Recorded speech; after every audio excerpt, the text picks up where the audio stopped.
What if the greatest secret of prosperity had already been revealed more than 3,000 years ago? Why do some people seem to attract abundance naturally, while others struggle their entire lives against scarcity? Why, even following all the advice for success, does something still seem to be missing? The answer may lie in an ancestral wisdom that transcends religions and eras. The teachings of King David, the shepherd who became the most prosperous and powerful monarch of his generation. In this transformative audiobook, you will discover that true prosperity is not about isolated visualization techniques or empty affirmations. It's about understanding the universal laws that govern abundance, the same laws that David mastered perfectly and that modern science is only beginning to prove. The Prosperity Tablet of King David reveals how this extraordinary leader utilized principles that today we call manifestation, neuroscience, and quantum physics. He didn't just visualize, he embodied. He didn't just desire, he became. And most importantly, he did all of this from a specific state of being that you will learn to cultivate. This is not just another conventional self-help book. It is a portal to wisdom tested over millennia and validated by contemporary science. It is the missing map for you to finally align your internal state with the external prosperity you always knew was possible. The question is not whether abundance exists for you. The question is, are you ready to become the version of yourself that naturally attracts it? Prepare for a transformation that begins in the mind, passes through the heart, and manifests in every area of your life. Chapter 1. The Shepherd Who Reprogrammed Destiny. There's a moment in every person's life when they stand at the edge of who they've been and who they could become. It's that instant when the familiar story you've been telling yourself about your limitations, your circumstances, your destiny begins to crack. And in that crack, something extraordinary happens. Light gets in, possibility gets in, a new future gets in. 3,000 years ago, a young shepherd boy experienced this exact moment. His name was David. And what he did next would not only change the course of history, but reveal one of the most powerful secrets about human transformation and prosperity that has ever existed. This isn't just ancient history. This is your story. Because what David discovered about reprogramming his destiny is the same principle that's available to you right now, in this very moment. Let me ask you something. When you look at your life today, do you see the reflection of your true potential, or do you see the echo of old programming? Do you wake up feeling like the king of your own kingdom, or do you wake up feeling like you're still tending someone else's sheep? Most people spend their entire lives in the fields of limitation, never realizing that the palace of prosperity exists within them. David understood something that most people never grasp. Your external reality is nothing more than a mirror of your internal state of being. Think about David's starting point for a moment. He wasn't born into royalty. He wasn't given advantages. He wasn't the chosen one in his own family. When the prophet Samuel came looking for the next king of Israel, David's father didn't even bother to call him in from the fields. He was the youngest, the least likely, the one nobody expected anything from. He was literally overlooked. Does this sound familiar? How many times have you felt overlooked, underestimated, or dismissed? How many times have you been the last one considered for the opportunity you desired? But here's where the story gets interesting, and here's where the real teaching begins. David didn't wait for his circumstances to change before he changed his state of being. He didn't say, "When I become king, then I'll think like a king." He became king in his consciousness first, and the throne followed. This is the first fundamental principle of the Tablet of Prosperity. Transformation doesn't happen from the outside in. It happens from the inside out. While David was out in those fields, watching over sheep, something profound was taking place in his inner world. He wasn't just passing time. He wasn't just surviving. He was cultivating a state of being that would eventually magnetize everything he needed. He was composing psalms, prayers, and songs that were literally reprogramming his subconscious mind. He was speaking words of faith, abundance, and divine favor over his life when his external reality showed him nothing but sheep and solitude. The science behind this is remarkable. Today we know that the thoughts you think and the words you speak create neural pathways in your brain. When David was declaring, "The Lord is my shepherd, I shall not want," he wasn't just being poetic. He was literally rewiring his neural networks. He was creating new patterns of thinking that would eventually become his new patterns of living. Every time he declared abundance instead of lack, strength instead of weakness, favor instead of obscurity, he was firing and wiring neurons together in his brain. And neuroscience tells us that neurons that fire together wire together. But David took it even further. He understood something about emotion that most people miss entirely. He didn't just think prosperous thoughts. He felt prosperous feelings. When he sang those psalms, he wasn't singing from a place of hope that one day things might get better. He was singing from a place of knowing. He was accessing the emotional state of someone who already possessed what he desired. This is crucial because your brain doesn't know the difference between an experience that's happening in your external world and an experience that's happening in your internal world. When you generate the emotion of abundance, gratitude, joy, and victory in your inner world, your brain believes you're already living in that reality. And here's what happens next. When your brain believes you're already living in abundance, it begins to perceive opportunities, people, and circumstances that match that vibration. It's not magic, it's biology, it's quantum physics. Your brain has something called the reticular activating system, and its job is to filter the millions of bits of information coming at you every second and show you only what's relevant to your current state of being. If you're in a state of lack, you'll see lack everywhere. If you're in a state of abundance, you'll see opportunities everywhere. David reprogrammed his reticular activating system while he was still a shepherd, so that when opportunities came, he was ready to see them and seize them. Think about the famous story of David and Goliath. Everyone else saw an insurmountable problem. They saw a giant that couldn't be defeated.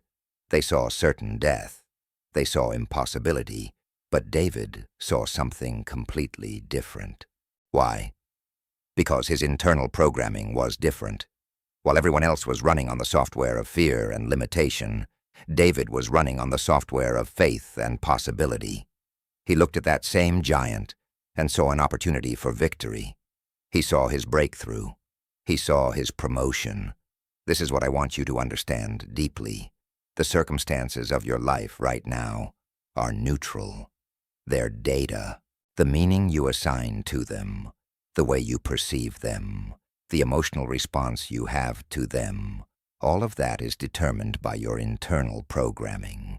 Two people can look at the exact same situation and see two completely different realities. The person programmed for scarcity sees obstacles. The person programmed for prosperity sees opportunities. David had reprogrammed himself so thoroughly that he couldn't see obstacles anymore. He could only see stepping stones. But let's go deeper, because this is where it gets really transformative. David understood that prosperity isn't just about money or material wealth. That's the surface level. True prosperity is a state of consciousness. It's a way of being in the world. It's an energetic frequency that you embody. When you're operating from the frequency of prosperity, everything in your life begins to align with that frequency. Your relationships become more prosperous. Your health becomes more prosperous. Your creativity becomes more prosperous. Your sense of purpose becomes more prosperous. Money is just one manifestation of that internal state. While David was in those fields, he was cultivating what we might call today a millionaire mindset. Except he was actually cultivating a king consciousness. He was training himself to think, feel, and act as someone who was already living in the reality he desired. And the universe, the quantum field, whatever you want to call it, responded to that frequency. It had to, because this is how manifestation works. You don't attract what you want. You attract what you are. Now I know what some of you might be thinking. This sounds great, but I'm not David. I don't have his faith. I don't have his talent. I don't have his destiny. And that's exactly the kind of thinking that keeps you in the fields when you could be living in the palace. Because here's the truth that David discovered, and that modern neuroscience confirms. You can change. You can reprogram. You can become someone entirely different than who you've been. Your past does not determine your future unless you keep living in the past. Every single day, your brain is capable of forming new neural connections. Every single moment, you have the opportunity to think a new thought, feel a new emotion, and take a new action. And when you do this consistently, you literally become a new person. David didn't just stumble into prosperity. He systematically, intentionally, persistently reprogrammed his consciousness from shepherd to king. And you can do the same thing. You can reprogram from scarcity to abundance, from fear to faith, from limitation to possibility. The question is, are you willing to do what David did? Are you willing to stand in your field, whatever your field is right now, and declare a different reality? Are you willing to feel the emotions of your desired future before it manifests? Are you willing to train your brain to see opportunities instead of obstacles? Because this is the work. This is the path. This is how transformation happens. David spent years in preparation that nobody saw. He wasn't on anyone's radar. He wasn't trending on social media. He wasn't being celebrated or recognized. He was alone with his sheep, alone with his thoughts, alone with his songs. But he was never really alone because he was communing with the source of all prosperity. He was aligning himself with the infinite intelligence of the universe. He was tuning his frequency to match the frequency of abundance. And when the time came for his breakthrough, he was ready. Not because he got lucky, not because he was chosen by fate, but because he had chosen himself. He had chosen to become the person who was ready for that moment. This is what most people don't understand about manifestation and prosperity. They think it's about asking the universe for things and then waiting for them to arrive. But that's not how it works. The universe doesn't respond to your requests. It responds to your state of being. It responds to your vibration. It responds to who you are, not what you want. David became prosperous in his consciousness long before he became prosperous in his circumstances. And that's the sequence you must follow. You cannot wait until you have money to feel abundant. You cannot wait until you're successful to feel confident. You cannot wait until everything is perfect to feel grateful. You have to generate those states now. You have to become that person now. You have to embody that frequency now. Because the external world is always playing catch-up to your internal world. Always, without exception. Let me give you a modern example of this principle. Studies have shown that lottery winners who don't change their internal programming usually lose all their money within a few years. Why? Because their external reality temporarily exceeded their internal reality. and the universe always seeks to bring things back into alignment. If you're programmed for poverty internally, you will find a way to create poverty externally, even if you win millions of dollars. On the other hand, you've probably heard stories of entrepreneurs who lost everything and built it all back up again, often bigger than before. Why? Because their internal programming remained abundant, even when their external circumstances were depleted. They rebuilt their fortune because they never lost their prosperity consciousness. David could have lost the throne 100 times over with his mistakes and failures, but he never lost his king consciousness. That's why he kept rising, kept expanding, kept prospering. The external setbacks couldn't override his internal programming, and this is what you need to cultivate. You need a prosperity consciousness that's so deeply embedded in your being that no external circumstance can shake it. So how do you do this? How do you actually reprogram your destiny the way David did? It starts with becoming aware of your current programming. Most people are running on autopilot, operating from beliefs and patterns they absorbed in childhood. You might be living out your parents' relationship with money. You might be limited by what your culture told you was possible for someone like you. You might be imprisoned by an experience of failure from your past. The first step is always awareness. You cannot change what you're not aware of. Once you become aware of your limiting programs, you can begin to challenge them. You can ask yourself, is this belief actually true? Or is it just a story I've been telling myself? David challenged the limiting belief that he was just a shepherd boy. He challenged the belief that giants can't be defeated. He challenged every program of limitation that his circumstances tried to impose on him. And you must do the same. Then comes the most important part, replacement. You don't just remove old programming. You install new programming. David filled his mind with psalms, prayers, and declarations of faith and abundance. He saturated his consciousness with images of victory, favor, and prosperity. He spoke life over himself when everything around him spoke death. He praised in the midst of problems. He gave thanks in the midst of trials. He was intentionally, deliberately, consistently programming himself for a different reality. And here's what happens when you do this work. Your brain starts to change. Your emotions start to change. Your behaviors start to change. And when all of that changes, your results start to change. It's not instantaneous. David didn't go from shepherd to king overnight. There was a process. There was a journey. There was preparation. But every single day, he was moving in the direction of his vision. Every single day, he was becoming more aligned with the reality he was creating in his consciousness. The beautiful thing about this principle is that it works for everyone. It doesn't matter where you're starting from. It doesn't matter what your current circumstances look like. It doesn't matter what limitations you've been living under. The moment you begin to change your internal state, you begin to change your external reality.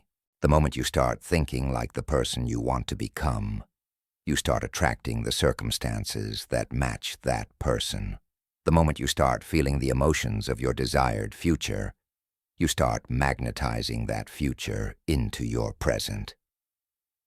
David proved this 3,000 years ago, and countless people have proven it since. The science supports it. The evidence confirms it. The only question is whether you're willing to believe it for yourself, whether you're willing to step into the fields of your current reality and begin declaring a different destiny, whether you're willing to feel prosperous before the prosperity arrives, whether you're willing to think like a king before anyone gives you a crown. Because here's the ultimate truth that David discovered and that I want you to carry with you. You are not limited by your circumstances. You are only limited by your consciousness. Your current reality is simply the result of your past thinking and feeling. But your future reality will be the result of your present thinking and feeling. So the question becomes, what are you thinking right now? What are you feeling right now? What state of being are you embodying right now? If you're in a state of lack, you're creating more lack. If you're in a state of fear, you're creating more fear. If you're in a state of limitation, you're creating more limitation. But if you shift into a state of abundance, you'll create more abundance. If you shift into a state of faith, you'll create more opportunities. If you shift into a state of possibility, you'll create more miracles. This is the law. This is how it works. This is what David understood at a level that changed everything. The shepherd boy who was overlooked by his own family became the king who established a dynasty that lasted for generations. He became the wealthiest, most powerful, most successful leader of his time. Not because he had advantages, not because he was lucky, not because circumstances favored him, but because he reprogrammed his destiny from the inside out. He changed his consciousness, and his circumstances followed. And now it's your turn. Right now, in this moment, you're standing at the same crossroads David stood at. You can continue living from your old programming, or you can begin the process of reprogramming. You can keep seeing yourself as a victim of circumstances, or you can start seeing yourself as the creator of your reality. You can remain in the fields of limitation, or you can start moving toward the palace of prosperity that already exists within you. The tablet of prosperity isn't something you need to find. It's something you need to remember. It's encoded in your consciousness. It's written in your DNA. It's part of your birthright as a human being, created with infinite potential. David simply accessed what was always available. He simply aligned himself with laws that have always existed. He simply became what he was always meant to be. And the same is true for you. Everything you desire, everything you dream of, everything you know is possible for your life, already exists in the quantum field of infinite possibilities. It's already there, waiting for you to align with it, waiting for you to match its frequency, waiting for you to become the person who's ready to receive it. The only thing standing between you and your desired reality is your current state of being. So I'm inviting you, right now, to make the same decision David made. To stop waiting for circumstances to change and start changing your consciousness. To stop hoping for a better future and start embodying it now. To stop wondering if prosperity is possible for you and start knowing that it's inevitable when you align with the principles that govern it. David reprogrammed his destiny in the fields, and you can reprogram yours wherever you are right now. You don't need to wait for permission. You don't need to wait for perfect conditions. You don't need to wait until you feel ready. You just need to start. Start thinking new thoughts. Start feeling new emotions. Start seeing yourself differently. Start speaking life over your circumstances. Start aligning with the frequency of abundance. Start becoming the person you're meant to be. The throne is waiting. The kingdom is waiting. The prosperity is waiting.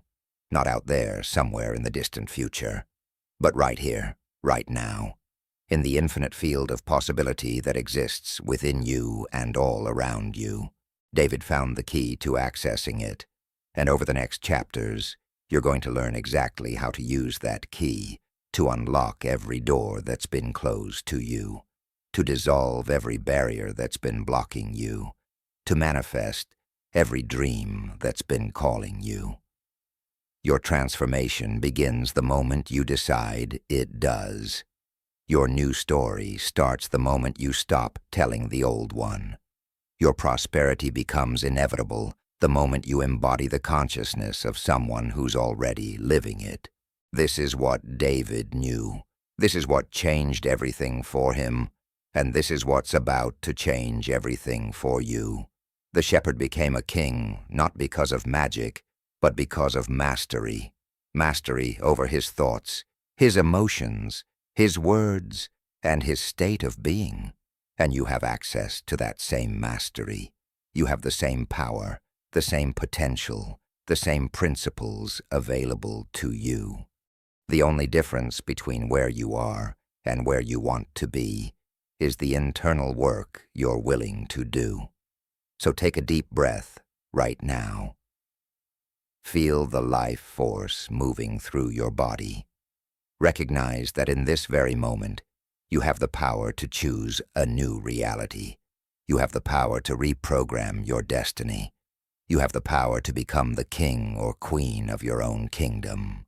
Not someday, not when circumstances change, but right now, in the infinite present moment where all transformation occurs. David did it, and so can you. Let's walk this path together. Chapter 2. Decoding the Tablet of Prosperity. What if everything you've been taught about prosperity was incomplete? Not wrong, necessarily, but missing the most essential piece. Imagine for a moment that there exists a blueprint, a set of universal principles so powerful that when understood and applied, they make abundance not just possible, but inevitable.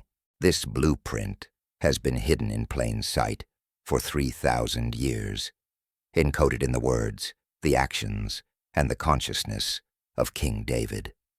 And today, you're going to discover how to read it.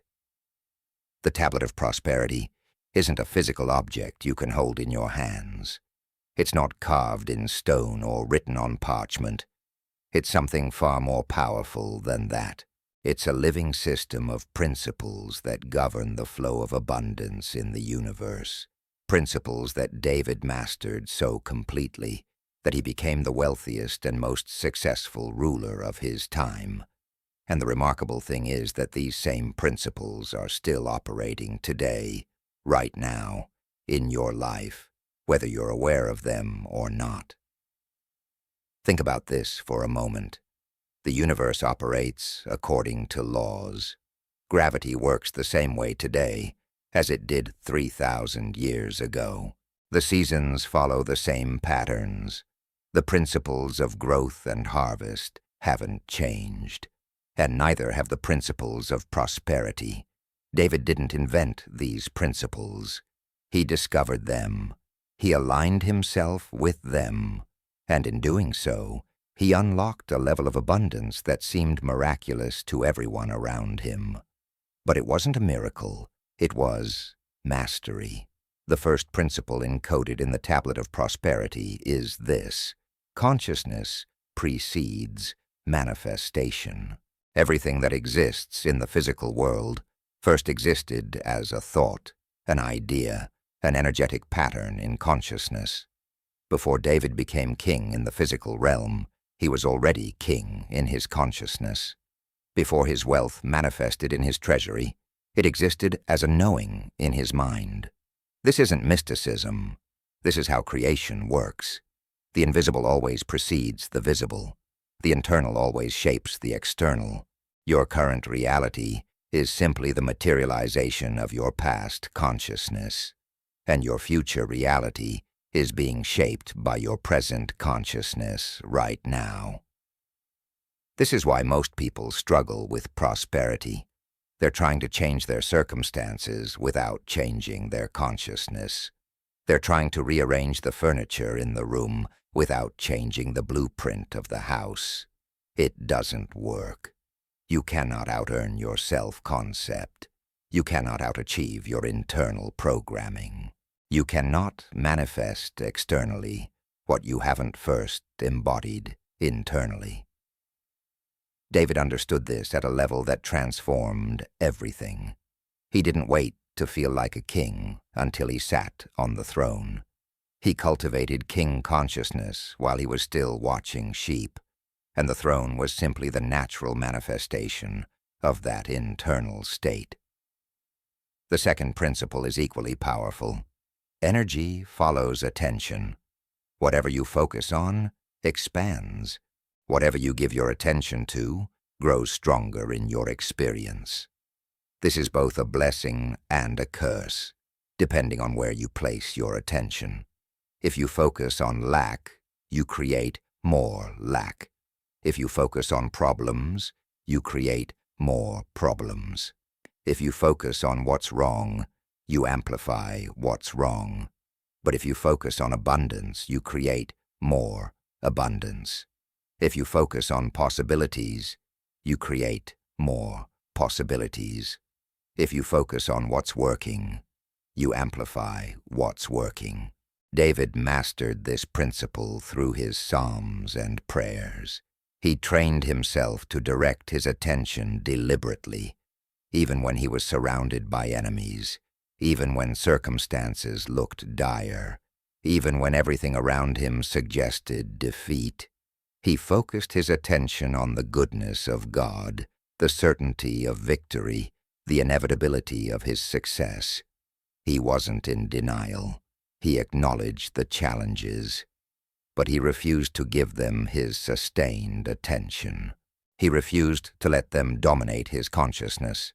Instead, he anchored his attention in faith, in possibility, in the outcome he desired, and the universe, the quantum field, had no choice but to respond to that focused attention.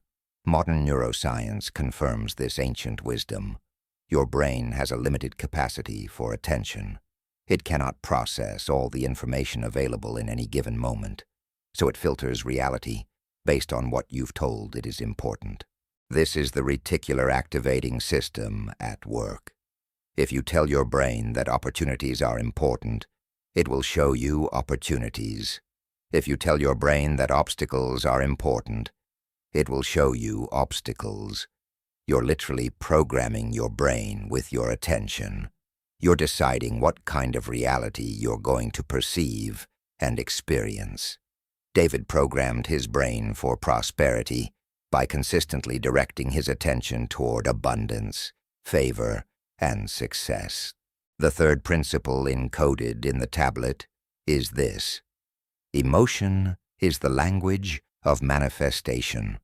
This might be the most important principle of all, and it's the one most people completely miss.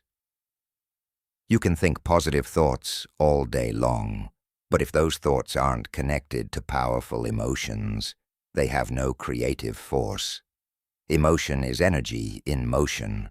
It's the fuel that powers your thoughts into reality. It's the magnetic force that attracts circumstances and opportunities that match your emotional state. David didn't just think about prosperity, he felt it. When he sang his psalms, he wasn't reciting words mechanically. He was generating emotions of gratitude, joy, confidence, and faith. He was feeling the feelings of someone who was already living in the abundance he desired. And this is the secret that changes everything. Your brain and your body don't know the difference between an experience that's actually happening and an experience that you're vividly imagining with strong emotion. When you generate the emotion of gratitude for abundance that hasn't yet manifested, your body believes it already has that abundance. And when your body believes it, it begins to reorganize itself biologically to match that belief. This is where most manifestation practices fall short. People visualize what they want, but they do it from a place of wanting, which is actually an emotion of lack. They imagine having money, but they feel the absence of money. They picture success, but they feel the frustration of not being successful yet. And so they keep creating more wanting, more lacking, more frustration. David understood that you must generate the emotion first. You must feel abundant before abundance appears. You must feel successful before success manifests. You must feel grateful before you have anything to be grateful for. This is how you reprogram your body and your energy field to match the frequency of what you desire. The fourth principle is about alignment. David understood that true prosperity requires alignment between your thoughts, your emotions, your words, and your actions. You cannot think abundance while feeling scarcity. You cannot speak faith while acting in fear. You cannot declare prosperity while making decisions from poverty consciousness. Everything must be aligned. Everything must be congruent. This is what it means to embody a state of being. It's not just about thinking or feeling differently. It's about becoming someone different at every level of your existence. Watch how David lived this alignment. When he faced Goliath, his thoughts were aligned with victory. His emotions were aligned with confidence. His words were aligned with faith, and his actions were aligned with courage. There was no internal conflict. No part of him doubted while another part believed. No part of him felt fear while another part spoke courage. He was completely integrated, completely aligned, completely congruent. And that alignment created an unstoppable force that manifested as victory. This is what you must cultivate. You must bring all parts of yourself into alignment with the reality you're creating. If there's a part of you that doubts your worthiness of abundance, you must address that. If there's a part of you that fears success, you must heal that. If there's a part of you that believes prosperity is somehow wrong or unspiritual, you must reprogram that. Because as long as you're in internal conflict, you're broadcasting mixed signals into the quantum field, and you'll get mixed results. Alignment is power. Congruence is magnetic. When everything within you points in the same direction, manifestation becomes effortless. The fifth principle David mastered was the law of circulation. Prosperity is not about accumulation. It's about circulation. It's about flow. Money is currency, which comes from the word current, which means flow. Energy must move. When you hoard, you stop the flow. When you give, you increase the flow. David understood this deeply. He was extraordinarily generous. He gave abundantly. He shared freely. And the more he gave, the more came back to him. This isn't just spiritual teaching. It's how energy works in the universe. Think about nature.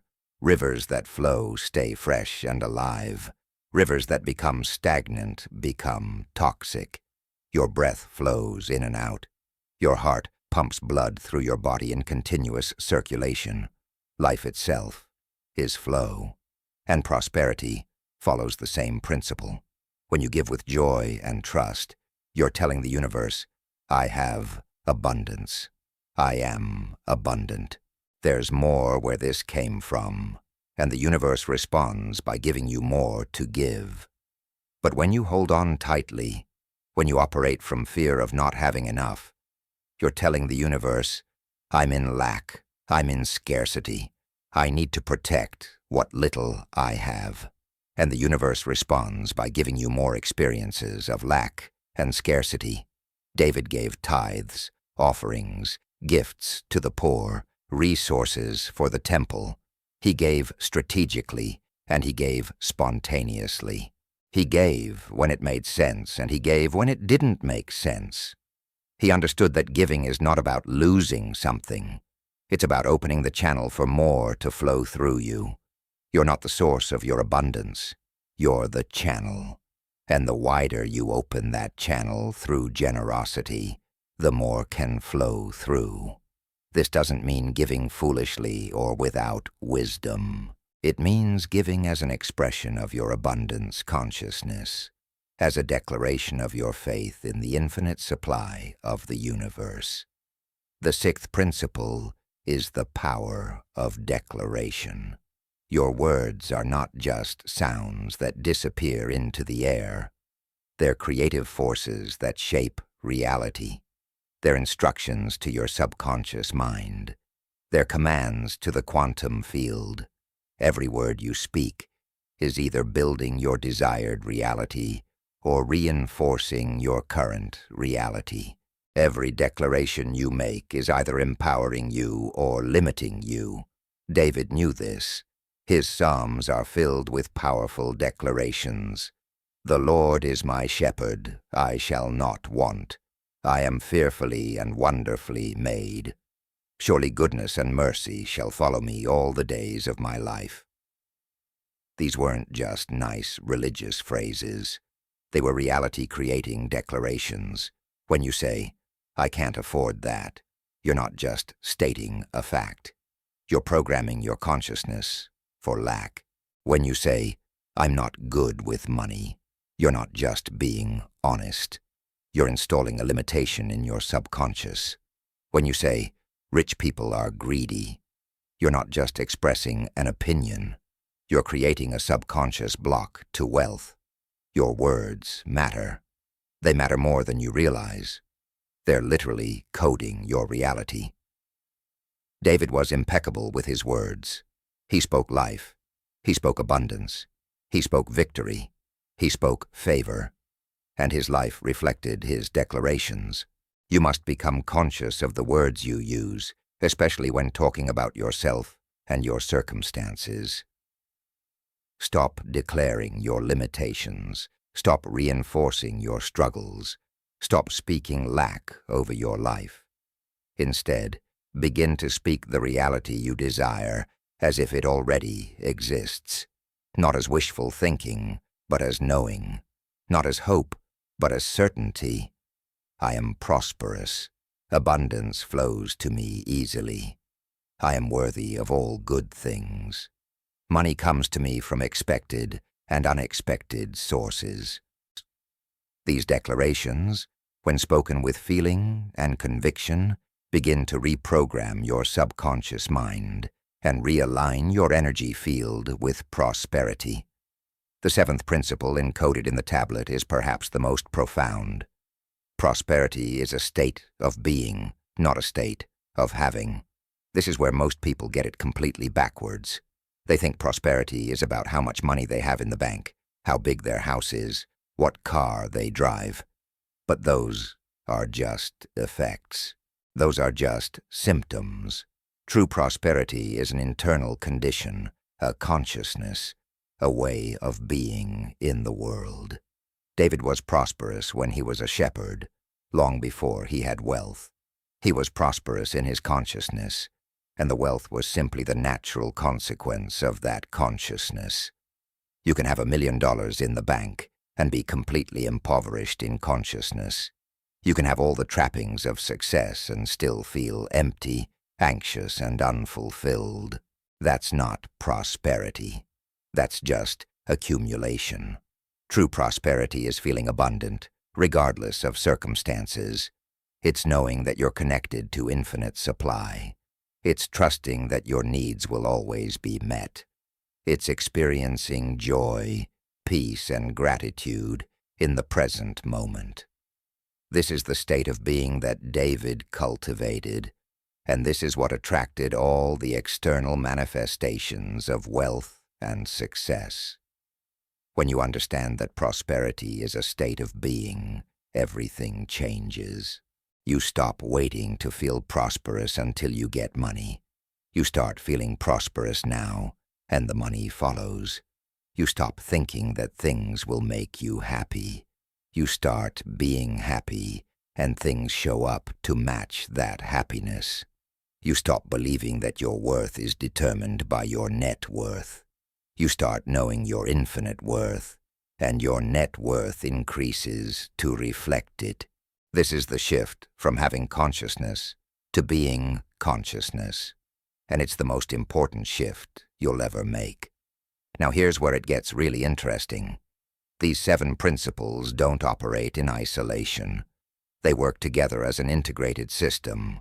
When you embody all 7 simultaneously, you create what David experienced, a life of effortless abundance, continuous expansion, and miraculous manifestation. It's not about applying them one at a time. It's about weaving them together into a new way of being. It's about becoming someone who naturally thinks, feels, speaks, and acts in alignment with prosperity consciousness. Let me show you how these principles work together in practice. Imagine you're facing a financial challenge. Most people would focus their attention on the problem, feel the emotion of stress and worry, speak words of limitation and lack, and take actions from a place of fear. They're activating all the principles, but in the wrong direction. They're using these powerful laws to create more of what they don't want. But someone who understands the tablet of prosperity would approach it completely differently. They would first acknowledge the challenge without giving it sustained attention. Then they would redirect their focus to the solution, to the possibility, to the opportunity hidden in the situation. They would consciously generate emotions of trust, confidence, and gratitude, feeling the feeling of the problem already being resolved. They would speak declarations of abundance and favor, refusing to verbally reinforce the lack. They would ensure their thoughts, emotions, words, and actions are all aligned with prosperity consciousness. They would give generously even in the midst of the challenge, trusting in the law of circulation. And they would maintain their prosperity state of being regardless of external circumstances. This is how David navigated challenges, and it's why he always came out ahead. The beautiful thing about these principles is that they're available to everyone. You don't need special abilities. You don't need to be chosen. You don't need perfect circumstances. You just need to understand how they work and begin applying them consistently. David didn't have any advantages you don't have. He simply mastered these universal laws and aligned himself with them completely. And when you align yourself with universal laws, you tap into unlimited power. But here's what you need to understand. Knowledge of these principles isn't enough. You can intellectually understand everything I've shared and still live in lack. Why? Because prosperity isn't created by knowing. It's created by being. You must embody these principles. You must live them. You must become them. This requires practice. It requires consistency. It requires a commitment to transforming not just your thoughts, but your entire state of being. David spent years in the fields practicing these principles before he ever sat on a throne. He wasn't just learning theories. He was reprogramming his entire consciousness. He was rewiring his brain. He was reconditioning his emotional responses. He was transforming his habitual patterns of thought, feeling, speech, and action. And you must do the same. You must commit to the practice of embodiment, to the daily work of aligning yourself with these principles until they become your natural way of being. This is why meditation, contemplation, and visualization are so important. These aren't just nice spiritual practices. They're tools for reprogramming consciousness. When you sit in meditation and focus on abundance, you're activating the principle of attention. When you visualize your desired reality with strong emotion, you're activating the principle of emotion as creative force. When you speak affirmations with conviction, you're activating the principle of declaration. When you practice gratitude for what you desire before it manifests, you're activating the principle of consciousness preceding manifestation. These practices are how you install new programming, how you rewire your brain, how you transform your state of being. But it's not just about formal practice. It's about moment moment-to-moment awareness. Throughout your day, you must catch yourself when you slip back into old patterns. When you notice yourself focusing on lack, redirect to abundance. When you notice yourself feeling fear, shift to faith.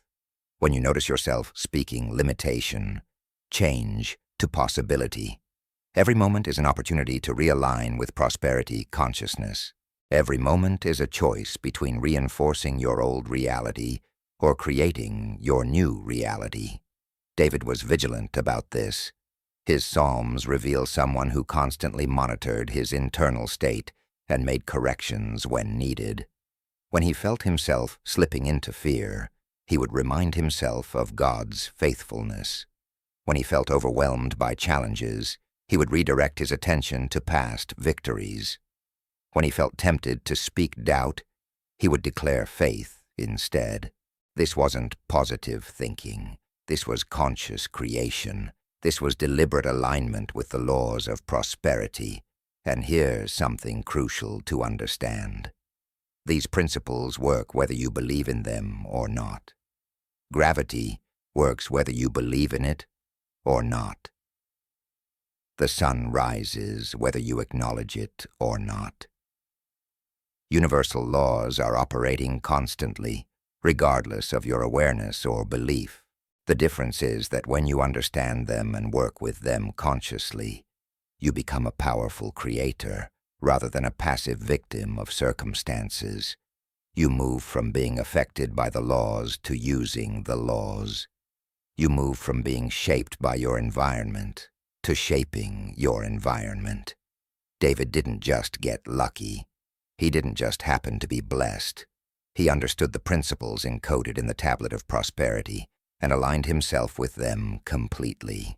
He made himself a match for abundance by embodying abundance consciousness. He made himself a match for success by becoming successful in his internal world first. He made himself a match for favor by living in a state of grace and gratitude. And the universe had no choice but to mirror back to him what he was projecting from within. This is the same opportunity that's available to you right now.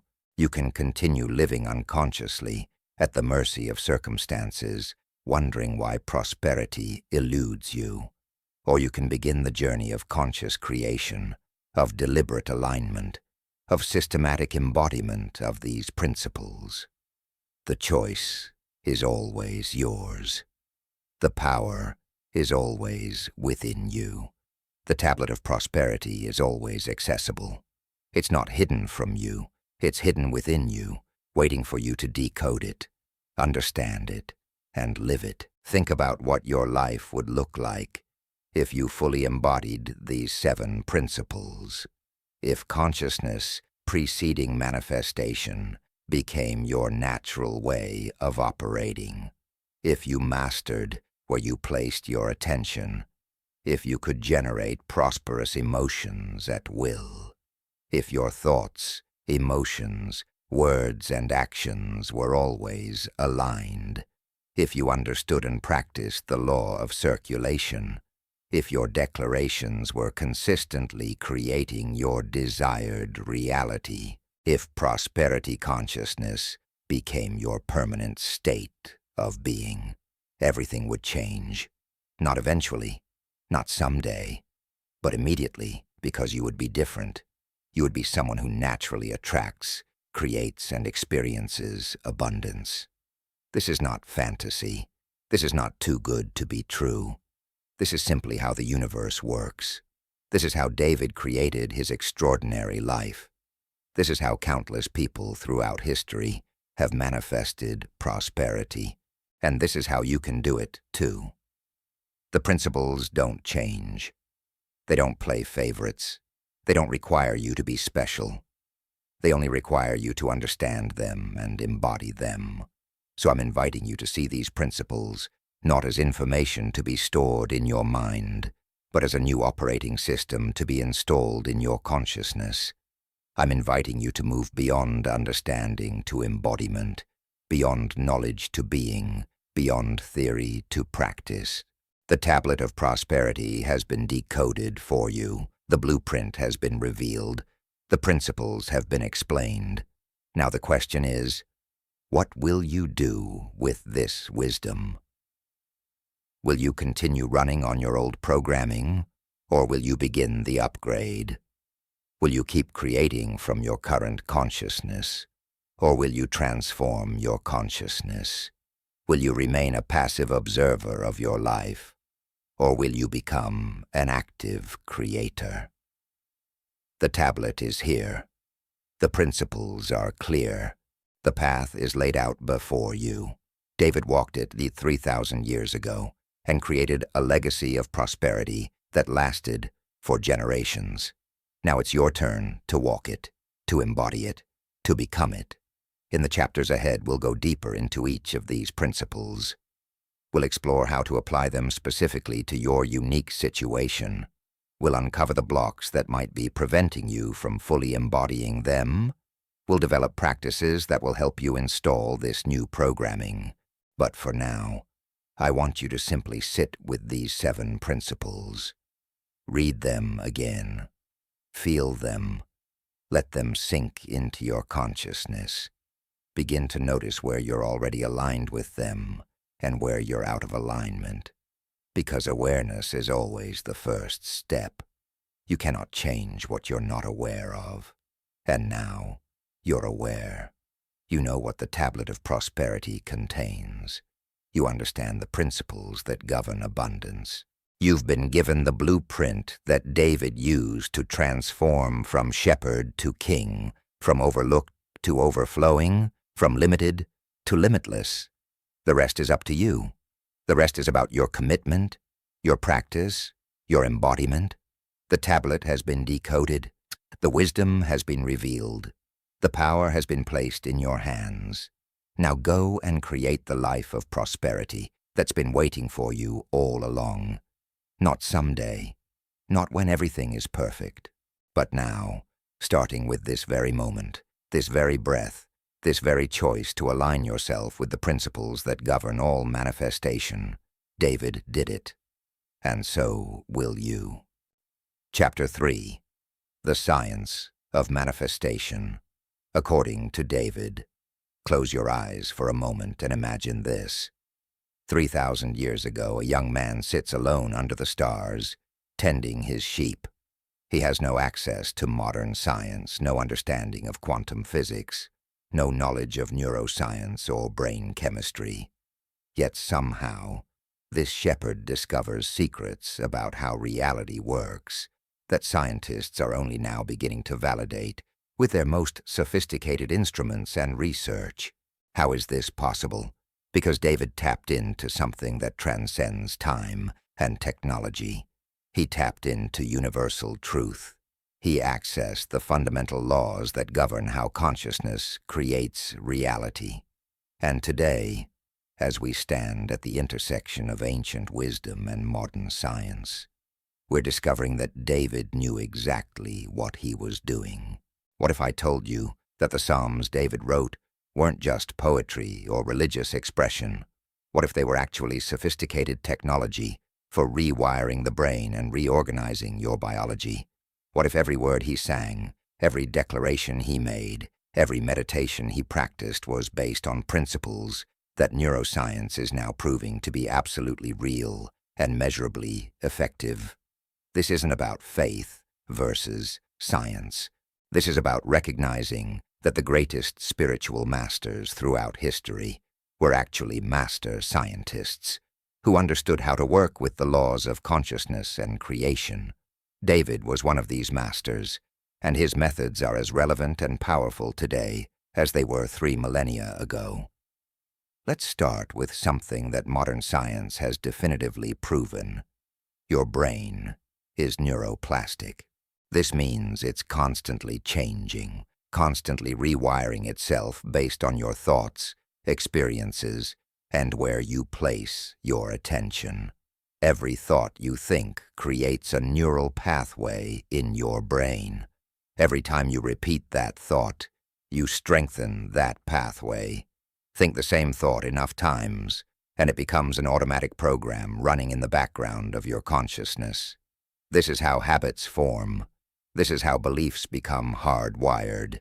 This is how you become who you are.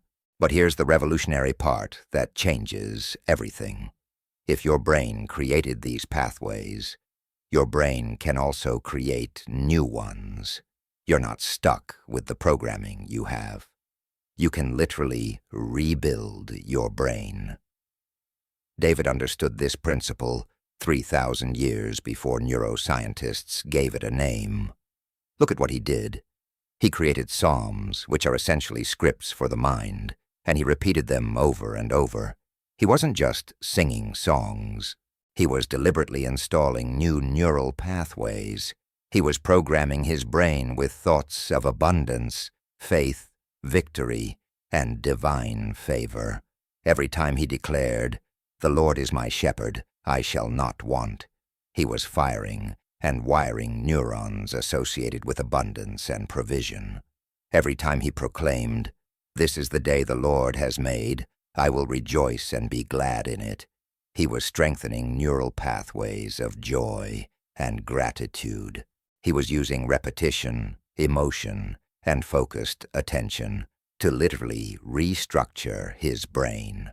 And here's where it gets even more fascinating.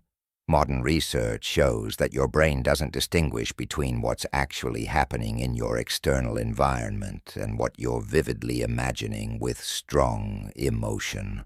When you visualize something with enough sensory detail and emotional intensity, your brain believes you're actually experiencing it.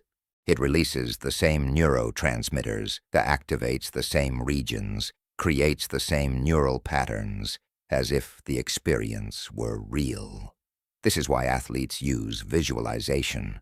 This is why mental rehearsal improves performance. Your brain is processing the imagined experience as real, and it's changing your biology accordingly. David was a master of this principle. When he meditated on victory before battle, he wasn't engaging in wishful thinking. He was priming his brain for success. He was creating neural pathways of confidence, courage, and certainty. By the time he faced the actual challenge, his brain had already experienced the victory hundreds of times in meditation. The physical confrontation was just the external confirmation of what had already been established internally. This is why he could face Goliath with such unwavering confidence. It wasn't blind faith. It was neurological preparation. His brain had been programmed for victory, and his body followed the script. Now let's talk about the quantum field, because this is where ancient spirituality and modern physics converge in the most extraordinary way. Quantum physics has discovered that at the subatomic level, particles exist in a state of infinite possibility until they're observed. The act of observation, of focused attention, causes the wave of possibility to collapse into a specific particle, into a specific reality. In other words, consciousness affects matter. Your observation literally influences what manifests in the physical world. This isn't mysticism. This is measurable, repeatable science. David operated from this understanding without having the scientific terminology for it. He knew that his focused attention, combined with expectant faith, had creative power. He knew that by holding his attention on a specific outcome while generating the emotion of its fulfillment, he was collapsing waves of possibility into his desired reality. His meditation wasn't passive. It was active creation. He was participating in the quantum field, influencing probability, drawing specific potentials from the infinite field of possibilities into manifestation. Think about what this means for you right now. Every moment, infinite possibilities exist in the quantum field. The version of you that's wildly successful exists as a probability. The version of you that's financially abundant exists as a probability. The version of you that's healthy, fulfilled, and living your purpose exists as a probability. These aren't fantasies. They're real potentials in the quantum field, waiting for your focused attention and emotional energy to collapse them into your experienced reality. David understood this. He knew how to reach into the field of infinite possibility and pull specific realities into manifestation through the power of his consciousness. But consciousness alone isn't enough, and David knew this too. You need emotion, because emotion is energy, and energy is what moves things in the quantum field. This is where most people fail in their manifestation practices. They visualize what they want, but they do it mechanically, without real feeling. They think the right thoughts, but there's no energy behind them. It's like trying to start a car without fuel. The mechanism is there, but there's no power to make it move. David never made this mistake. Every psalm, every prayer, every declaration was saturated with emotion. He felt the gratitude. He felt the joy. He felt the certainty. He generated the emotional energy that gave his thoughts creative power. Here's what happens in your body when you generate elevated emotions like gratitude, joy, and love. Your heart rhythm becomes coherent, meaning it produces a smooth, ordered pattern. This coherent heart rhythm sends signals to your brain that literally change how it processes information. Your brain waves shift into states that are optimal for learning, creativity, and manifestation. Your nervous system moves from stress response to growth and restoration. Your body begins producing different chemistry, different hormones, different neuropeptides. You're literally changing your biology with your emotions.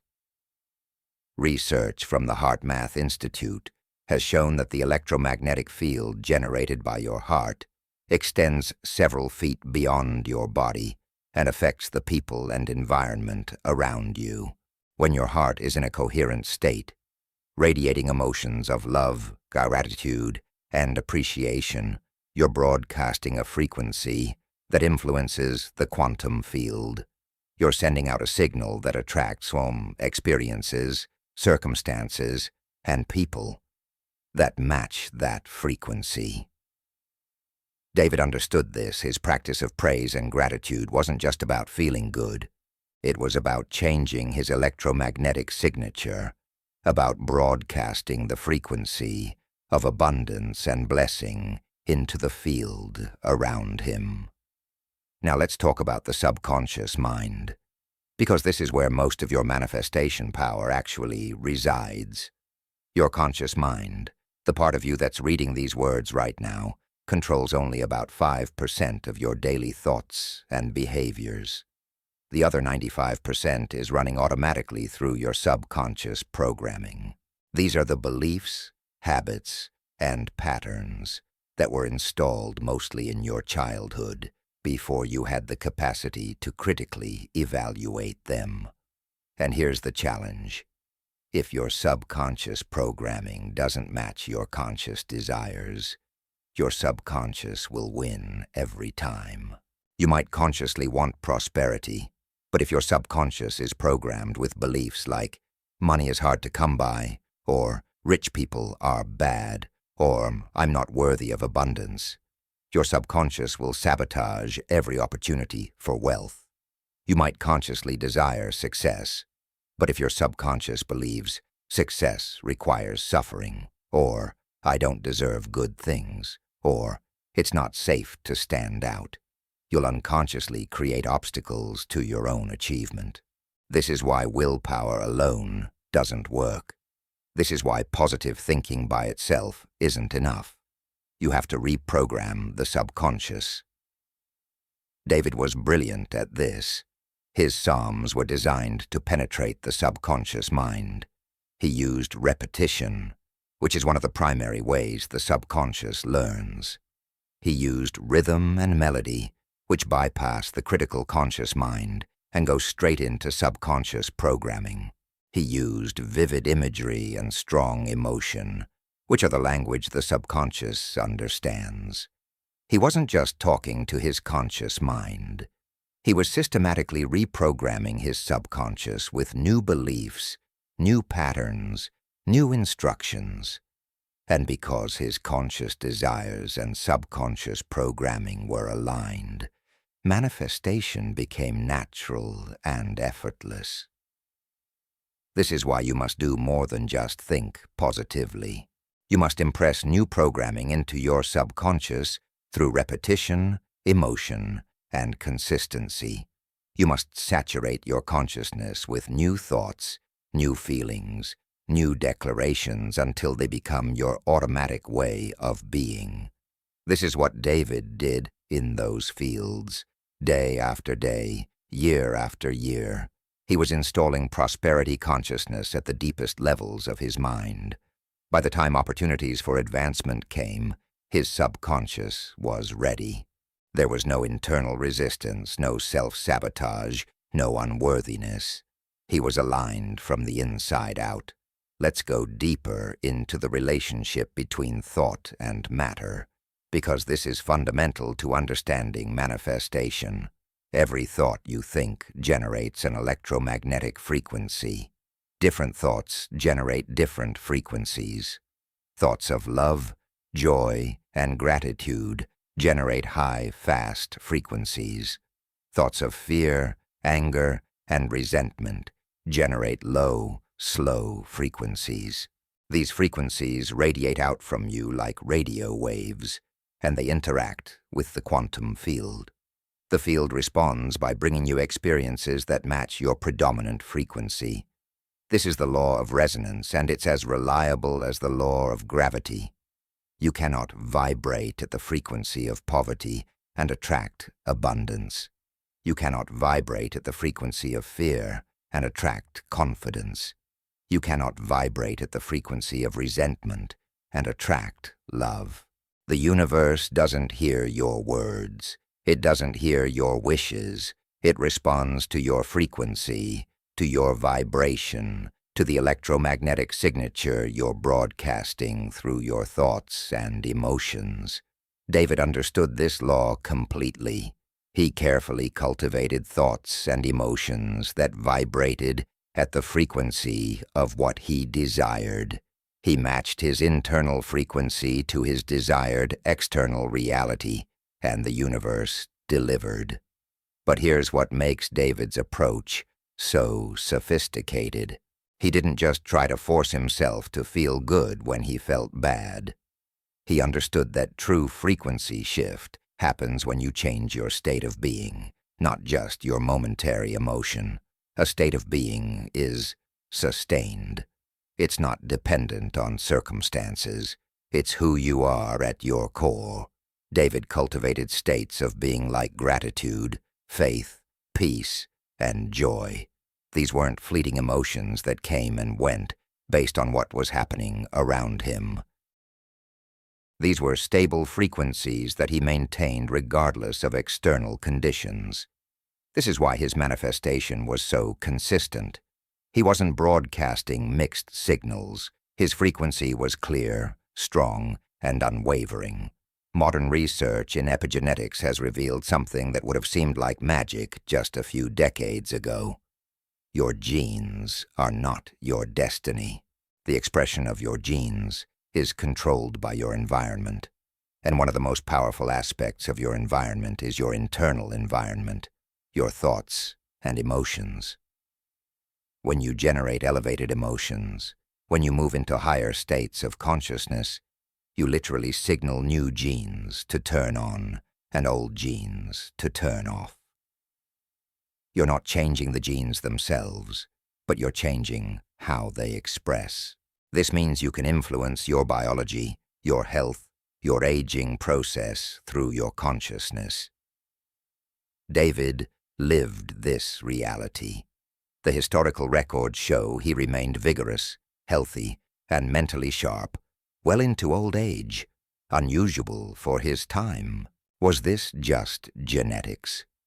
Or was it the result of decades of elevated consciousness, of consistent gratitude, of regular immersion in states of joy and faith? Modern science would say it was likely both, but that his consciousness significantly influenced how his genes expressed. He was literally creating health, vitality, and longevity through his practices of meditation, praise, and gratitude. He was demonstrating principles of epigenetics 3,000 years before the science existed to explain it. Now let's talk about something called the observer effect, because this is where quantum physics gets really interesting for manifestation. Experiments have shown that the mere act of observing a quantum particle changes its behavior. Before observation, the particle exists in multiple states simultaneously. When observed, it collapses into one specific state. The observer is not passive. The observer is an active participant in determining reality. Your observation, your attention, your consciousness is literally creating your experience of reality. This is why David was so careful about what he gave his attention to.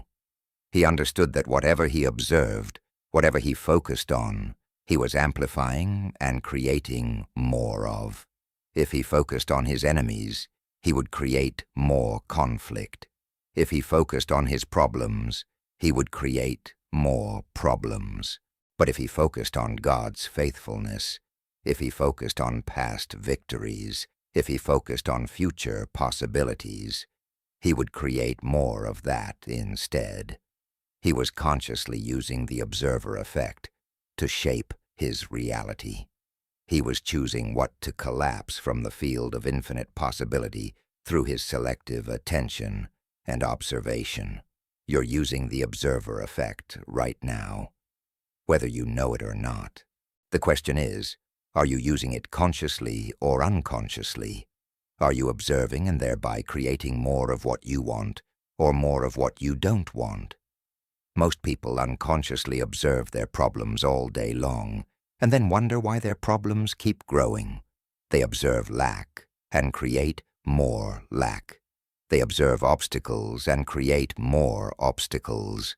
David teaches us to consciously direct our observation toward what we desire to create, to observe the good, to focus on the possible, to give our attention to what we want to expand in our lives. There's another crucial piece of the manifestation puzzle that David mastered, and it has to do with the concept of coherence. When your thoughts, emotions, and intentions are all aligned and focused in the same direction, you create coherence. Coherence is power. It's like the difference between regular light and laser light. Regular light scatters in all directions. Laser light is coherent. All the waves aligned and moving together, and it can cut through steel. Your consciousness works the same way. When you're coherent, when everything within you is aligned, you become unstoppable. You become a powerful force of manifestation. David achieved coherence through his practices. His thoughts were aligned with his words. His words were aligned with his emotions.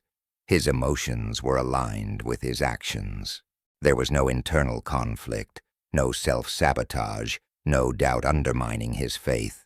He was completely integrated, completely coherent, and that coherence gave him tremendous creative power.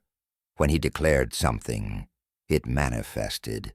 When he set an intention, circumstances aligned to fulfill it. When he visualized victory, victory came. This wasn't magic. This was the natural result of coherent consciousness operating in alignment with universal laws. You can develop this same coherence. It requires becoming aware of where you're scattered, where different parts of you are working against each other. Maybe your conscious mind wants wealth, but your subconscious mind fears it. Maybe you speak abundance but feel lack. Maybe you visualize success, but take actions from insecurity. These inconsistencies create incoherence, and incoherence dilutes your creative power. David's practice was about creating complete alignment, complete coherence, so that every level of his being was broadcasting the same message, creating the same reality. Let's talk about the role of the present moment in manifestation, because this is another area where David's wisdom aligns perfectly with modern understanding. Quantum physics tells us that the only moment that actually exists is now. The past exists only as memory. The future exists only as possibility. The only moment where creation happens, where the quantum field responds, where manifestation occurs, is this present moment. David understood this profoundly. His psalms consistently bring him back to the now. This is the day the Lord has made, not yesterday, not tomorrow. This day, this moment, now. When you live in the past, replaying old hurts or past failures, you're recycling old energy and creating more of the same. When you live in the future, worrying about what might happen, you're scattering your energy across multiple possible timelines instead of focusing it in the creative now. David trained himself to be fully present, to bring all his consciousness, all his energy, all his attention into this moment. Because this moment is where your power is. This moment is where you can think a new thought, feel a new emotion, make a new choice. This moment is where manifestation happens. This is why meditation and mindfulness practices are so powerful. They train you to be present. They teach you to withdraw your energy from past and future and concentrate it in the now. When all your energy is in the present moment, when you're fully here, you have maximum creative power. You can consciously choose what you're thinking, what you're feeling, what you're believing. You can direct the quantum field with clear intention. You can manifest with precision and speed. David mastered presence, and it made him a master manifester. There's something else David understood about the science of manifestation that's absolutely crucial. He knew that you cannot create from a place of need. Need is lack. Need is emptiness. Need is the absence of what you desire. And when you're creating from that energy of need, you're actually instructing the quantum field to give you more experiences of needing. This is the manifestation paradox that trips up most people. They desperately want something, which means they desperately don't have it, which means they're vibrating at the frequency of not having it, which means they keep creating more, not having it. David solved this paradox through what we might call gratitude in advance, or faith as evidence. He gave thanks for things before they manifested. He celebrated victories before battles were fought. He felt abundant before wealth appeared. This wasn't pretending. This wasn't denial. This was understanding that to attract something, you must first become a vibrational match to it, and you become a vibrational match by generating the emotions you would feel if you already had it. When you feel genuinely grateful for abundance that hasn't yet appeared in physical form, your body doesn't know it hasn't appeared. Your body generates the chemistry of abundance. Your brain creates the neural patterns of prosperity, and the quantum field responds to that frequency by delivering experiences that match it.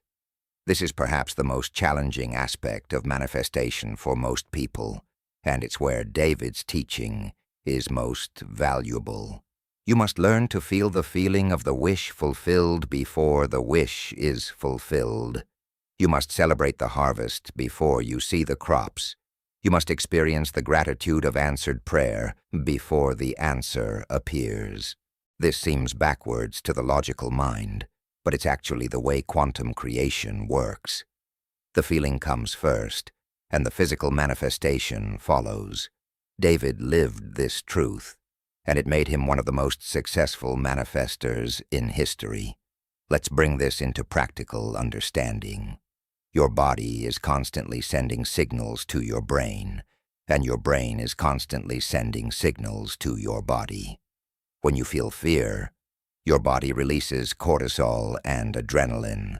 When you feel joy, your body releases serotonin and dopamine.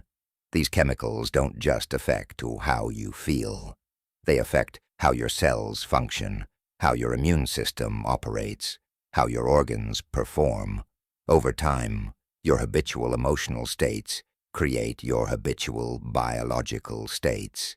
If you live in stress, you create a stress biology. If you live in joy, you create a joy biology. David consistently chose to generate elevated emotional states regardless of circumstances. He praised in the midst of problems. He rejoiced when situations looked dire. He remained grateful when facing opposition. He was deliberately creating a prosperity biology, a success biology, a victory biology. And that biology made him resilient, energetic, mentally sharp, and physically capable. His internal chemistry supported his external success. His biology was aligned with his destiny. This is the level of mastery we're talking about. This is the science behind his seemingly miraculous manifestations. Now here's the revolutionary part. All of this is available to you right now. Your brain is as neuroplastic as David's was. Your body is as capable of producing prosperity chemistry as his was. You have access to the same quantum field, the same universal laws, the same creative power of consciousness. The only difference between you and David is knowledge and practice. He knew these principles, and he practiced them consistently until they became his natural way of being. You now have the knowledge. The question is, will you commit to the practice? What would happen if you started treating your meditation practice as brain surgery? Because that's literally what it is. You're rewiring your neural pathways. What would change if you understood that your gratitude practice is actually genetic modification, because you're signaling new genes to express? How would it shift your perspective if you realized that every thought you think is a quantum instruction? Every emotion you feel is an electromagnetic broadcast. Every declaration you make is a reality-creating command. This isn't metaphor. This isn't motivation. This is science. This is how consciousness works. This is how you create reality. David wasn't doing something mystical or magical. He was applying sophisticated understanding of how mind and matter interact, how consciousness shapes reality, how attention directs energy, how emotion generates magnetism. He was a quantum physicist before quantum physics existed. He was a neuroscientist before neuroscience existed. He was an epigenetic engineer before epigenetics existed. He simply knew truth, and he aligned himself with it. The ancient wisdom and modern science are saying the same thing. Your consciousness creates your reality. Your thoughts become things. Your emotions direct energy. Your beliefs shape your biology. Your attention determines what manifests. These aren't just spiritual teachings or scientific theories. These are operational principles that you're using every moment of every day. The question is whether you're using them consciously to create what you desire, or unconsciously creating more of what you've always had. David made a choice 3,000 years ago to become a conscious creator, to master the science of manifestation, to align himself completely with the laws that govern reality. And that choice transformed him from shepherd to king, from poverty to prosperity, from obscurity to legacy. The same choice is available to you right now. Will you continue living as an unconscious reactor to circumstances, or will you step into your role as a conscious creator? Will you keep running on old programming, or will you install the software of prosperity? Will you remain a victim of the quantum field, Or will you become a master of it? The science is clear. The principles are proven. The path is laid before you. David walked it successfully, and his life stands as evidence that these principles work. Now modern science has validated everything he knew intuitively. You have ancient wisdom and cutting-edge science, both pointing you in the same direction. You have the knowledge. You have the power. You have the same brain, the same body, the same access to the quantum field that David had. The only question that remains is, what will you do with it? Chapter 4. Dismantling the Scarcity Program. There's an invisible program running in the background of your consciousness right now. It's been there for so long that you probably don't even notice it anymore. It whispers to you when you see the price of something you want. It tightens your chest when you think about your bank account. It makes you hesitate before investing in yourself. It causes you to say, "I can't afford it," even when you technically could. It's the program of scarcity, and it's the single biggest obstacle between you and the prosperity that's trying to reach you. David understood something profound that most people never realize. Before you can install the software of abundance, you must first uninstall the program of lack. You cannot run both operating systems simultaneously. One will always override the other. And if the scarcity program remains active in your subconscious, it will sabotage every attempt at creating wealth, no matter how hard you work or how many opportunities come your way. Let me ask you something, and I want you to be brutally honest with yourself. What's your immediate emotional response when you think about money? Not what you think you should feel, but what you actually feel.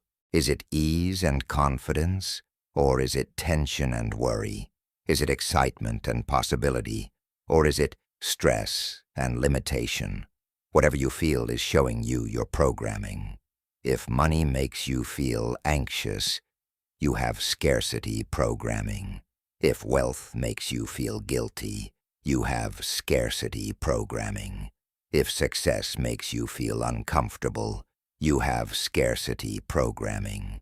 These aren't character flaws. These aren't your fault. But they are your responsibility to change. Here's what you need to understand about how this programming got installed in the first place. You weren't born with beliefs about money. You weren't born thinking that prosperity is difficult, or that wealth is wrong, or that you don't deserve abundance. You learned these beliefs. You absorbed them from your parents, your culture, your religion, your early experiences. Before the age of 7, your brain operates primarily in theta wave states, which is essentially a hypnotic state. During those formative years, you downloaded beliefs and programs directly into your subconscious without any critical filter. Whatever the adults around you believed about money became what you believe about money. If your parents constantly said, "Money doesn't grow on trees," or "We can't afford that," or "Rich people are greedy," those statements became programs in your subconscious. If you heard phrases like, "Money is the root of all evil," or "It's easier for a camel to go through the eye of a needle than for a rich person to enter heaven," those became blocks to your prosperity. If you witnessed your parents fighting about money, stressed about bills, working hard but barely getting by, your subconscious concluded that money equals stress, struggle, and conflict. These programs are running right now, determining your financial reality, and most people have no idea they're even there. David had to dismantle his own scarcity programming. Think about where he came from. He was a shepherd, the youngest son, overlooked and undervalued. He grew up in a culture where his position in life seemed predetermined by birth order and social status. There was every reason for him to accept limitation as his destiny. But something shifted in his consciousness. He began to question the programs that had been installed in him. He began to challenge the beliefs about what was possible for someone like him. He began to rewrite the script that society had given him, and that internal revolution preceded his external transformation. This is where your work begins, not with trying to make more money, but with identifying and dismantling the scarcity programs that are blocking money from flowing to you. You cannot out-earn your programming. If you have a subconscious belief that you don't deserve wealth, you'll find a way to lose it, even if you make it. If you have a hidden conviction that money is bad, or that prosperity compromises your spirituality, you'll unconsciously sabotage opportunities for abundance. If you believe that success requires sacrifice and suffering, you'll create circumstances that make success painful. Your external results will always match your internal programming. Always. So let's start identifying these programs. One of the most common scarcity beliefs is the idea that there's not enough. Not enough money to go around. Not enough opportunities. Not enough success for everyone. This is the fundamental scarcity mindset, and it creates a consciousness of competition, fear, and hoarding. When you believe in limited resources, you feel like you have to fight for your share, protect what you have, and worry about others taking what's yours. This belief creates a stress response in your body, which lowers your vibration, which actually repels abundance rather than attracting it. David operated from the opposite belief. He understood that the universe is infinitely abundant, that God's supply is limitless, that there's more than enough for everyone. His Psalms reflect this consciousness again and again. The earth is the Lord's and the fullness thereof. Not scarcity, but fullness. Not limitation, but abundance. My cup runs over. Not barely enough, but overflowing. The Lord is my shepherd, I shall not want. Not worry about lack, but confidence in provision.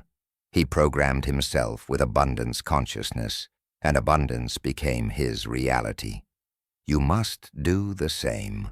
You must begin to recognize when thoughts of not enough arise, and immediately replace them with truth. There is enough. There's more than enough. The universe is abundant. Money is flowing constantly. Opportunities are everywhere. Success is available to everyone who aligns with it. These aren't just affirmations. These are statements of reality. The universe operates on principles of expansion and abundance. Look at nature. Does the ocean worry about running out of water? Do trees ration their seeds? Does the sun calculate how much light to give? Abundance is the natural order of things. Scarcity is a human-created illusion born from fear and misunderstanding. Another deeply embedded scarcity program is the belief that money is hard to get, that you have to work extremely hard, sacrifice your health, give up your happiness, struggle, and suffer to earn money. This belief programs you to create difficult experiences around wealth. It makes prosperity feel like a battle. It exhausts you before you even begin. And the cruelest part is that even when you do make money through struggle, you associate money with pain, which makes your subconscious want to get rid of it so you can escape the pain. David dismantled this program by understanding that prosperity flows from consciousness, not from effort alone. Yes, he took action. Yes, he worked. But his actions came from inspiration and alignment, not from desperate struggle. He knew that when you're aligned with abundance consciousness, opportunities come to you. Resources appear. Doors open. The right people show up. Manifestation becomes effortless because you're working with universal laws rather than against them. This doesn't mean you don't take action. It means your action is inspired, joyful, and effective, rather than forced, stressful, and exhausting. You need to examine your relationship with effort and money. Do you believe that more hours equals more money? Do you think that if it's not hard, it's not valuable? Do you feel guilty when things come easily? These beliefs will keep you trapped in the struggle cycle. The truth is that money flows to value, not to effort. Money flows to consciousness, not to hours worked.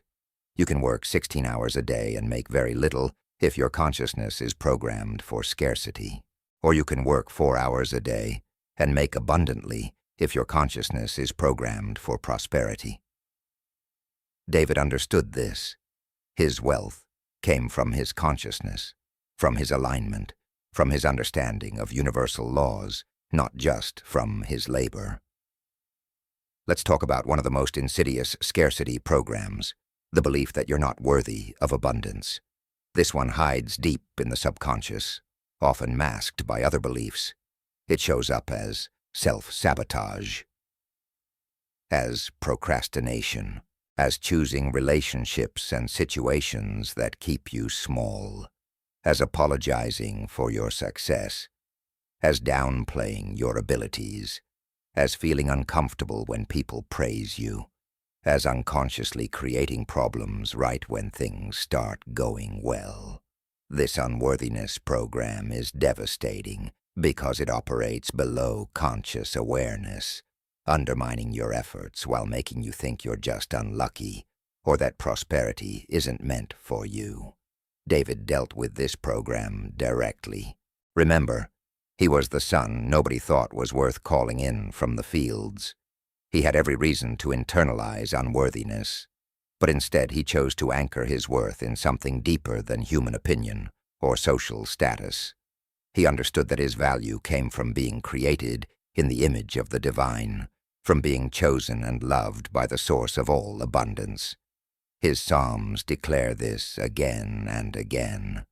I am fearfully and wonderfully made.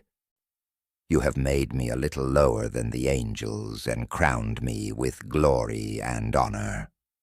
He wasn't being arrogant. He was establishing his identity in truth, overriding the unworthiness programming with declarations of inherent value. You must do this work. You must identify where you've internalized unworthiness and actively dismantle it. Your worthiness isn't based on your achievements, your appearance, your background, or your current circumstances. You're worthy because you exist. You're worthy because you're a unique expression of consciousness. You're worthy because the same creative intelligence that makes galaxies and oceans also flows through you. When you truly grasp your inherent worth, when you install that program at the deepest level, self-sabotage ends. You stop unconsciously blocking your good. You start allowing the abundance that's trying to reach you. Another scarcity program that must be identified and removed is the belief that prosperity compromises your spirituality or goodness. This is a particularly damaging program because it makes you choose between wealth and integrity, between success and spirituality, between abundance and being a good person. It's a false choice, but if you believe it, you'll unconsciously limit your prosperity to maintain your self-image as a spiritual or good person. David completely rejected this false dichotomy. He understood that prosperity and spirituality aren't opposites. They're partners. True prosperity includes material abundance and spiritual depth. Wealth in his hands became a tool for blessing others, for building temples, for advancing purposes larger than himself. He didn't have to choose between riches and righteousness. He embodied both.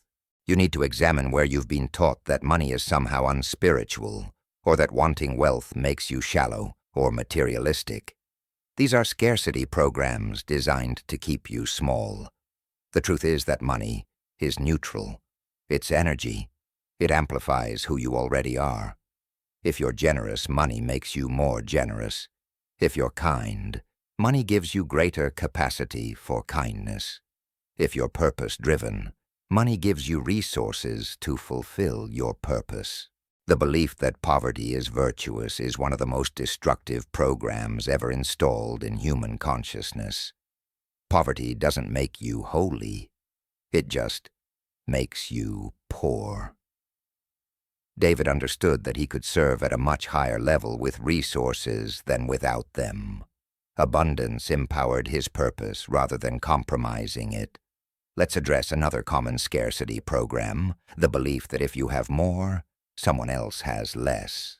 This zero-sum thinking keeps many good-hearted people from fully embracing prosperity because they don't want to take from others. But this belief is based on a fundamental misunderstanding of how abundance works. Wealth isn't a fixed pie, where your slice reduces someone else's slice. Wealth is created. Value is generated. When you create something of value, you expand the pie. When you serve others, you generate wealth. When you solve problems, you create abundance. Your prosperity doesn't diminish anyone else's. In fact, your wealth creates opportunities, jobs, and resources for others. David's prosperity didn't impoverish his kingdom. It enriched it. His wealth created employment, funded infrastructure, built cities, supported arts and culture, and blessed countless people. When you prosper, you lift others with you.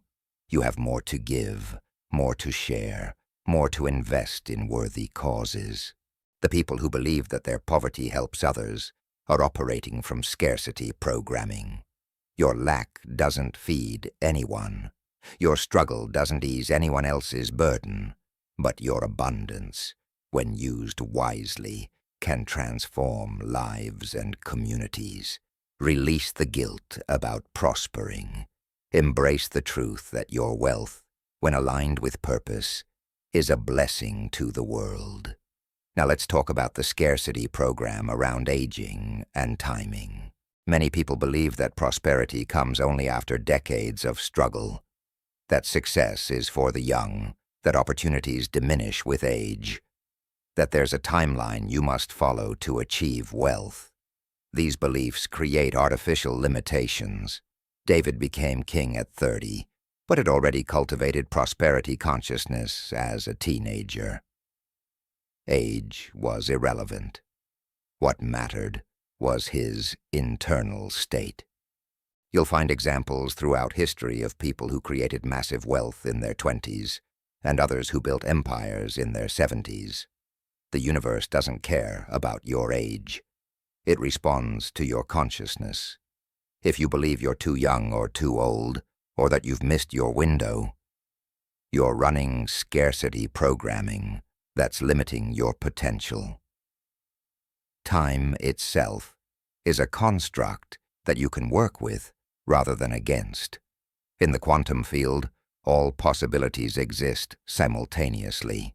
The version of you that's already wealthy exists now, not in some distant future. When you stop thinking of prosperity as something that will happen later and start embodying it now, you collapse the timeline.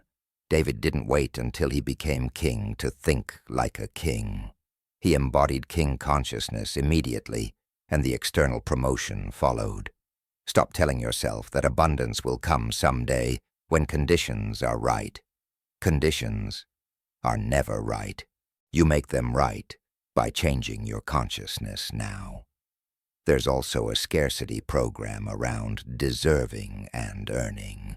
Many people believe they must earn the right to prosperity through suffering, through proving themselves, through paying their dues. This creates a relationship with abundance, where you're always trying to prove you deserve it, rather than knowing you deserve it. David understood that favor and blessing aren't earned through suffering. They flow from alignment. They come from understanding your identity as a child of an abundant universe. Yes, he took action. Yes, he developed skills. But his actions came from a place of already knowing his worth and his destiny, not from trying to earn it. You must shift from earning consciousness to receiving consciousness, from proving to allowing, from striving to aligning.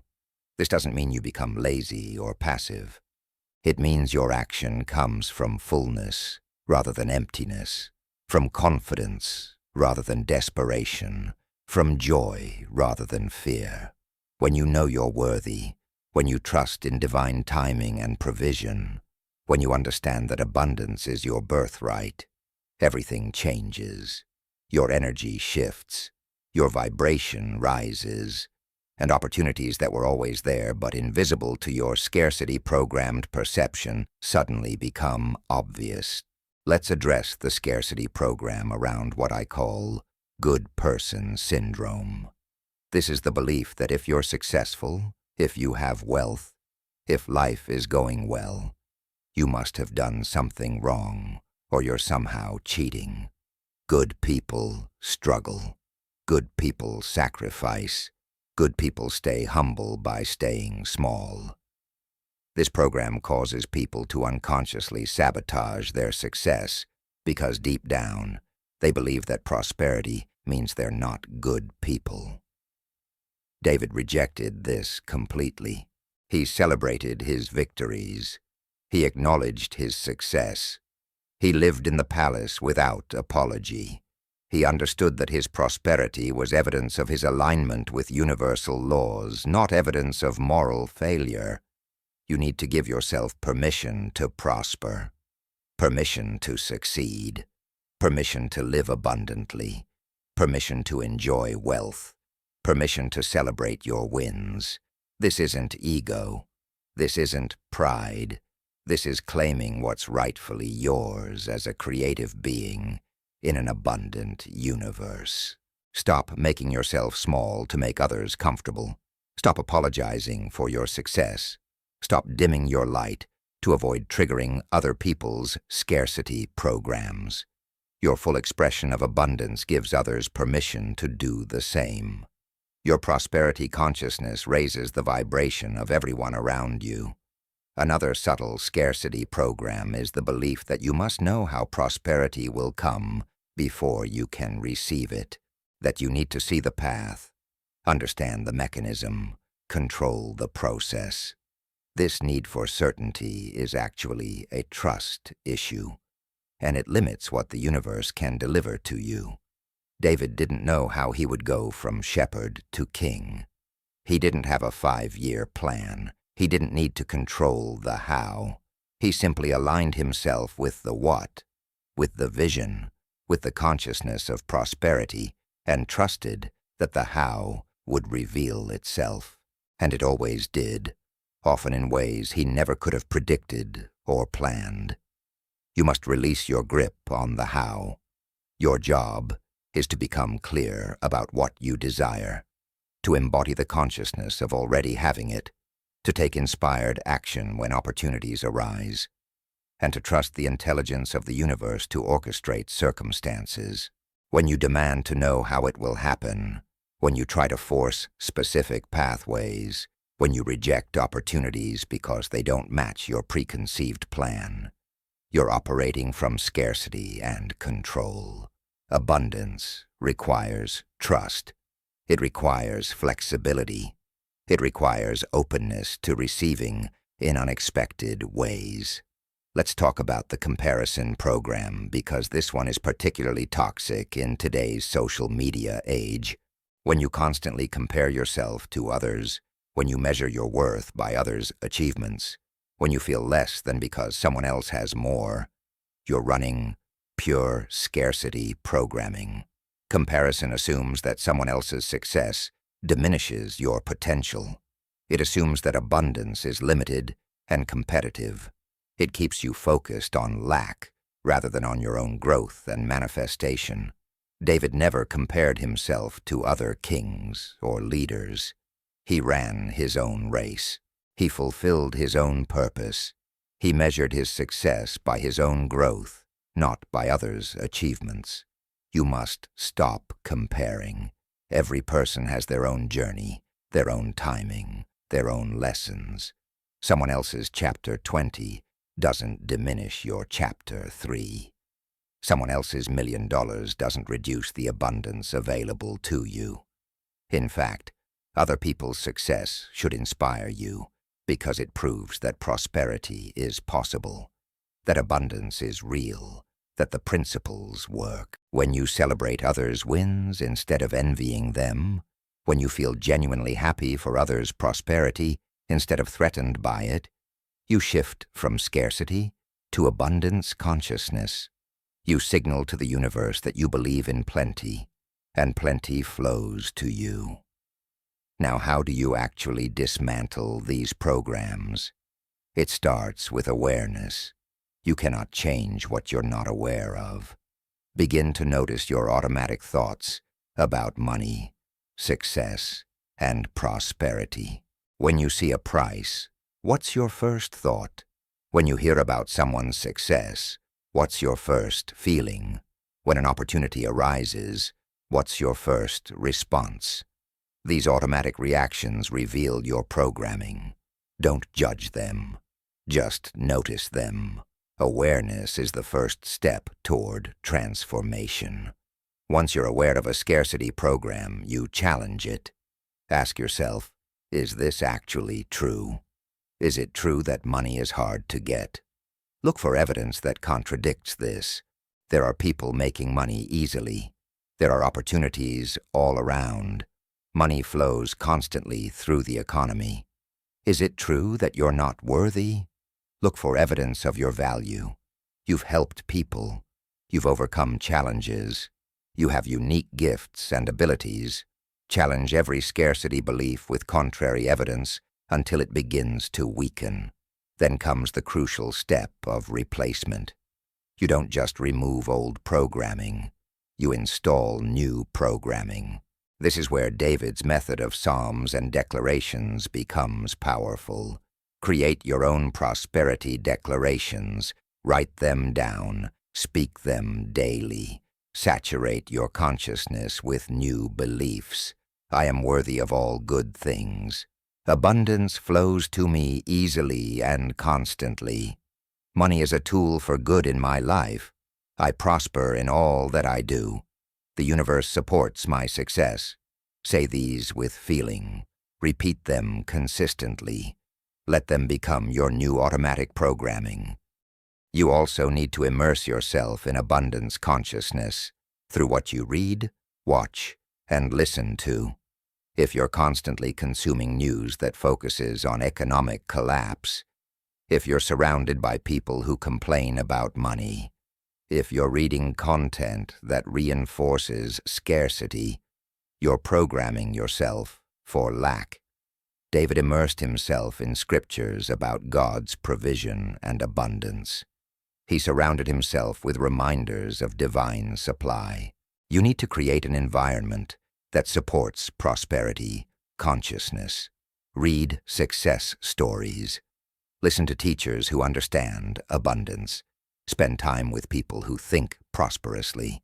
Feed your mind content that reinforces the reality you're creating. Meditation is another powerful tool for dismantling scarcity programs. When you quiet your conscious mind through meditation, you gain access to your subconscious programming.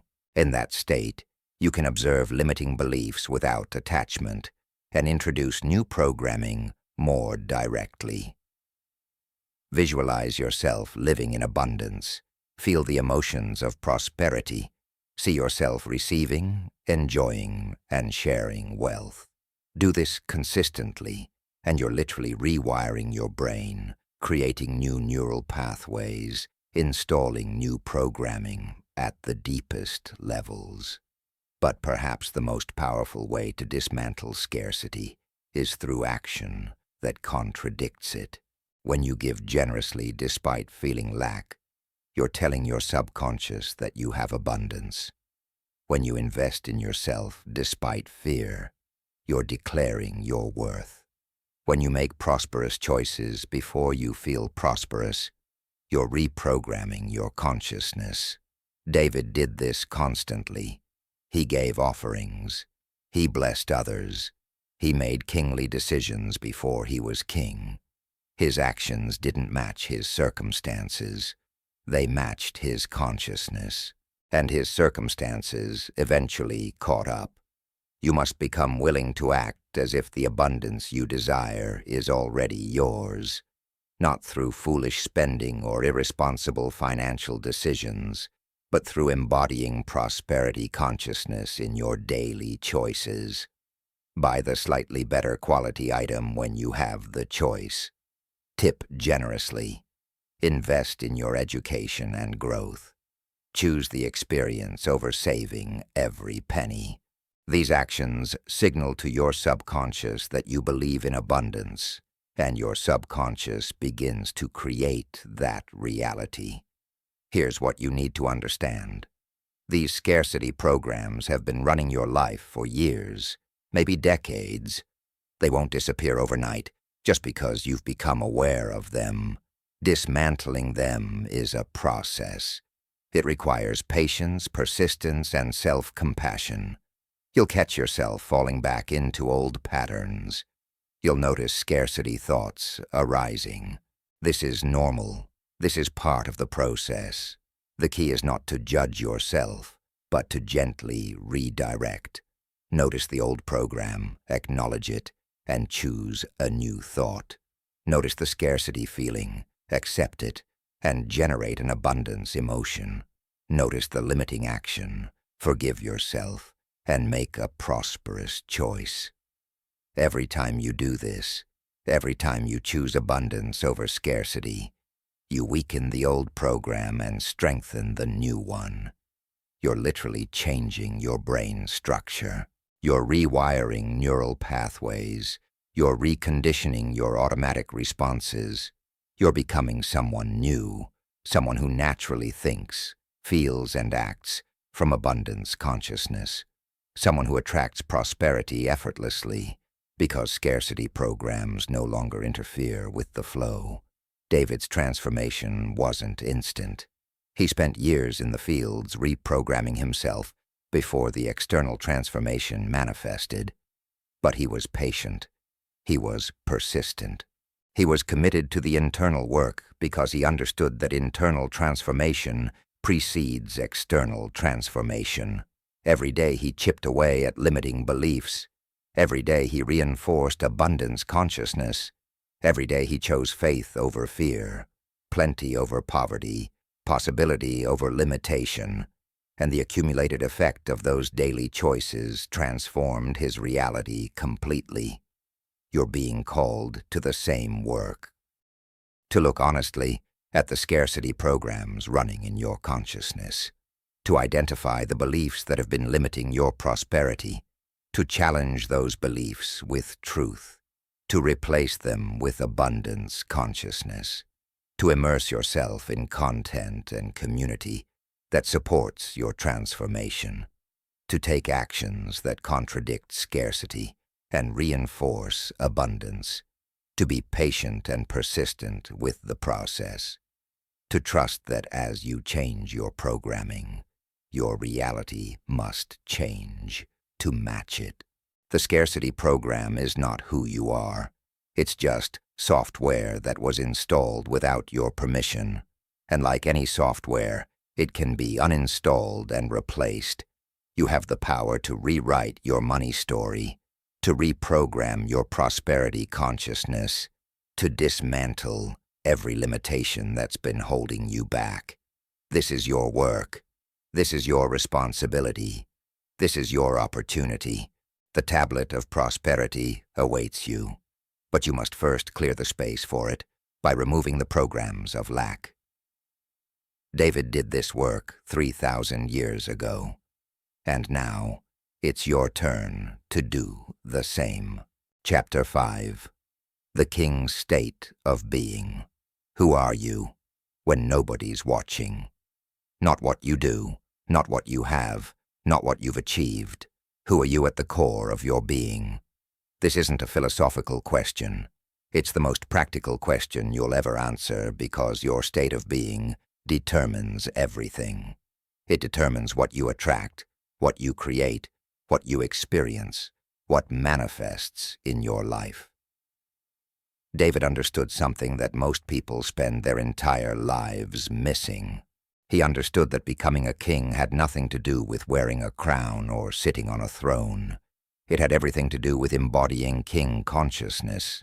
He was a king in the fields long before he was a king in the palace, and that internal state of being is what created the external reality. Your state of being is not your mood. Moods change constantly based on circumstances. Your state of being is deeper than emotion. Emotions come and go. Your state of being is not your thoughts, because thoughts are constantly flowing through your awareness. Your state of being is the foundation underneath all of these. It's your identity. It's how you see yourself. It's the energetic frequency you're broadcasting constantly. It's the lens through which you perceive reality. And most importantly, it's the magnet that attracts your experiences. When David was watching sheep, his state of being was already that of a king. His circumstances hadn't changed yet, but his consciousness had.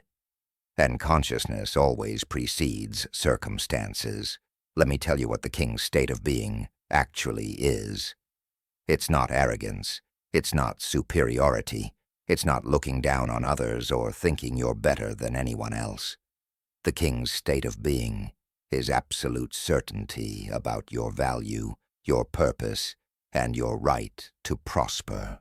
It's unshakable confidence that you're exactly where you need to be and that everything is working in your favor. It's deep trust in your ability to handle whatever comes. It's knowing that resources, opportunities, and support will always be available to you.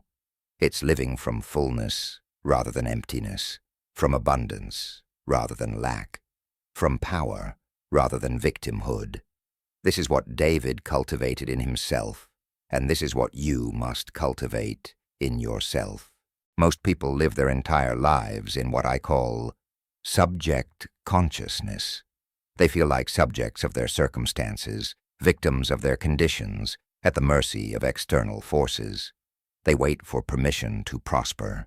They wait for conditions to improve. They wait for someone to give them opportunities. They live in reaction mode, responding to whatever life throws at them. This is not king consciousness. A king doesn't wait for permission.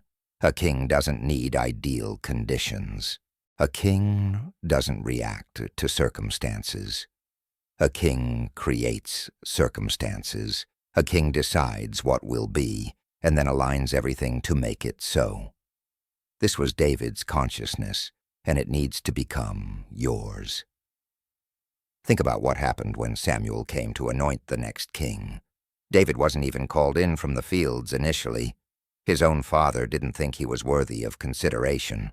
But David's state of being wasn't determined by his father's opinion, or his brother's perception, or society's expectations. His state of being was anchored in something deeper, something internal, something that couldn't be shaken by external rejection or dismissal. When he was finally brought before Samuel, he didn't come in apologetically or tentatively. He came in as someone who already knew his worth, who already carried himself with the dignity of his destiny. His outer circumstances said, shepherd, but his inner state of being said, king. This is the shift you must make. You cannot wait until circumstances validate you to start carrying yourself with dignity. You cannot wait until success arrives to start embodying confidence.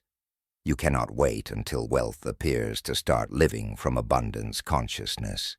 The king's state of being comes first. The external validation follows, always, without exception.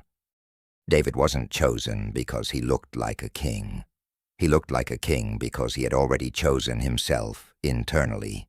The external anointing was simply recognition of what already existed in his consciousness. So how do you cultivate this king's state of being? It starts with a fundamental shift in identity. You must stop identifying with your current circumstances and start identifying with your desired reality. Most people say, I am struggling, or I am broke, or I am unlucky. Every time you say, I am, followed by a limitation, you're reinforcing that identity. You're telling the universe, this is who I am. Give me more experiences that match this identity. David never identified with his circumstances. He identified with his destiny. He identified with divine favor. He identified with victory and prosperity. Even when he was in the fields, even when he was in the caves hiding from Saul, even when circumstances looked dire, his I am statements reflected his true identity, not his temporary conditions.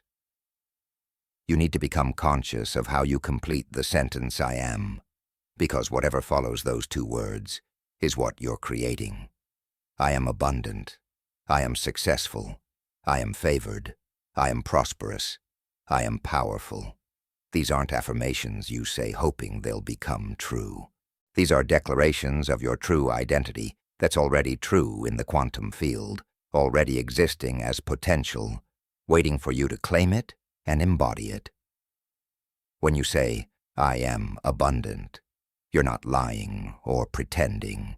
You're choosing which version of you in the quantum field you're going to collapse into your reality. The king's state of being also requires what I call sovereign responsibility. A king takes complete responsibility for his kingdom. He doesn't blame external circumstances. He doesn't make excuses. He doesn't play victim. If something isn't working in his kingdom, he changes it. If there's a problem, he solves it. If there's a lack, he creates abundance. David embodied this completely.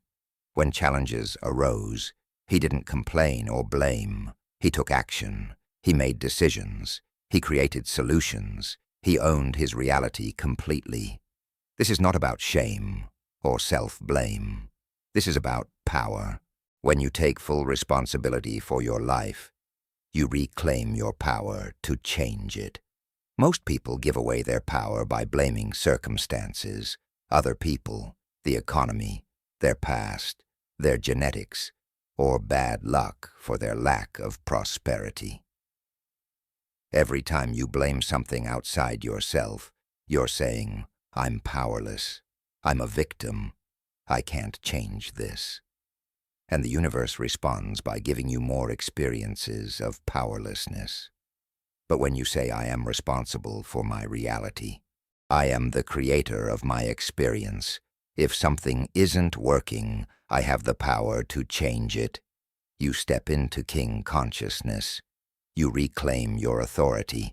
You activate your creative power. David never gave his power away. He never saw himself as a victim, even when he was actually being victimized by Saul's attempts to kill him. He remained in his power by taking responsibility for his responses, his choices, and his state of being. Another essential aspect of the king's state of being is decisiveness. A king makes decisions. He doesn't waffle. He doesn't endlessly deliberate. He doesn't need perfect information or guaranteed outcomes. He gathers what information he can, consults his wisdom, and then decides. And once he decides, he commits fully, without second-guessing. This decisiveness creates momentum. It opens pathways. It signals to the universe that you know what you want, and you're going after it. Indecision, on the other hand, creates stagnation. It keeps you stuck. It signals uncertainty and lack of clarity, which creates more uncertainty and confusion in your external reality. David was extraordinarily decisive. When he heard Goliath's challenge, he didn't spend weeks deliberating whether to face him. He decided immediately. When opportunities arose, he seized them. When challenges appeared, he met them. When choices needed to be made, he made them. This doesn't mean he was reckless or impulsive. It means he trusted himself, trusted his guidance, and trusted that even if a decision led to an unexpected outcome, he had the capability to handle it and learn from it. You must develop this same decisiveness. Stop waiting for perfect clarity. Stop seeking guarantees. Make a decision, commit to it fully, and trust yourself to navigate whatever unfolds. The king's state of being also includes unwavering faith. Not blind faith, not naive faith, but intelligent faith based on understanding how universal laws work. David's faith wasn't hoping things might work out. It was knowing they would work out because he understood the principles governing manifestation. He knew that if he aligned his consciousness with prosperity, prosperity must manifest. He knew that if he embodied victory, victory must come. He knew that if he lived in gratitude and trust, blessings must flow.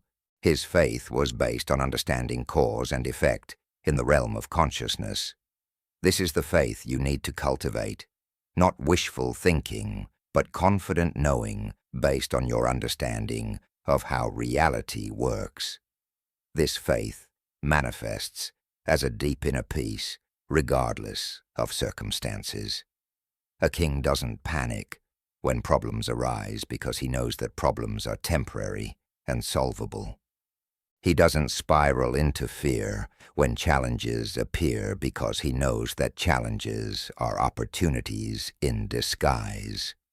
He doesn't collapse into despair when things don't go as planned because he trusts that there's a larger intelligence orchestrating events for his ultimate benefit. David demonstrated this peace consistently. Read his Psalms. Even when he's describing difficult circumstances, he always returns to peace, to trust, to confidence in divine provision. This wasn't denial. This was mastery.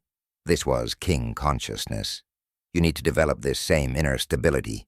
This means creating a daily practice of returning to center, to peace, to trust. When anxiety arises, you notice it and choose peace. When fear appears, you acknowledge it and choose faith. When doubt whispers, you hear it and choose certainty. This isn't suppressing emotions. This is not being controlled by them. This is maintaining your state of being regardless of what emotions or thoughts pass through. A king observes his emotions. He doesn't become them. He witnesses his thoughts. He doesn't let them run his life. He remains anchored in his chosen state of being, no matter what's happening around him or within him. Another crucial element of the king's state of being is generosity. True kings understand that abundance is meant to flow through them, not just to them. David was extraordinarily generous. He gave offerings. He blessed others. He shared his resources freely. And notice that his generosity increased his prosperity rather than diminishing it. Why? Because generosity is a declaration of abundance. When you give freely and joyfully, you're telling the universe, I have plenty. I trust there's more coming. I'm a conduit for abundance. And the universe responds by giving you more to give. Scarcity consciousness hoards. King consciousness shares. Subjects hold on tightly. Kings open their hands. You must cultivate this generosity in your state of being, not just in actions, but in consciousness. Be generous with your time, your attention, your encouragement, your resources, your knowledge. Be someone who adds value wherever you go. Be someone who lifts others up. Be someone who celebrates others' success. This generosity shifts your vibration from lack to abundance, from fear to trust, from scarcity to prosperity. And as your vibration shifts, your reality must shift to match it. David's generosity was inseparable from his prosperity. They were two sides of the same consciousness. You cannot embody king consciousness while living in hoarding, grasping, or scarcity-based behavior. The king's state of being also includes what I call future-present awareness. This means living from the reality you're creating rather than the reality you're currently experiencing. David did this masterfully. He spoke from victory before battles were won. He gave thanks for provision before it appeared. He carried himself as king before he wore a crown. He lived from the future he was creating rather than being imprisoned by his present circumstances. This isn't delusion. This is how you collapse the quantum field in your favor. When you live from your desired future, when you think from it, feel from it, speak from it, and act from it, you literally draw that future into your present. Most people live from their past. They let past experiences determine their present identity and future possibilities. I failed before, so I'll probably fail again. I've always struggled with money, so that's just who I am. Nobody in my family has been successful, so it's probably not possible for me. This is living from the past, and it creates more of the past. David refused to do this. He didn't let his shepherd background define his possibilities. He didn't let his youth limit his potential. He didn't let past rejections determine his future. He lived from the reality he was creating, and that reality eventually overtook his circumstances. You must practice this. When you wake up in the morning, don't ask yourself, what is my reality today? Ask yourself, who am I choosing to be today? Don't let your current bank account determine your financial identity. Don't let your current relationship status determine your worthiness of love. Don't let your current job define your value or potential. Choose your identity. Choose your state of being. Choose to live from the reality you're creating, and then watch as circumstances begin to shift to match that internal state. The king's state of being also requires impeccability with your word. Every word you speak is a declaration of your reality. Every sentence is an instruction to your subconscious mind and the quantum field. David understood this deeply. His psalms are filled with powerful declarations, carefully chosen words that reinforced his desired reality. He spoke life, not death. He spoke abundance, not lack. He spoke victory, not defeat. He spoke faith, not fear. Even when describing challenges, he always ended with declarations of trust and confidence. His words created his reality. Your words are creating yours right now. You need to become conscious of your language. Stop saying, I can't afford it. Say, I'm choosing to allocate my resources differently. Stop saying, I'm so broke. Say, I'm in a temporary financial transition. Stop saying, I never have enough time. Say, I'm prioritizing what matters most. Stop saying, I always fail. Say, I'm learning and growing. These aren't just semantic games. Words matter. They shape your consciousness. They program your subconscious. They direct the quantum field. A king is impeccable with his word because he knows that his words have creative power. You must develop this same awareness and discipline. Another aspect of king consciousness is the ability to hold vision despite contrary evidence. When everyone told David he was too young to face Goliath, he held his vision. When Saul tried to kill him, he held his vision. When he was hiding in caves, he held his vision. External circumstances constantly contradicted what he knew internally, but he never let circumstances overwrite his consciousness. This is crucial, because if you let current reality determine your beliefs about what's possible, You'll never create anything different than what you already have. You must hold your vision, your knowing, your certainty about your prosperity, despite what your bank account shows, despite what the economy is doing, despite what skeptics say. This doesn't mean ignoring reality. It means not letting current reality be your final reality. It means recognizing that current circumstances are simply the manifestation of past consciousness. But you're creating new consciousness now, which will create new circumstances in the future. You honor where you are, while simultaneously holding the vision of where you're going. David did both. He acknowledged his current position as a shepherd, while never identifying with it as his destiny. He dealt with his current challenges while never losing sight of his ultimate vision. This is the balance of king consciousness. The king's state of being also includes celebration. Kings celebrate victories. They acknowledge wins. They honor progress. David did this constantly.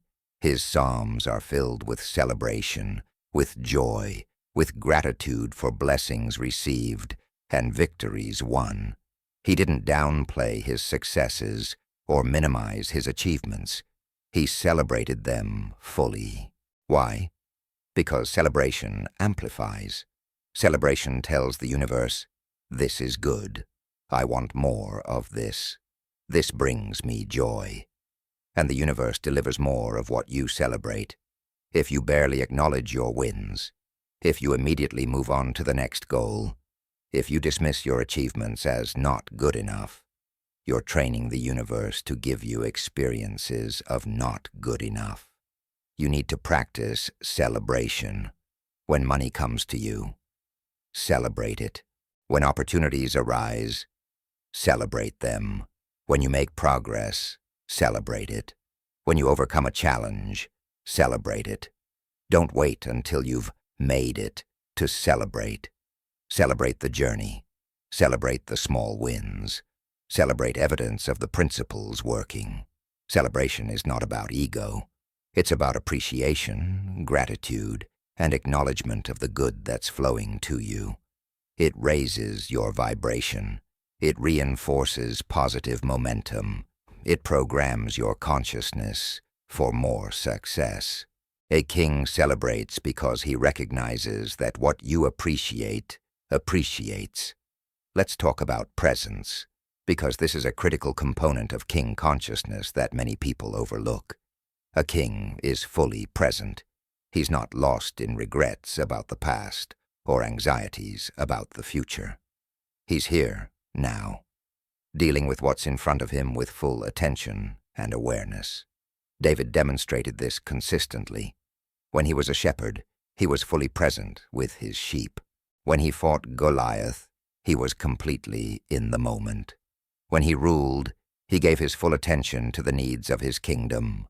This presence gave him access to intuition, wisdom, and creative solutions that aren't available when your consciousness is scattered across past and future. You must cultivate this presence. When you're working, be fully there. When you're with people, be completely present. When you're making decisions, bring all your awareness to the moment. Stop letting your mind constantly wander to what might happen or what did happen. The present moment is where all your power resides. It's where you can make new choices. It's where you can think new thoughts. It's where you can feel new emotions. It's where creation happens. Past and future exist only in your mind. Only now is real. Only now has creative power. A king lives in his power by living in the now. The king's state of being also includes what I call relaxed intensity. This is the ability to pursue goals with passion and commitment while simultaneously remaining detached from outcomes. David wanted to be king, but he didn't desperately need to be king. He desired victory, but he wasn't attached to specific timelines or methods. He worked with focus and dedication, but he also trusted in divine timing and orchestration. This relaxed intensity is magnetic. Desperation repels. Neediness pushes away. But passionate action combined with trust and detachment is incredibly attractive. It signals confidence, abundance, and certainty. You need to find this balance. Care about your goals deeply, but don't make your worth or happiness dependent on achieving them. Take inspired action consistently, but don't force or strain. Want prosperity, but don't need it to feel complete. Desire success, but know that you're already enough regardless of external achievements. This isn't about not caring. It's about caring without clinging. It's about pursuing without desperation. It's about being invested in the journey while trusting the outcome. David modeled this perfectly. He fought to become king, but he also twice refused to take the throne through violence when he had the chance, trusting that the right timing would come. That's relaxed intensity. That's king consciousness. Another critical element is the ability to make powerful requests. A king doesn't beg. A king doesn't plead. A king makes requests from a place of authority and expectation. Look at David's prayers. They're not tentative or uncertain. Give me wisdom. Grant me victory. Bless me indeed. He asked boldly because he understood his relationship with the source of abundance. He knew he was a son, not a servant. He knew he had access, authority, and right relationship. His requests were clear, specific, and confident, and they were answered because of the consciousness from which they came. You must learn to make powerful requests. Ask the universe clearly for what you desire. Ask people directly for what you need. Ask life for opportunities, resources, and support. Don't hint. Don't hope people will figure it out. Don't be vague. Be clear. Be specific. Be confident in your asking. This doesn't mean being demanding or entitled. It means recognizing that you're a creative being in an abundant universe, and asking is part of the creative process. The universe can't deliver what you haven't clearly requested. People can't support you if they don't know what you need. A king articulates his desires clearly and then remains open to how they're fulfilled. The king's state of being also requires emotional mastery. Not emotional suppression, but mastery. This means experiencing emotions fully while not being controlled by them. David felt fear, but he didn't let fear make his decisions. He experienced grief, but he didn't let grief define his identity. He felt anger, but he didn't let anger control his actions. He had the full range of human emotions, but he remained master of his state of being, regardless of what emotions moved through him. This is crucial, because if your emotions control your state of being, then circumstances control your state of being, which means you've given away your power. You must develop this emotional mastery. Feel what you feel. Honor your emotions. Let them move through you, but don't let them run your life. Don't let temporary emotions override your chosen state of being. Don't let momentary fear cancel your faith. Don't let passing doubt erase your certainty. Be bigger than your emotions. Witness them, experience them, but remain anchored in king consciousness, regardless of what you're feeling. This is not about being cold or robotic. This is about being the master of your inner world, rather than its slave. Finally, the king's state of being includes what I call divine entitlement. This is not arrogance or ego. This is understanding that prosperity is your birthright. Abundance is your natural state. Success is your inheritance. You're not trying to get something you don't deserve. You're simply claiming what's already yours. David understood this completely. He didn't see his prosperity as something he had to earn through suffering or prove himself worthy of. He saw it as his divine right as a child of an abundant Creator. This consciousness eliminates the struggle, the striving, the feeling of having to prove yourself. You simply step into what's already yours. You need to embrace this divine entitlement, not entitlement based on ego or superiority, but entitlement based on your true identity as a creative being made in the image of infinite abundance. You deserve prosperity. You deserve success.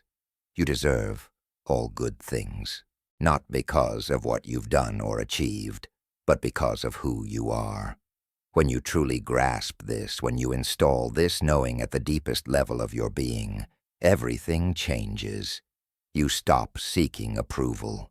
You stop trying to earn what's already yours. You simply receive, enjoy, and share the abundance that flows naturally to those who embody King consciousness.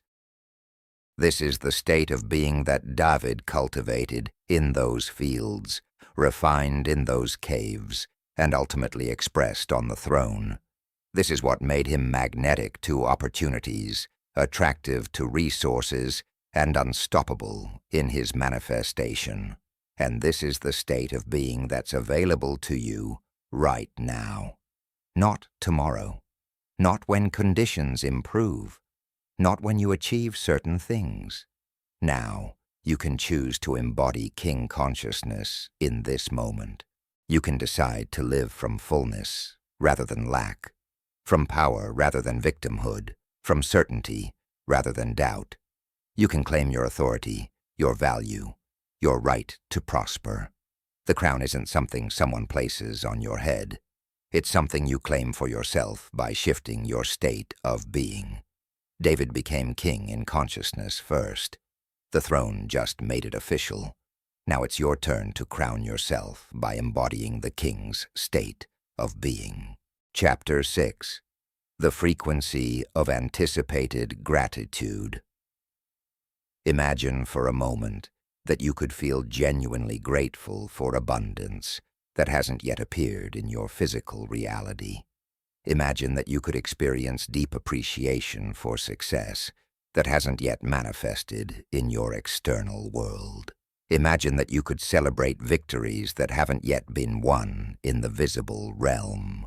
Most people would call this delusional, pretending, or living in fantasy, but David called it faith, and modern quantum physics calls it collapsing probability waves. And the masters of manifestation throughout history have called it the secret to effortless creation. This is the frequency of anticipated gratitude, and it's perhaps the most powerful tool in the entire tablet of prosperity. Here's what you need to understand about gratitude that most people completely miss. Gratitude is not just a nice emotion that makes you feel good. Gratitude is a specific electromagnetic frequency that you broadcast from your heart and brain. This frequency interacts with the quantum field and literally draws to you experiences, circumstances, and manifestations that match that vibration. When you feel grateful, you're not just being positive or spiritual. You're actually changing your biology, altering your energy field, and sending a powerful signal into the universe that says, "More of this, please. This frequency feels good. Bring me experiences that match this feeling." But here's where it gets revolutionary. The quantum field doesn't know the difference between gratitude for something that already exists and gratitude for something that's on its way. Your body doesn't distinguish between appreciation for current blessings and appreciation for future manifestations. When you generate the emotion of gratitude, when you feel it authentically in your chest, when you let it wash through your entire being, you're creating the same electromagnetic signature whether you're grateful for your morning coffee or grateful for abundance that hasn't yet appeared.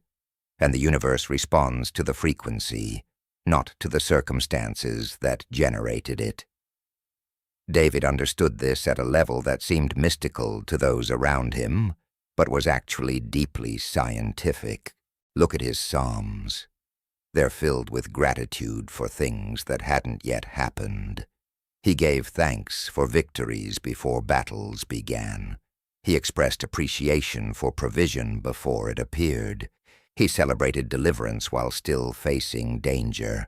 He wasn't pretending. He wasn't in denial. He was activating the frequency of anticipated gratitude, and that frequency was drawing his desired reality into manifestation. He was grateful, not just for what he had, but for what he knew was coming. And because he felt it as already done, it had to become done in physical reality. Let me explain why this works. When you wait to feel grateful until after something good happens, you're operating in a reactive mode.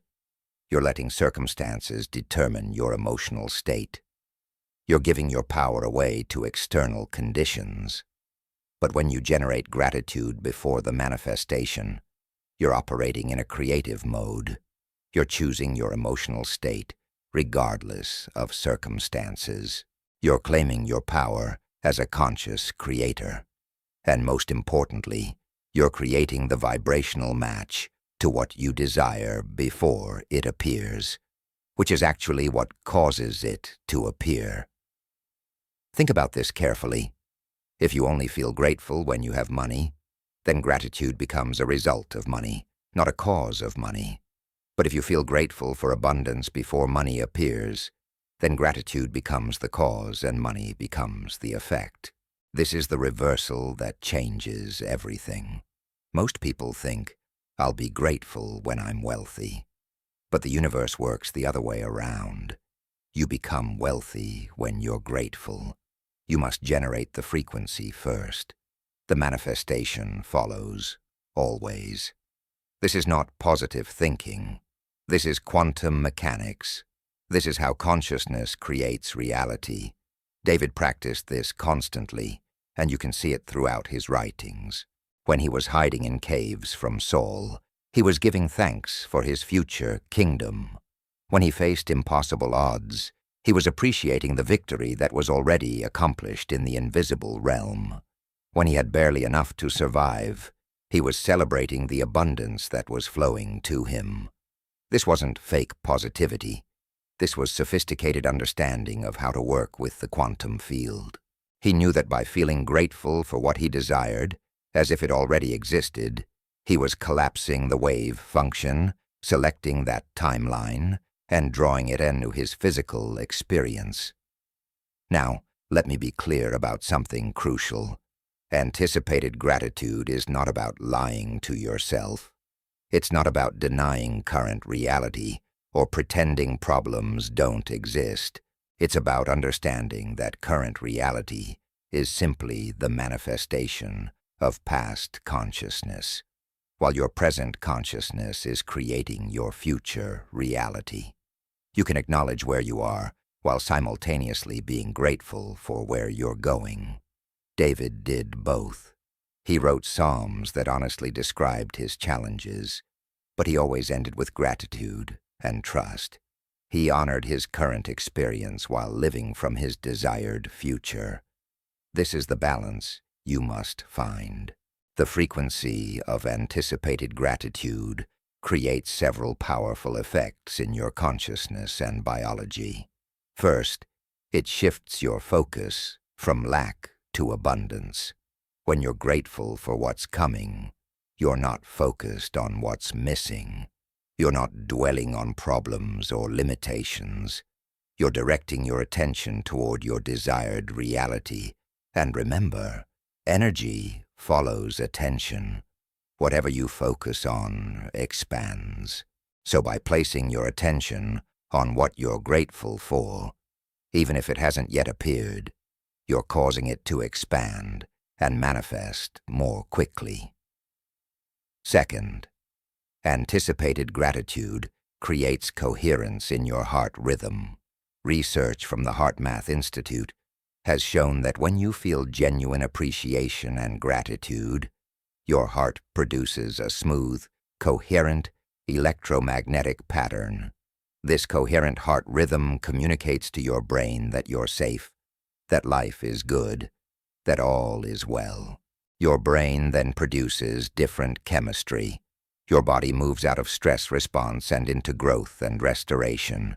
You literally become healthier, more creative, more intuitive, and more magnetic to positive experiences. All of this happens simply by generating the frequency of gratitude. Third, and this is crucial, anticipated gratitude eliminates the energy of need from your manifestation. Need is the biggest block to receiving. When you need something desperately, you're actually broadcasting the frequency of not having it.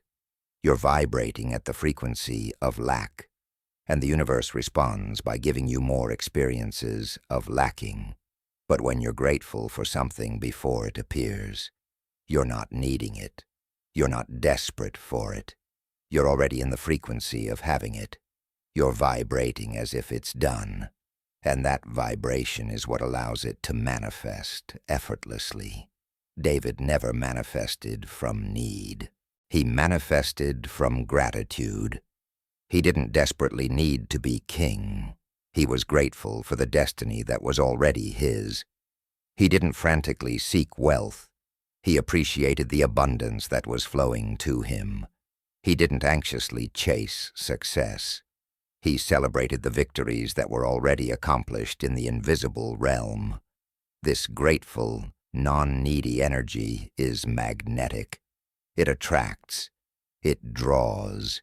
It magnetizes exactly what you desire because you're already vibrating at the frequency of having it. So how do you actually practice anticipated gratitude? How do you generate authentic appreciation for things that haven't yet appeared? This is where most people struggle, because they try to force feelings they don't actually feel. They try to fake gratitude, and their body knows they're faking. The quantum field knows they're faking. You cannot trick the universe. You must generate genuine feeling. And here's how you do it. You start by feeling grateful for what you already have, no matter how small. You find something, anything, that you can authentically appreciate. The air you're breathing, the bed you slept in, the food you ate, the people in your life. You generate real gratitude for current blessings first. Once you've activated that frequency, once you can feel genuine appreciation flowing through your body, you then redirect it toward your desired manifestation. You imagine your desired reality as if it's already happened. You see it vividly in your mind. You notice details. You make it as real as possible in your imagination. And while you're seeing it, you let yourself feel the gratitude you would feel if it were already real. You don't try to force the feeling. You simply imagine the scenario so vividly that the feeling naturally arises. Your body doesn't know you're imagining it. Your body experiences it as real. And that's when the magic happens. That's when you're broadcasting the frequency that creates manifestation. David did this through his psalms and meditations. He would vividly imagine God's faithfulness, divine provision, complete victory. He would see it so clearly that he would feel genuine gratitude rising in his chest. He would let that gratitude wash over him, through him, filling every cell of his body. And in those moments, he wasn't just hoping or wishing. He was creating. He was collapsing quantum possibilities. He was drawing his desired future into his present. This is the practice you must develop.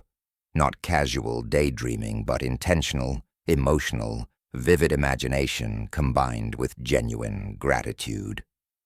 Let me give you a specific example of how to do this. Let's say you desire financial abundance, but currently struggle with money. Don't try to feel grateful that you're struggling. That's not what this is about. Instead, you close your eyes and imagine yourself checking your bank account and seeing an abundant balance. You see the numbers. You feel the relief, the joy, the freedom. You imagine paying bills effortlessly. You see yourself making a purchase you've wanted without stress or worry. You visualize giving generously to a cause you care about.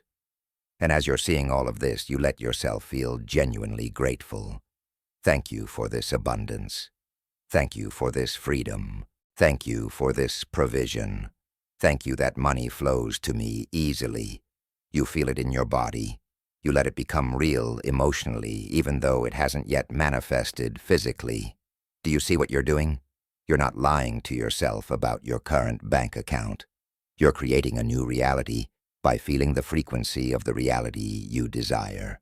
You're training your body to emotionally experience abundance before it appears. And your body, not knowing the difference between imagination and reality, begins to broadcast the electromagnetic signature of abundance. The quantum field responds to that frequency by drawing experiences, opportunities, and manifestations that match it. This is not wishful thinking. This is quantum creation. This is what David mastered 3,000 years ago. The frequency of anticipated gratitude also works as a powerful antidote to fear, worry, and anxiety. You cannot feel grateful and fearful simultaneously. They're opposite frequencies. When fear arises, when worry tries to take over, when anxiety creeps in, you have a choice. You can feed those frequencies by dwelling on worst-case scenarios and problems. Or you can shift to the frequency of anticipated gratitude. You can immediately begin generating appreciation for positive outcomes, for solutions that are coming, for support that's on the way, for the ultimate good that will emerge from this situation. As you shift your frequency, your entire experience shifts. David used this technique constantly. Whenever fear arose, which it did frequently given the life-threatening situations he faced, he would redirect to gratitude. He would remember past deliverances and give thanks for them. He would imagine future victories and appreciate them. He would focus on God's faithfulness and feel grateful for it. This wasn't denial of danger.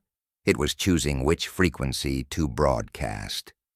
And by choosing gratitude over fear, he remained in a creative, powerful state rather than a reactive, powerless state. His enemies often remarked that he seemed unshakable, unmovable, impossible to intimidate. This was the result of living in the frequency of anticipated gratitude. You must learn to make this same choice. When circumstances look challenging, when problems seem overwhelming, when fear whispers that things won't work out, you immediately shift to anticipated gratitude. Thank you that this situation is resolving in my favor. Thank you that solutions are appearing. Thank you that I'm guided and supported. Thank you that something wonderful is emerging from this. Thank you that I'm always taken care of. Thank you that abundance is flowing to me now. Feel it. Mean it. Let it become your dominant frequency. And watch how quickly situations shift when you shift your vibration. Another powerful aspect of anticipated gratitude is that it creates an energetic vacuum that the universe must fill. When you're grateful for abundance before it appears, you're essentially saying to the universe, I already have this. There's a space here waiting to be filled with the physical manifestation of what I'm already experiencing energetically. The universe abhors a vacuum. When you create that energetic space through anticipated gratitude, when you feel and live as if the abundance is already yours, the physical manifestation must rush in to fill that space. This is the law of vacuum, and it's one of the most reliable principles of manifestation. David created these energetic vacuums constantly. He lived as king before he was crowned. He felt abundant before wealth appeared. He carried himself as victorious before battles were won. He created the space, energetically, and the physical reality had to fill it. This is why his manifestations seemed to come so easily and quickly. He wasn't struggling to make things happen. He was allowing them to happen by creating the energetic space through anticipated gratitude. The universe was simply filling the vacuums he created through his consciousness. You can do this right now with whatever you desire. If you want a new home, start feeling grateful for it before you have it. Walk through it in your imagination. Feel the gratitude of living there. Appreciate its beauty, its comfort, its perfect fit for your needs. Create that energetic space. If you want a relationship, feel grateful for your perfect partner before they appear. Appreciate the love, the connection, the joy you'll experience together. Live in that feeling. Create that space. If you want a business to succeed, feel grateful for its success before it's manifested. Appreciate the clients, the revenue, the impact you're making. Embody that reality. Create that vacuum, and then watch as the universe rushes to fill it with physical manifestation. The frequency of anticipated gratitude also has the remarkable effect of making you more alert to opportunities, resources, and synchronicities that are already available, but previously invisible to you. Remember the reticular activating system we discussed earlier? It filters reality based on what you've told it is important. When you're in the frequency of anticipated gratitude, when you're feeling abundant, successful, and blessed, your RLS begins to show you opportunities for abundance, success, and blessing that were there all along, but you couldn't see because you were vibrating at a different frequency. This is why David seemed to have such incredible luck and timing. It wasn't luck. It was that his frequency of gratitude made him alert to opportunities others missed. When everyone else saw an insurmountable giant, he saw an opportunity for victory. When others saw a shepherd boy, influencers saw a future king. When others saw lack, he saw abundance. His grateful consciousness literally changed what he could perceive, and therefore what he could receive. The same will happen for you. As you consistently practice anticipated gratitude, you'll start noticing opportunities you never saw before. Doors will appear that you didn't know existed. People will show up with exactly what you need. It's not that these things weren't there before. It's that your frequency now allows you to perceive them. There's also something profoundly important about the timing of when you practice anticipated gratitude. Many people try to do gratitude practices at random times or only when they remember. But David built gratitude into the structure of his day. He had morning prayers of thanksgiving. He had evening celebrations of blessing.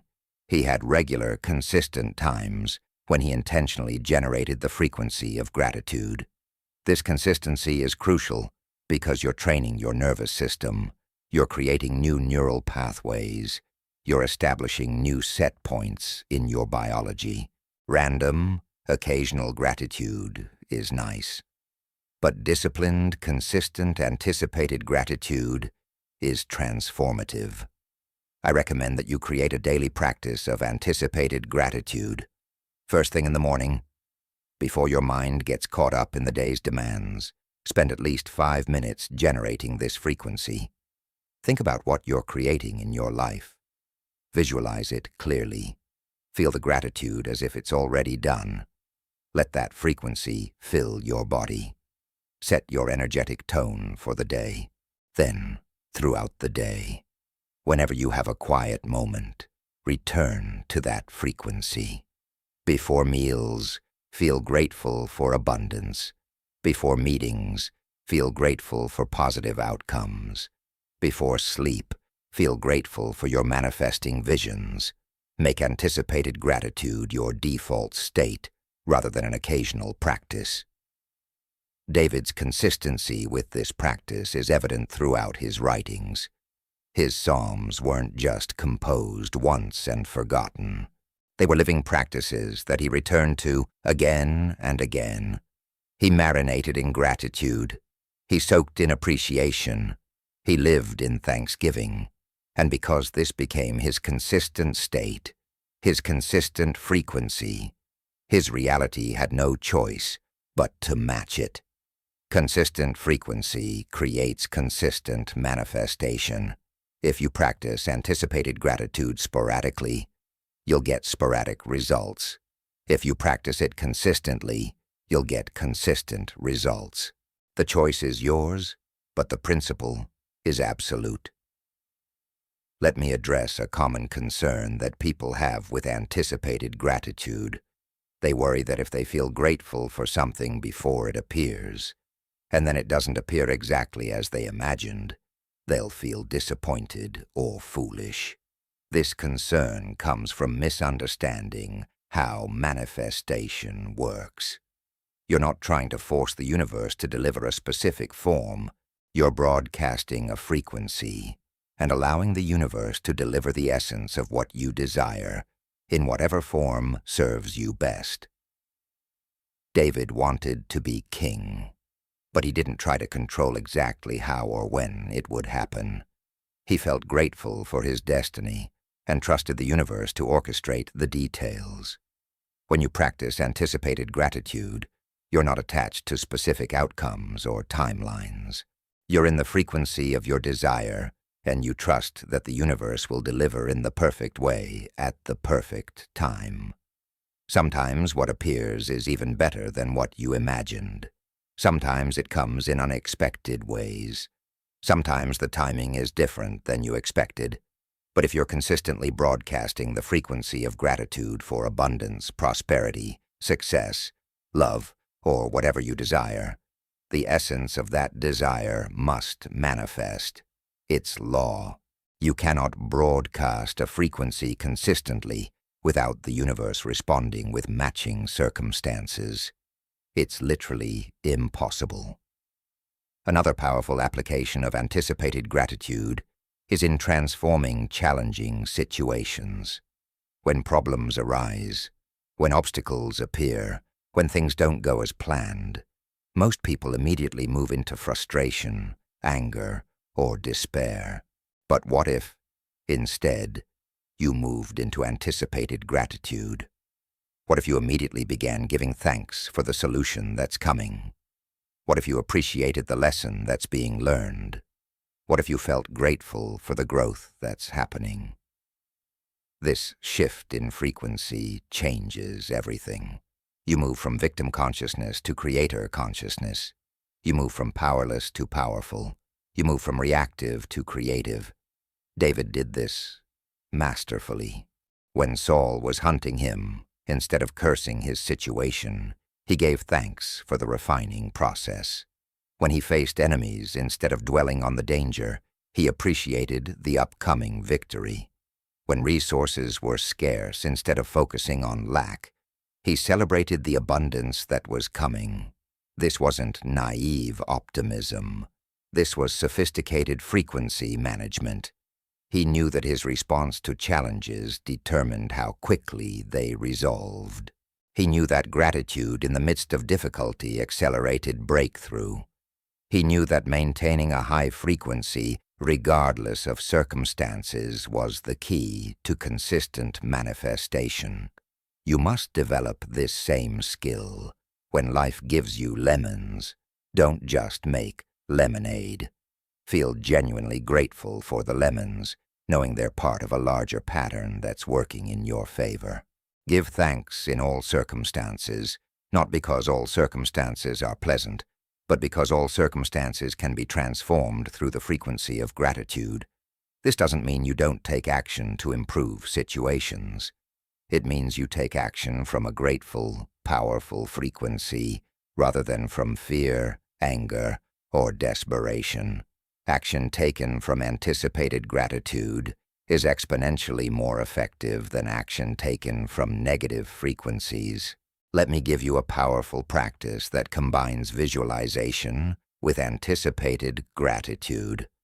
Before you go to sleep at night, take 10 minutes to review your day, but not as it happened. Review it as you wished it had happened. See yourself handling challenges with grace. See conversations going perfectly. See abundance flowing. See success manifesting. And as you're seeing this idealized version of your day, feel deeply grateful for it. Thank you for this perfect day. Thank you for these wonderful interactions. Thank you for this abundance. Thank you for this success. Your subconscious mind, which is most active right before sleep, will accept this revised version of your day and begin to create more days like it. You're programming your future through anticipated gratitude. David likely did something similar. His evening psalms often reframed his day's experiences through the lens of gratitude and faith. He didn't deny what happened, but he chose to remember and emphasize the good, the blessings, the divine interventions. He programmed his subconscious mind with grateful memories rather than fearful ones. He went to sleep in the frequency of appreciation rather than worry. And this nighttime practice of anticipated gratitude set him up for positive manifestation the next day. Your last thoughts before sleep are crucial because they program your subconscious for 8 hours. Make them grateful thoughts. Make them appreciative thoughts. Make them thoughts of your desired reality already manifested. The ultimate practice of anticipated gratitude is what I call living in the thank you. This means making gratitude your default state, your primary frequency, your consistent vibration. Not gratitude that depends on circumstances being good, but gratitude that exists regardless of circumstances. Gratitude for the breath in your lungs. Gratitude for consciousness itself. Gratitude for the infinite potential that exists in every moment. Gratitude for the abundant universe that's constantly supporting you. Gratitude for challenges that help you grow. Gratitude for the manifestation process itself. Gratitude for who you're becoming. Gratitude for what's already on its way to you. David lived in the thank you. His default state was gratitude. Read through the Psalms and notice how consistently he returns to thanksgiving, to appreciation, to celebration of divine goodness. Even his Psalms that begin with complaint or difficulty always circle back to gratitude. This wasn't personality. This was practice. This was discipline. This was intentional frequency management. He made gratitude his home base, and from that frequency, he created a life of extraordinary prosperity, success, and blessing. You can do the same. You can make anticipated gratitude your primary frequency, and when you do, when you live in the thank you, you'll discover that manifestation becomes effortless, abundance becomes natural, and prosperity becomes inevitable. The frequency of anticipated gratitude is not just a technique. It's a way of being. It's a relationship with reality. It's a statement about who you are and how you interact with the universe. When you master this frequency, when you can genuinely feel grateful for blessings before they appear, when you can appreciate abundance before it manifests, when you can celebrate success before it's achieved, you've discovered the secret that David knew. You've tapped into the same power that created his kingdom, his wealth, his legacy, and that power is now creating yours. The frequency is set. The signal is broadcasting.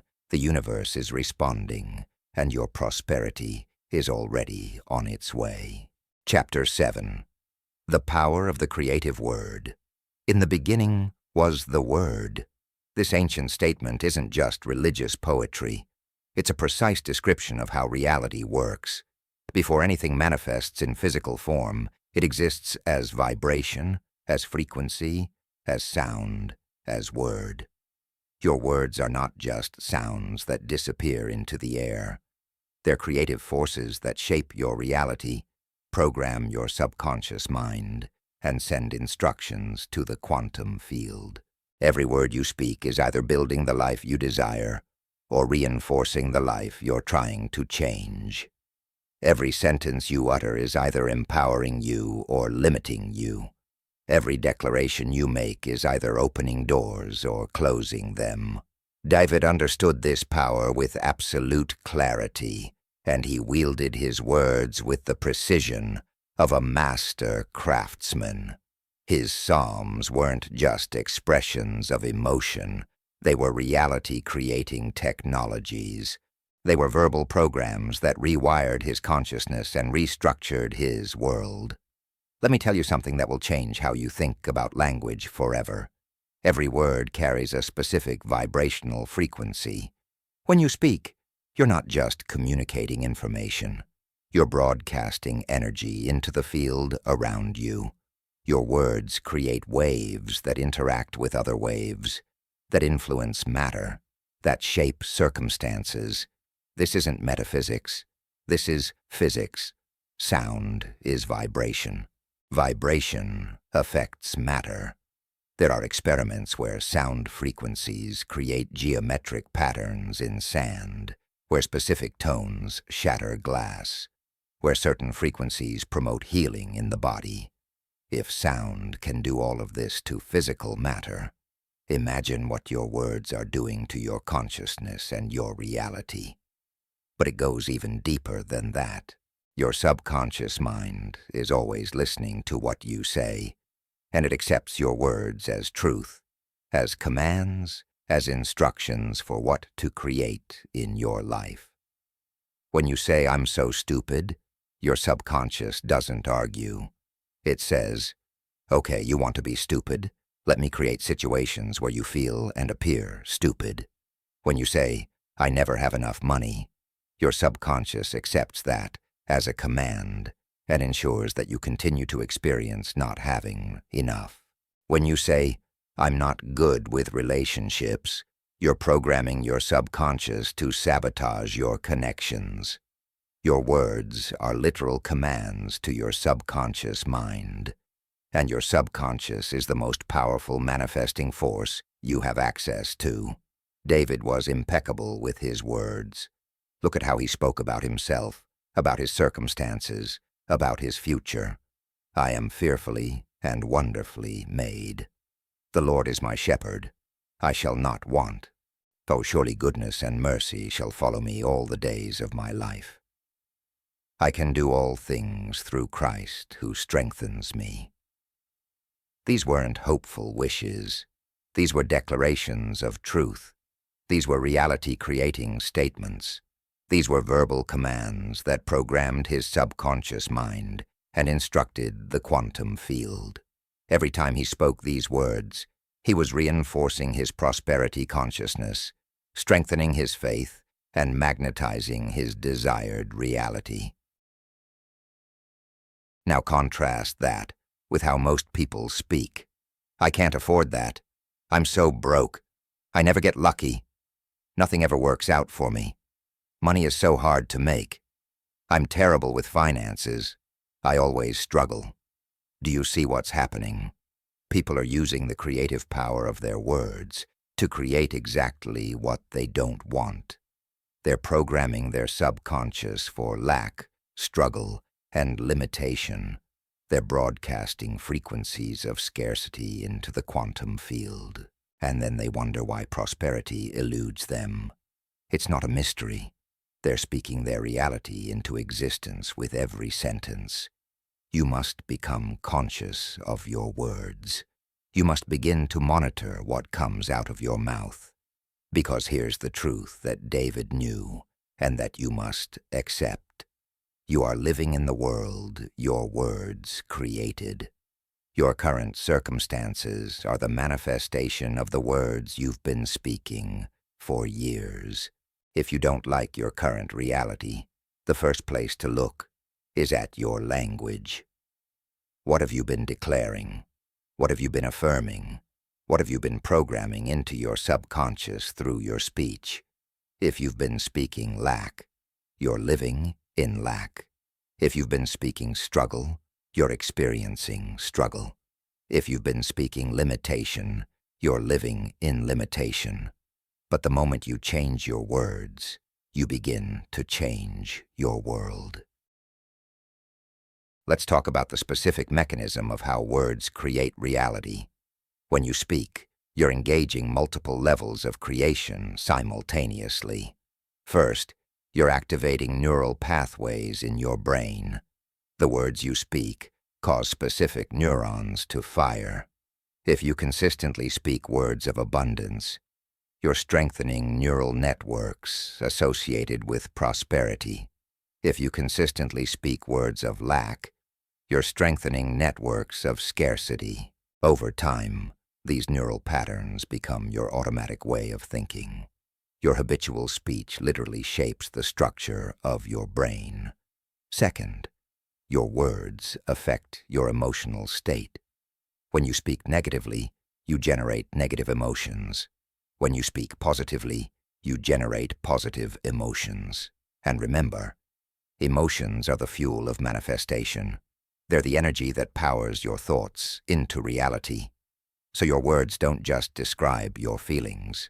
They create your feelings, and your feelings create your reality. David understood this chain reaction. He chose words that generated emotions of faith, confidence, and gratitude. He refused to speak words that would generate emotions of fear, doubt, or despair. He knew that his emotional state was too important to leave to chance or circumstances. He used his words to deliberately create empowering emotional states. Third, your words program your subconscious mind, as we've already discussed. Your subconscious is like a computer that will execute whatever program you give it. It doesn't judge whether the program is good for you or not. It just runs the code. When you say, "I am wealthy," you're installing a prosperity program. When you say, "I am broke," you're installing a poverty program. Most people don't realize they're programming themselves all day long with their casual speech. Every complaint is a program. Every negative statement about yourself is a program. Every declaration of limitation is a program. And all of these programs are running in the background, creating your reality. Fourth, your words affect the quantum field.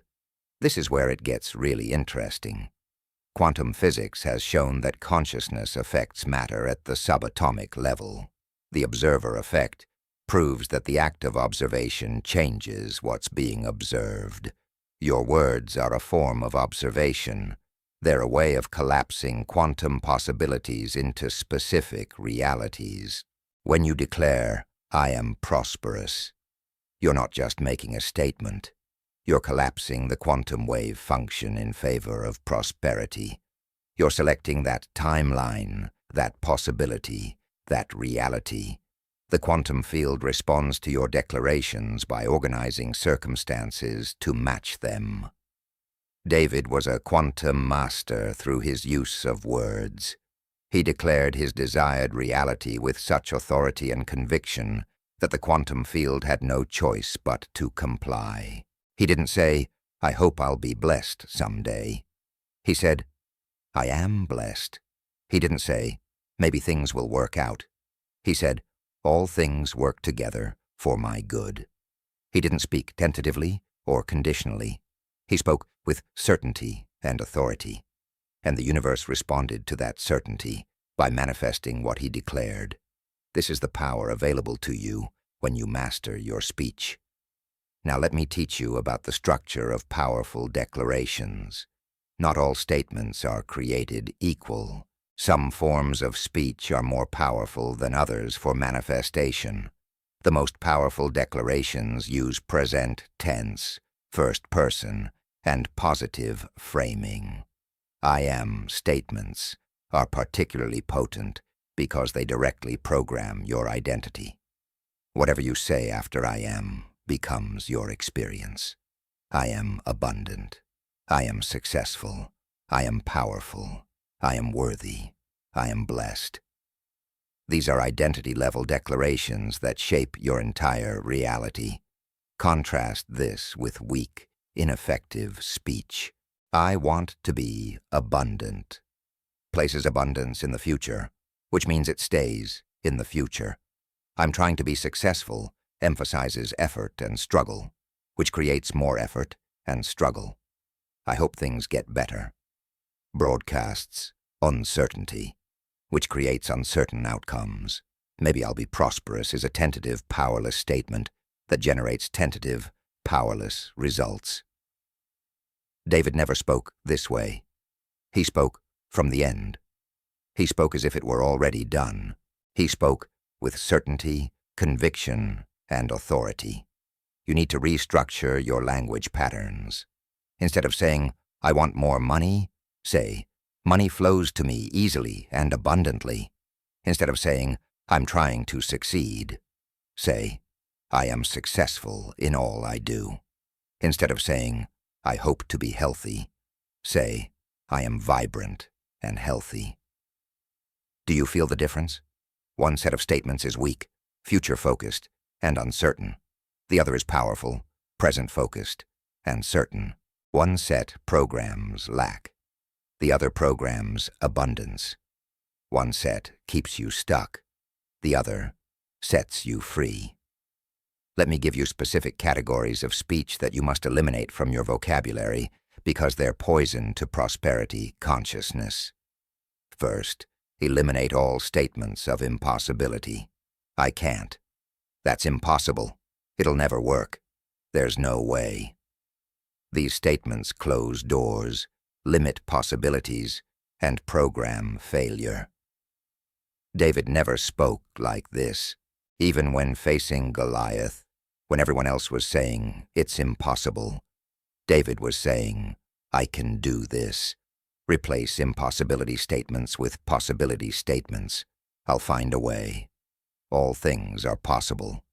Solutions are appearing. This is working out. Second, eliminate all statements of unworthiness. I don't deserve this. Who am I to have that? I'm not good enough. I'm not worthy.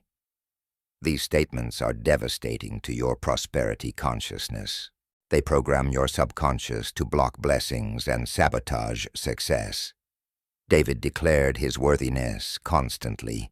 I am fearfully and wonderfully made. God delights in me. I am chosen and favored. You must do the same.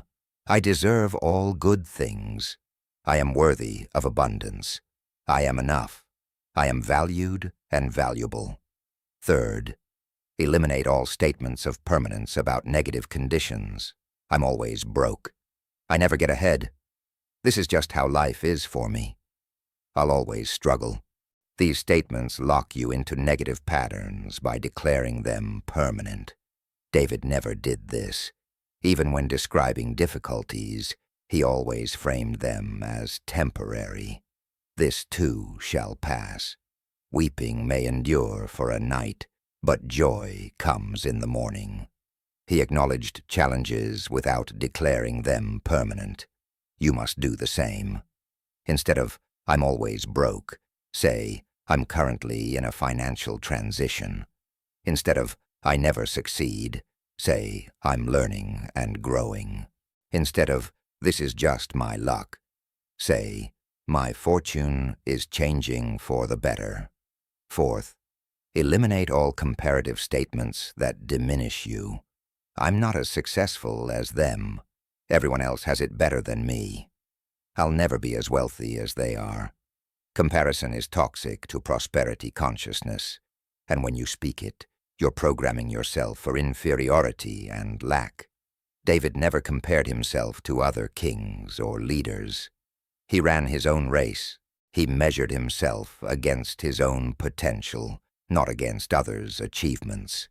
Stop comparing. Stop measuring yourself against others. Focus on your own growth, your own journey, your own expansion. Now let's talk about the power of blessing through your words. Your words don't just affect your own reality. They affect the reality of others. When you speak blessing over someone, when you encourage them, when you speak life into their situation, you're actually helping to create positive outcomes for them. David blessed others constantly. He spoke favor over his men. He declared prosperity over his kingdom.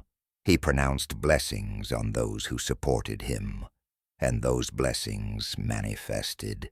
This is why gossip, criticism, and negative speech about others is so damaging.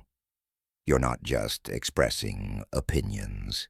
You're speaking curses, creating negative energy, broadcasting destructive frequencies. What you say about others affects them, but it affects you even more because you're programming your own consciousness with every word. Make it a practice to bless others with your words.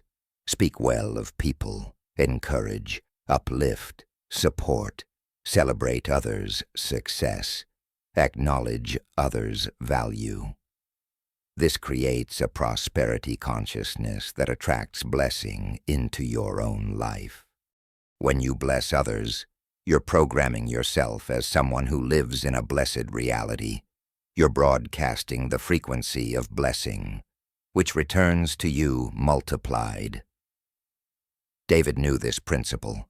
He was quick to encourage, praise, and bless others, and he lived in a continual state of blessing as a result. Let me teach you about the power of the spoken word versus the thought. Both create reality, but spoken words carry more power. Why? Because speaking engages more of your senses and more of your consciousness. When you think something, only your mind is involved. When you speak something, you engage your breath, your voice, your hearing, your body. You hear yourself saying it, which reinforces the programming. You feel the vibration of the words in your body. You're making a public declaration to the universe rather than a private thought. This is why David wrote and spoke his psalms aloud. He understood that spoken words carry exponentially more creative force than silent thoughts. You need to speak your declarations aloud. Don't just think them, say them, hear yourself saying them. Let your body feel the vibration of the words. Speak them with emotion and conviction. Speak them as if they're already true, because in the quantum field, they are. I recommend creating a daily practice of spoken declarations. First thing in the morning, before the world gets its say, speak life over yourself. I am abundant. I am successful. I am powerful. I am worthy. Money flows to me easily. Opportunities come to me constantly. I am blessed and highly favored. This is a day of miracles and manifestation. Everything is working in my favor. Speak these words. Feel them, believe them. Let them set your frequency for the day. There's also tremendous power in what I call preemptive declaration. This means speaking the outcome you desire before you enter a situation. David did this before battles. He declared victory before the fight began. You can do this before meetings, before conversations, before challenges, before any situation where you want a positive outcome. This meeting goes perfectly. This conversation is productive and positive. This situation resolves in my favor. I am guided and supported in this. The perfect outcome manifests. By declaring the desired result before the event, you're programming your subconscious, setting your vibration, and instructing the quantum field about what you want to create. This simple practice will transform your results dramatically. Another aspect of word power that David understood is the importance of speaking the end from the beginning. This means declaring the completed outcome as if it's already done, even when you're just starting. It is finished. It is done. It is accomplished. Thank you that this is complete. This is powerful because it creates coherence between your present state and your desired future. It eliminates the struggle and strain of trying to make something happen. You're speaking from the place where it's already happened, which is actually what causes it to happen. Most people speak from their current circumstances, constantly reinforcing what is, but masters like David speak from the desired outcome, constantly creating what will be. Let me address something important about the use of words during challenging times. When problems arise, when circumstances look difficult, when things aren't going as planned, your words become even more crucial. This is not the time to speak doom and gloom. This is not the time to verbally reinforce the problem. This is the time to speak faith, to declare solutions, to affirm positive outcomes. David faced life-threatening situations regularly, but read his Psalms during those times. He acknowledged the challenge, but he always spoke from faith. Though I walk through the valley of the shadow of death, I will fear no evil. He didn't say, I'm going to die in this valley. He said, I'm walking through this valley, and I'm not afraid. Notice the difference? One statement programs fear and death. The other programs courage and passage through difficulty. When you face challenges, your words determine how quickly you move through them. If you speak defeat, you create more defeat. If you speak frustration, you create more frustration. If you speak lack, you create more lack. But if you speak faith, you create breakthrough. If you speak solutions, you create solutions. If you speak abundance, you create abundance. Your words in the midst of challenge are creating your next chapter. Choose them wisely. Choose them consciously. Choose them powerfully. Don't let emotions dictate your speech. Let your vision dictate your speech. Let your faith dictate your speech. Let your understanding of how words create reality dictate your speech. There's also a practice that David used that I want to teach you. It's called speaking to your soul. David would literally have conversations with his own soul in his Psalms. Why are you cast down, O my soul? Hope in God. He would use his words to direct his own consciousness, to shift his own state. You can do this too. When you feel fear rising, speak to it. Fear, you have no power here. I choose faith. When doubt whispers, speak to it. Doubt, I don't accept you. I choose certainty. When lack tries to dominate your thoughts, speak to it. Lack, you're an illusion. I choose abundance. Use your words to command your own consciousness. You're not a victim of your thoughts and emotions. You're the master of them. And your words are the tool of mastery. Let me teach you about the power of the decreed word. A decree is different from a wish or hope. A decree is a royal proclamation, a command, an authoritative declaration. In the Bible it says, "You shall decree a thing, and it shall be established." David understood this principle of decreeing. He didn't beg or plead. He decreed. He declared with authority, "Let it be so. This is what shall be. I decree prosperity. I decree success. I decree blessing." When you decree something, you're not asking permission. You're exercising your authority as a creative being made in the image of the Creator. You're using your word to establish reality. You need to practice making decrees. Stand in your authority. Recognize that you have the right and the power to decree your reality. I decree that abundance flows to me now. I decree that opportunities open before me. I decree that obstacles dissolve. I decree that my needs are met. I decree prosperity, success, and blessing in every area of my life. Say these decrees with conviction, with authority, with certainty. You're not hoping these things will happen. You're commanding them to happen through the creative power of your word. This might feel uncomfortable at first if you're used to feeling powerless. But you're not powerless. You're incredibly powerful, and your words are the tools of your power. Another crucial aspect of word power is the importance of consistency. You cannot speak abundance once, and then speak lack all day, and expect prosperity to manifest. You cannot decree success in the morning, and then complain about failure all afternoon. Your words must be consistent to be effective. David's Psalms show remarkable consistency.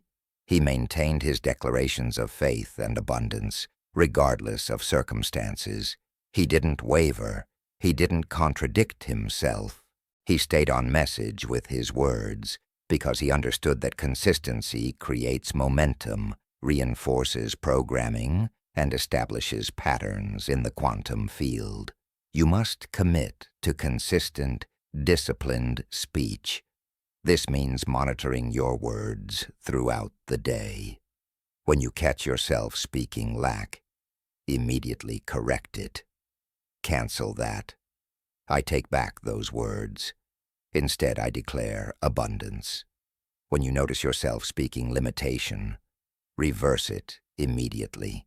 Don't let negative declarations stand unchallenged. Don't give them power by letting them linger in the atmosphere.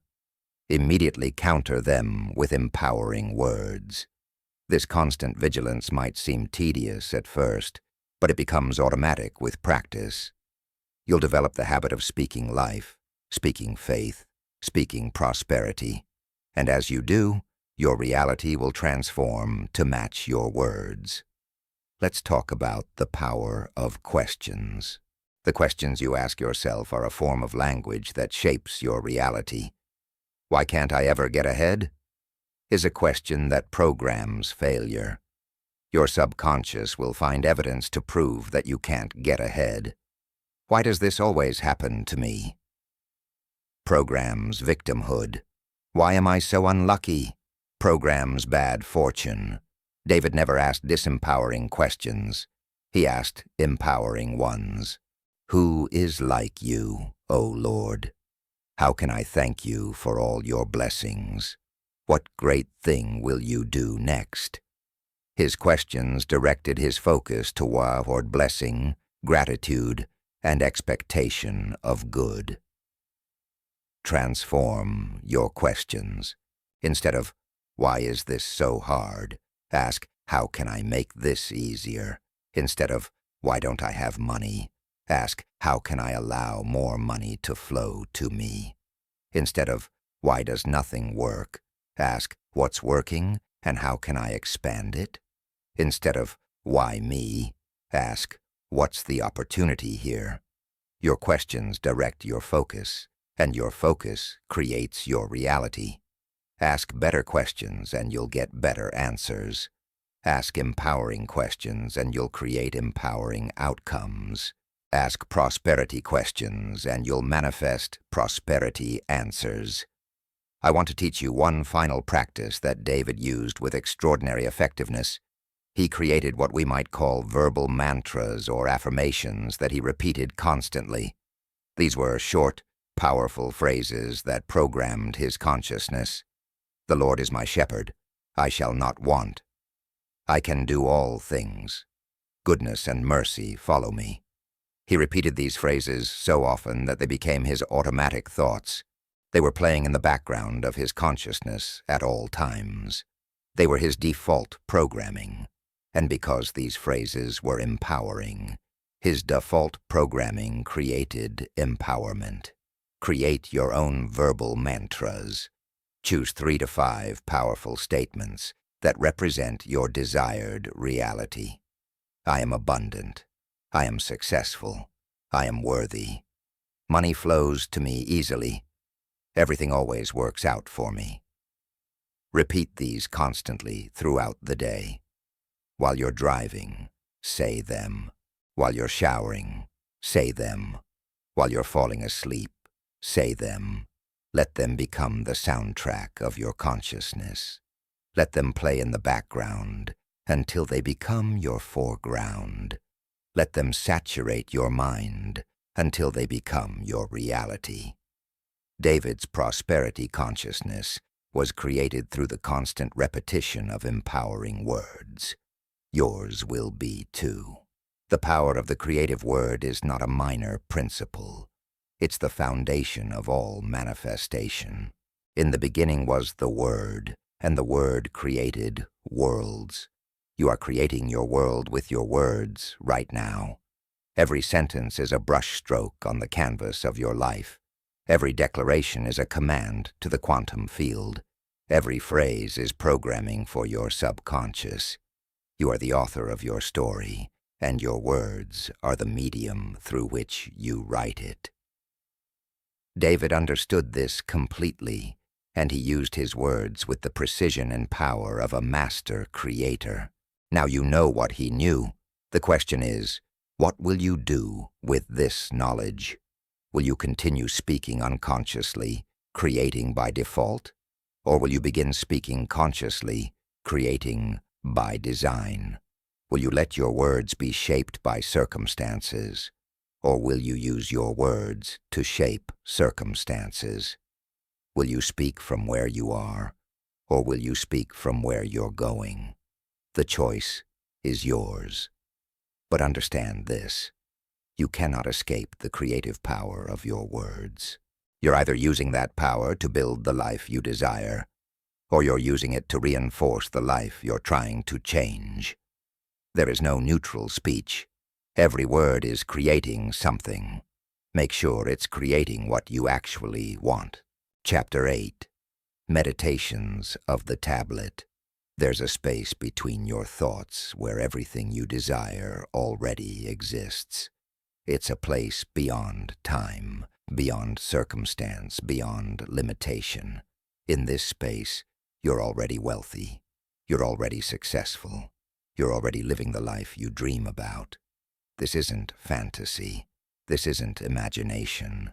This is the quantum field where all possibilities exist simultaneously, waiting for your consciousness to select and collapse them into physical reality.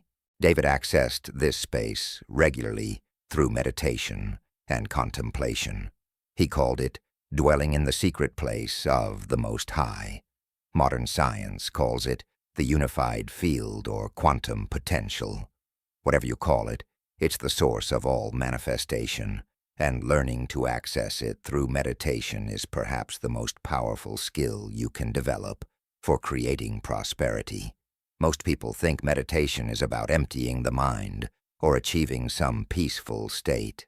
While peace is a beautiful byproduct, the real power of meditation lies in its ability to reprogram your subconscious mind, shift your vibrational frequency, and connect you with the infinite intelligence that orchestrates all creation.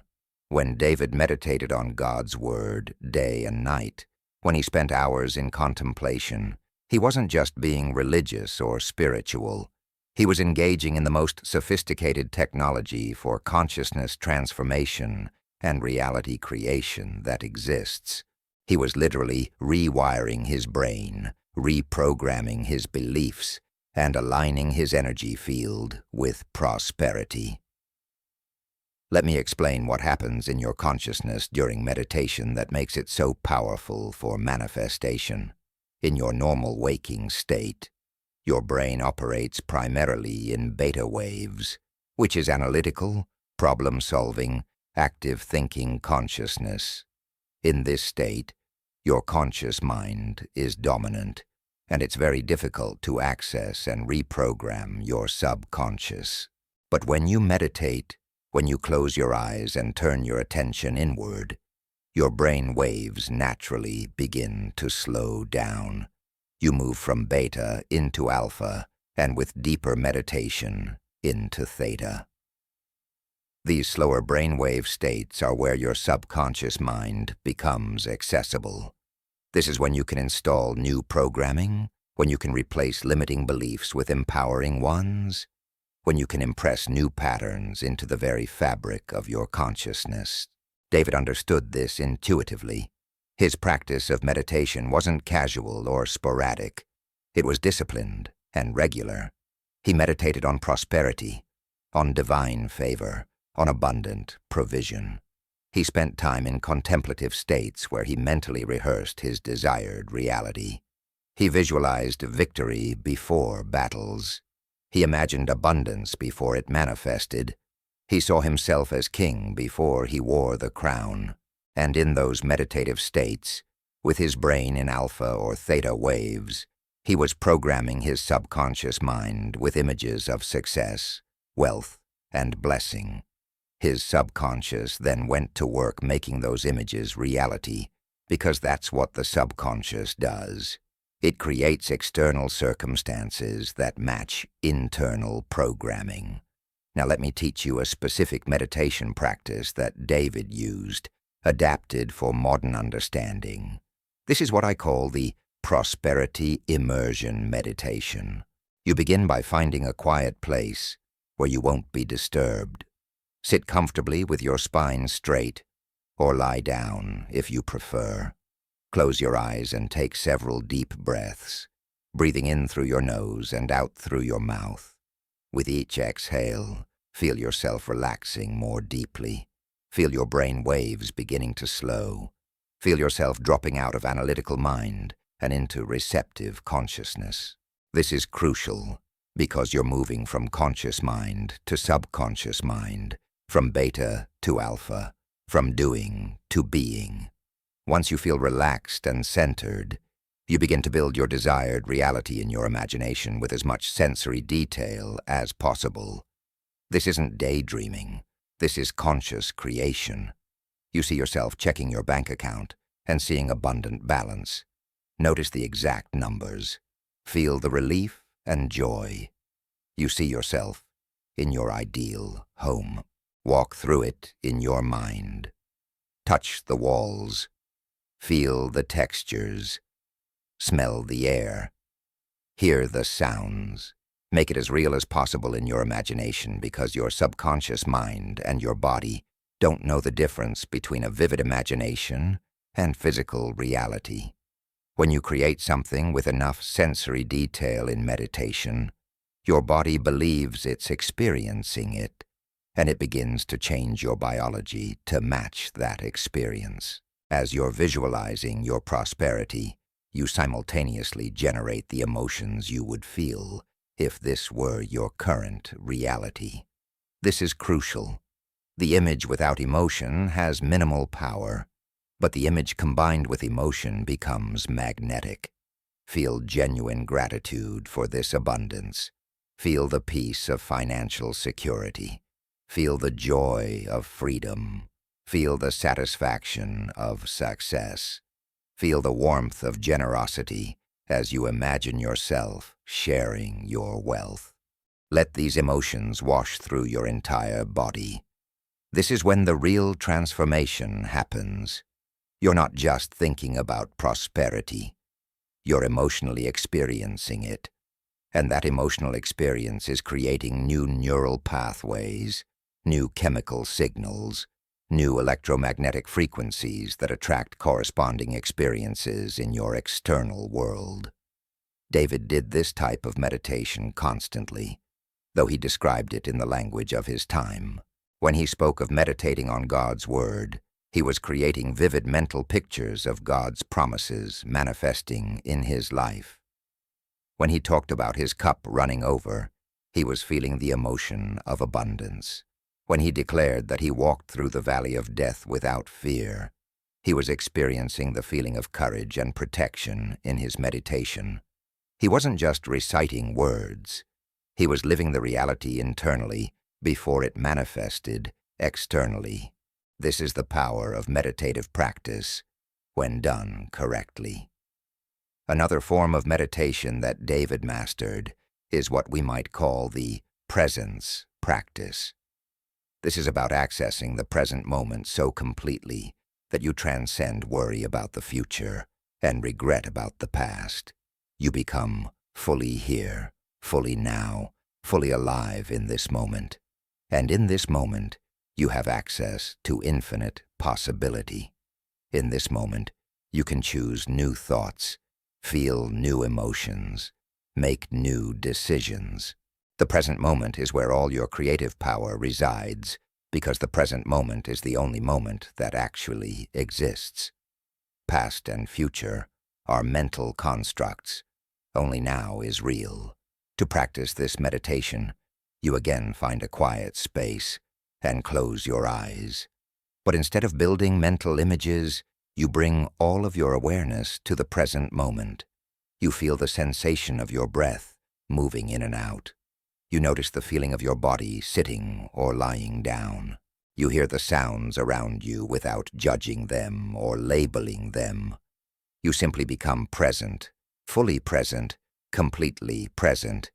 And as you practice this presence, you'll notice that thoughts about problems, worries, and limitations begin to fade.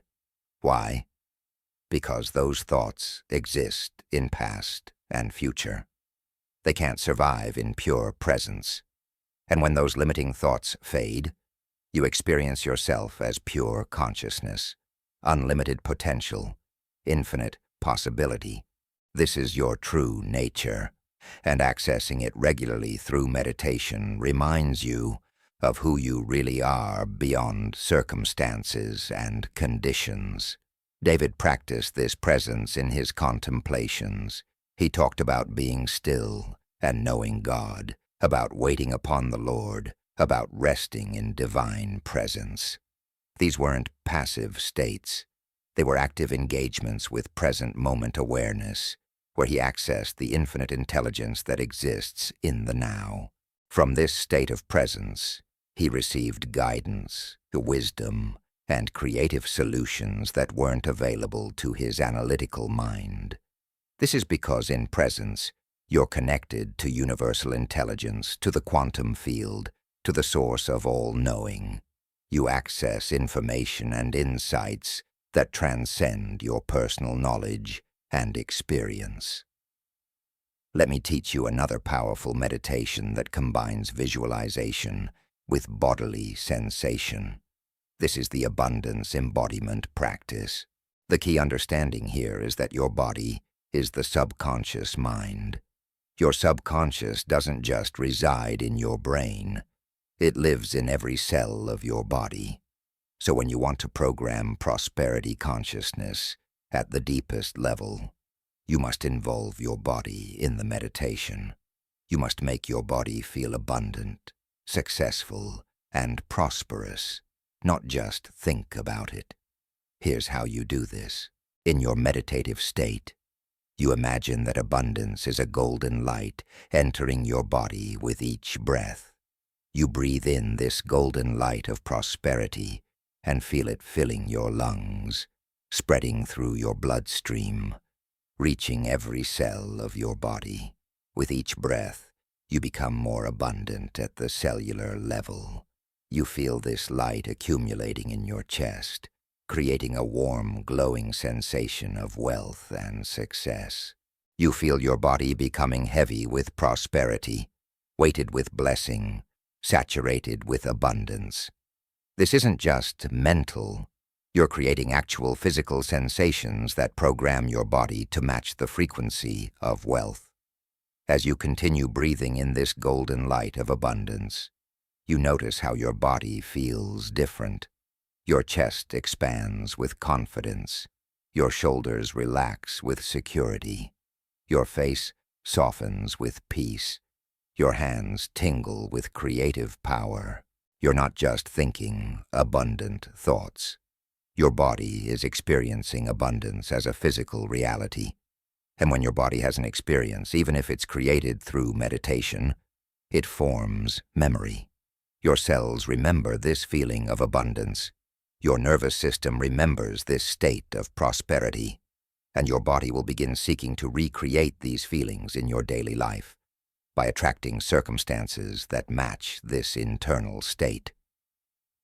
David understood this embodied approach to manifestation when he danced before the Lord, when he lifted his hands in worship, when he prostrated himself in prayer. He was using his body as part of his manifestation practice. He wasn't just mentally agreeing with prosperity. He was physically expressing it, embodying it, becoming it at the somatic level. You must learn to involve your body in your meditation practice. Don't just sit there thinking abundant thoughts.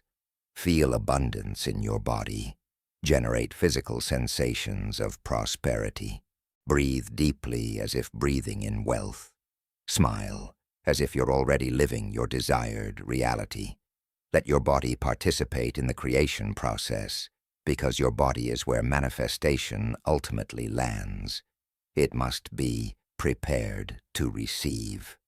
Another meditation practice that's extraordinarily powerful is what I call future memory creation. This is based on the understanding that your brain stores memories of past experiences, but it can also store memories of future experiences if you create them vividly enough in meditation.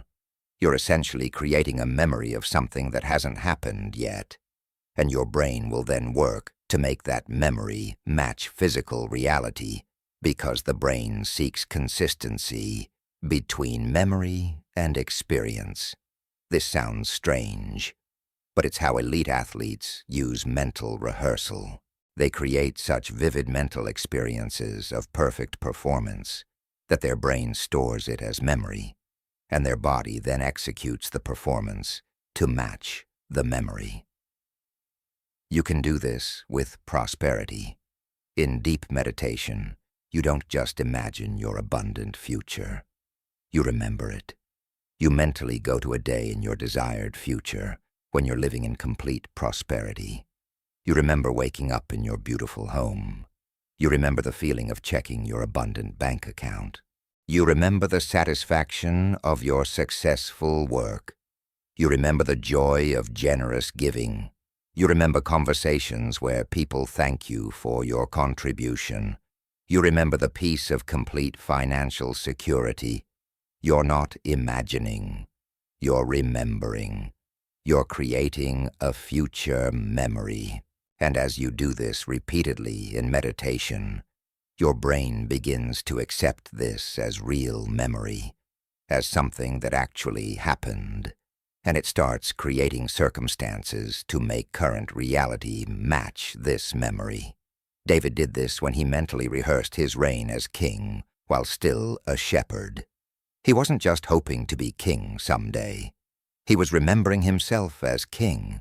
He was creating future memories of ruling, of prosperity, of success, and those memories pulled him forward into that reality.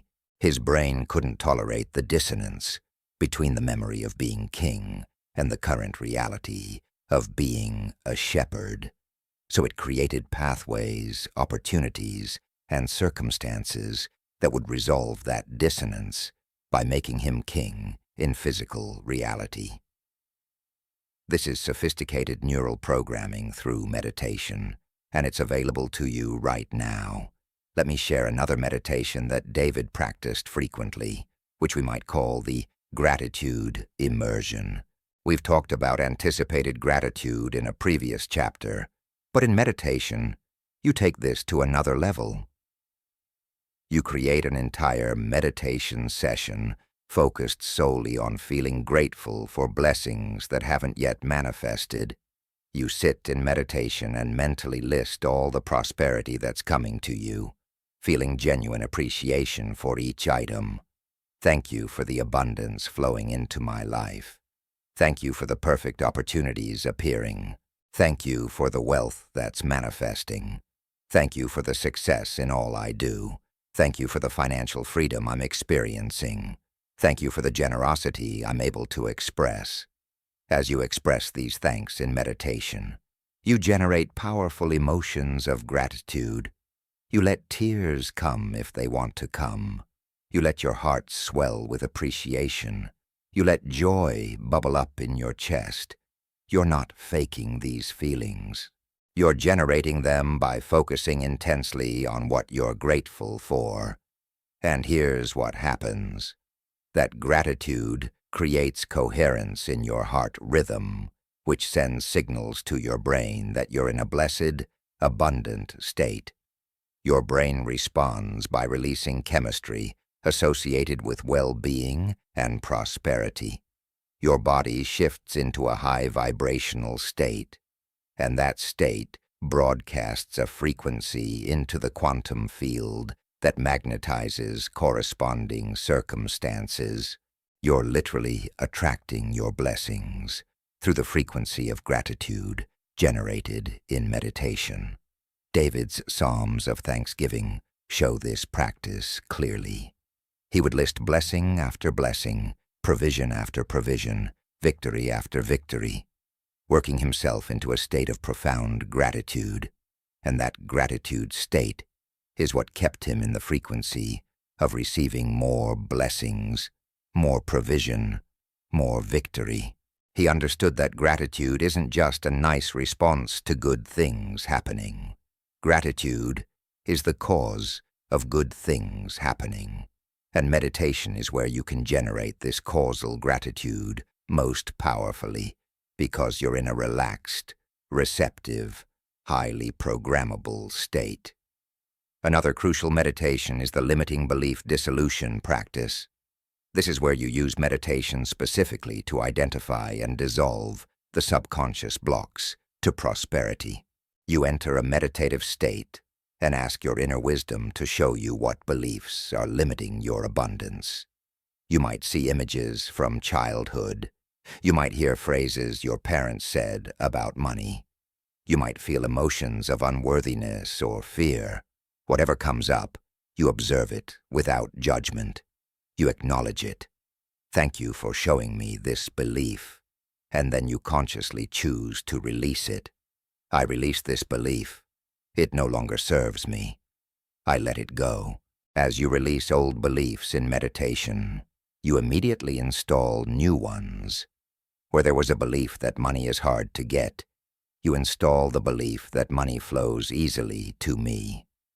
Where there was unworthiness, you install, I am worthy of all good things. Where there was fear of success, you install, I am safe and successful. This process of release and replacement in meditation is extraordinarily powerful because you're working directly with your subconscious mind. You're not trying to overcome subconscious programming with conscious willpower, which rarely works. You're accessing the subconscious directly and making changes at the source level. David did this work in his meditations and prayers. He would confess limiting thoughts and immediately replace them with empowering truths. His Psalms show this pattern repeatedly. He would acknowledge a fear or doubt and then immediately counter it with a declaration of faith and trust. This wasn't just positive thinking. This was subconscious reprogramming done in contemplative states where the subconscious was accessible. You must engage in this same work. You must use meditation to find and dissolve the hidden blocks that are sabotaging your prosperity. Let me teach you about what I call the energetic alignment meditation. This practice is about aligning all of your energy centers, all levels of your being, with the frequency of prosperity. You imagine 7 energy centers running from the base of your spine to the top of your head. In meditation, you bring your awareness to each center one by one, and you clear any blocks or low vibrations, replacing them with the golden light of abundance. You start at the base, your root center, which governs security and survival. You fill it with abundant energy, affirming I am safe and provided for. You move to your sacral center, which governs creativity and pleasure. You fill it with prosperous energy, Affirming I create wealth easily, you continue up through each center, clearing and aligning until all of your being is vibrating at the frequency of prosperity. This might sound esoteric, but it's actually quite practical. Different aspects of your consciousness can be in conflict. Part of you might want wealth, while another part fears it. Part of you desires success, while another part feels unworthy. These internal conflicts create static in your energetic broadcast, confusing signals to the quantum field. By doing an alignment meditation, you're bringing all parts of yourself into coherence, into agreement, into unified intention for prosperity. And that coherence dramatically amplifies your manifesting power. David sought this internal alignment in his meditations. He prayed for integrity, for unity of heart, for all of his being to be aligned with divine will.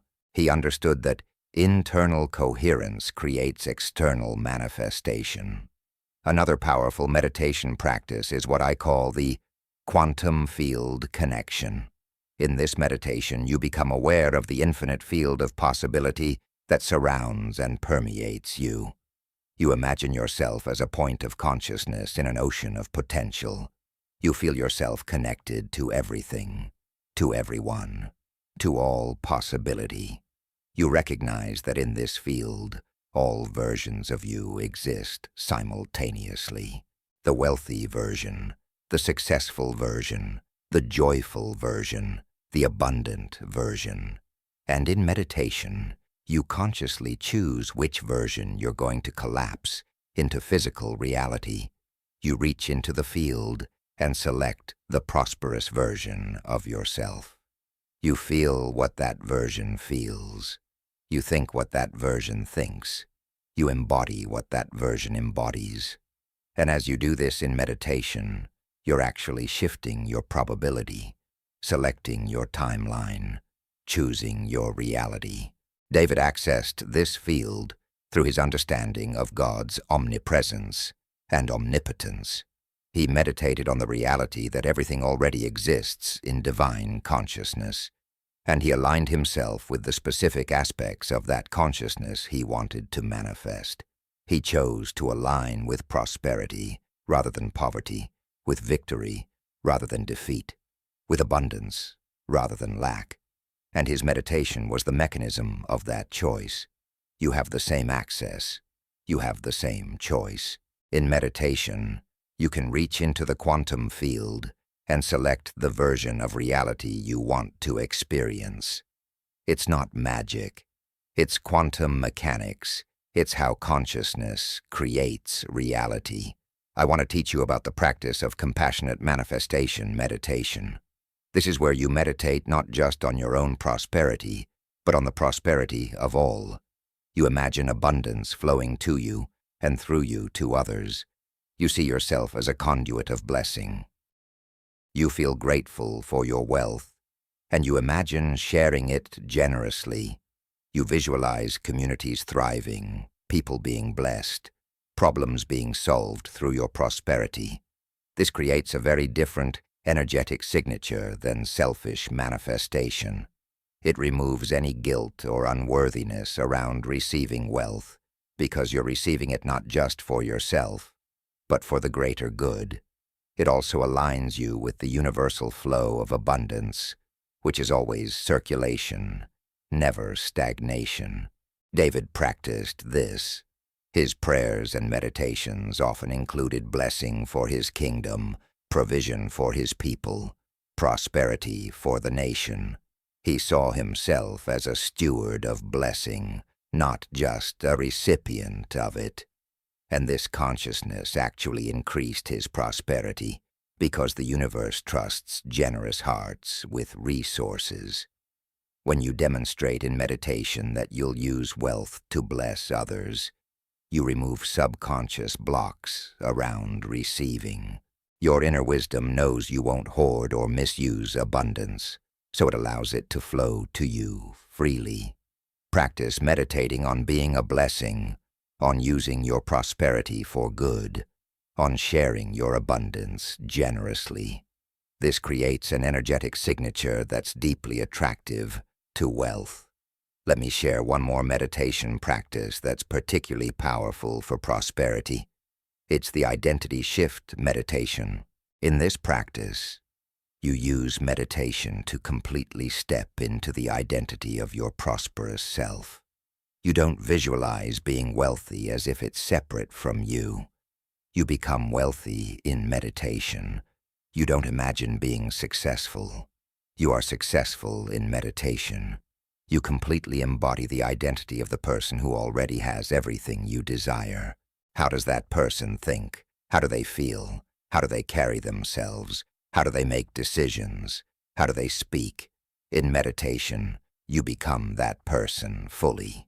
You try on that identity like a garment, and you wear it for the entire meditation session.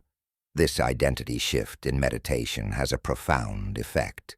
When you emerge from meditation, you carry some of that identity with you into waking consciousness. You start thinking slightly differently. You start making slightly different choices. You start carrying yourself with slightly more confidence. And these small shifts accumulate over time into major transformation.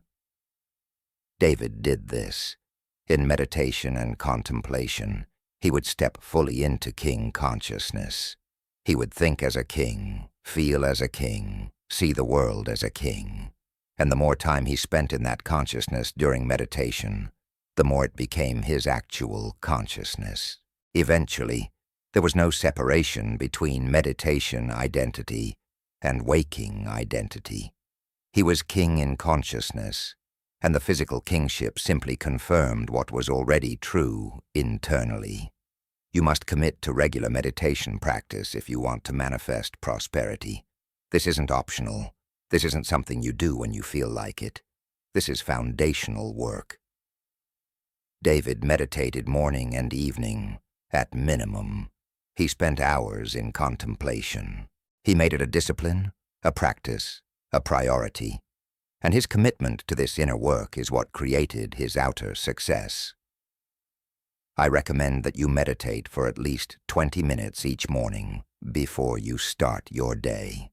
This sets your frequency, programs your consciousness, and aligns your energy with prosperity. Then, if possible, meditate again in the evening to clear any limiting thoughts or emotions you picked up during the day, and to reinforce your prosperity programming before sleep. Remember, meditation is not about achieving some perfect, peaceful state where you never have thoughts. That's a misunderstanding that stops many people from practicing.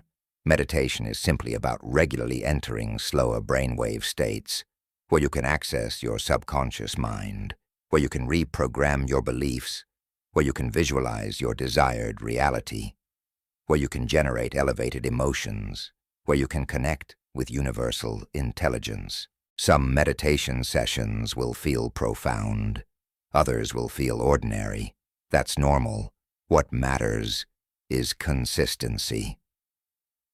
The transformation happens through regular practice over time, not through occasional perfect sessions. David's prosperity consciousness was built through thousands of hours of meditation and contemplation over many years. He didn't become a master manifestor overnight. He devoted himself to the inner work, day after day, year after year, and that dedication transformed his consciousness, which transformed his reality. You're being called to the same dedication, to make meditation a non-negotiable part of your daily routine, to prioritize this inner work above external activities, to understand that the 20 minutes you spend in meditation is more valuable for creating prosperity than any amount of external action taken from unconscious programming. The meditations I've shared in this chapter are tools, techniques, technologies for consciousness transformation. They're not meant to be done once and forgotten. They're meant to be practiced regularly, explored deeply, adapted to your unique needs and preferences. David created his own psalms, his own prayers, his own meditations that worked for his consciousness. You must do the same. Use these practices as starting points, but let your meditation evolve into what works best for you. The key is regular practice, genuine feeling, vivid imagination, and absolute commitment to the inner work of transformation. In the silence of meditation, in the stillness of contemplation, in the depths of your own consciousness, you have access to everything you desire. The prosperity you seek isn't out there somewhere waiting to be found. It's in here, in the quantum field of infinite possibility that you access through meditation. David knew this. He found his kingdom not in the external world first, but in the internal world of meditation and contemplation. He built it in consciousness before it manifested in circumstance. And now it's your turn to do the same, to dive deep into meditation, to explore the infinite field within you, to select the reality you desire, to program your consciousness for prosperity, to become in meditation what you wish to be in manifestation. The throne awaits you in meditation. Claim it there first, and it will become yours in reality. Chapter 9. The Cycle of Perpetual Abundance. There's a secret that separates those who experience temporary prosperity from those who live in perpetual abundance. It's not about making more money. It's not about finding the perfect opportunity. It's not about getting lucky once. It's about understanding and activating what I call the cycle of perpetual abundance, a self-sustaining system that, once established, generates continuous prosperity without constant effort or struggle. David didn't just become wealthy once. He established a cycle of abundance that sustained him throughout his life and extended beyond him to future generations. He created a prosperity system, not just a prosperity event. And this is what you must learn to do. Because one-time manifestations are good, but perpetual abundance is transformational. Think about nature for a moment. An apple tree doesn't produce apples once and then stop. It produces fruit year after year, season after season, as long as it's alive and healthy. It's not struggling to make apples happen. It's not worrying about whether apples will come. It simply does what apple trees do, and apples appear naturally, perpetually, abundantly. This is how prosperity works when you understand the cycle. You establish the right conditions, you maintain the right consciousness, and abundance flows continuously, naturally, perpetually. Not because you're forcing it or chasing it, but because you've become someone who's in the flow of abundance. You've activated the cycle. David understood this cycle deeply, and his life demonstrates it perfectly. Even when he faced setbacks, even when circumstances were challenging, even when enemies surrounded him, the cycle of abundance continued operating in his life. Why? Because the cycle wasn't dependent on external circumstances. It was rooted in his internal state, his consciousness, his alignment with universal laws. Once you activate this cycle in your own life, you'll experience the same perpetual flow. Temporary problems won't stop your prosperity. External challenges won't block your abundance.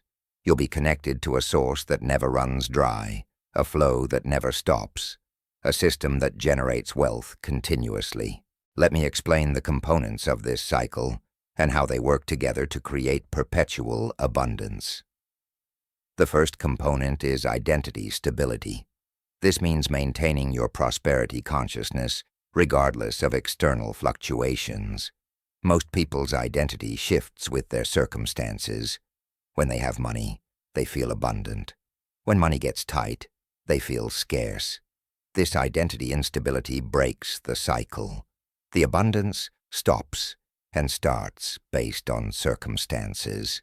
But when you have identity stability, when you know you're prosperous regardless of your current bank balance, When your sense of abundance isn't dependent on external conditions, the cycle can operate uninterrupted. David demonstrated perfect identity stability. He was king in consciousness, whether he was in a palace or hiding in a cave. He was prosperous in identity, whether he was wealthy or on the run. His sense of self wasn't determined by circumstances. It was anchored in something deeper, something unchangeable. This stability is what allowed the cycle to keep operating, even during difficult times. The moment circumstances improved, prosperity flooded back, because the cycle had never actually stopped at the identity level. You must cultivate this same stability. You must anchor your identity in prosperity consciousness so firmly that no external circumstance can shake it. Your sense of abundance must be internal, not external. Permanent, not temporary. Essential, not circumstantial. The second component of the cycle is energetic consistency. You cannot be in the frequency of abundance on Monday and the frequency of lack on Tuesday and expect perpetual prosperity. The cycle requires consistent vibration. Think of it like a radio station. If you want to receive a particular station's broadcast, you must stay tuned to that frequency. If you keep changing frequencies, you'll receive different broadcasts, and the signal will be choppy and unreliable.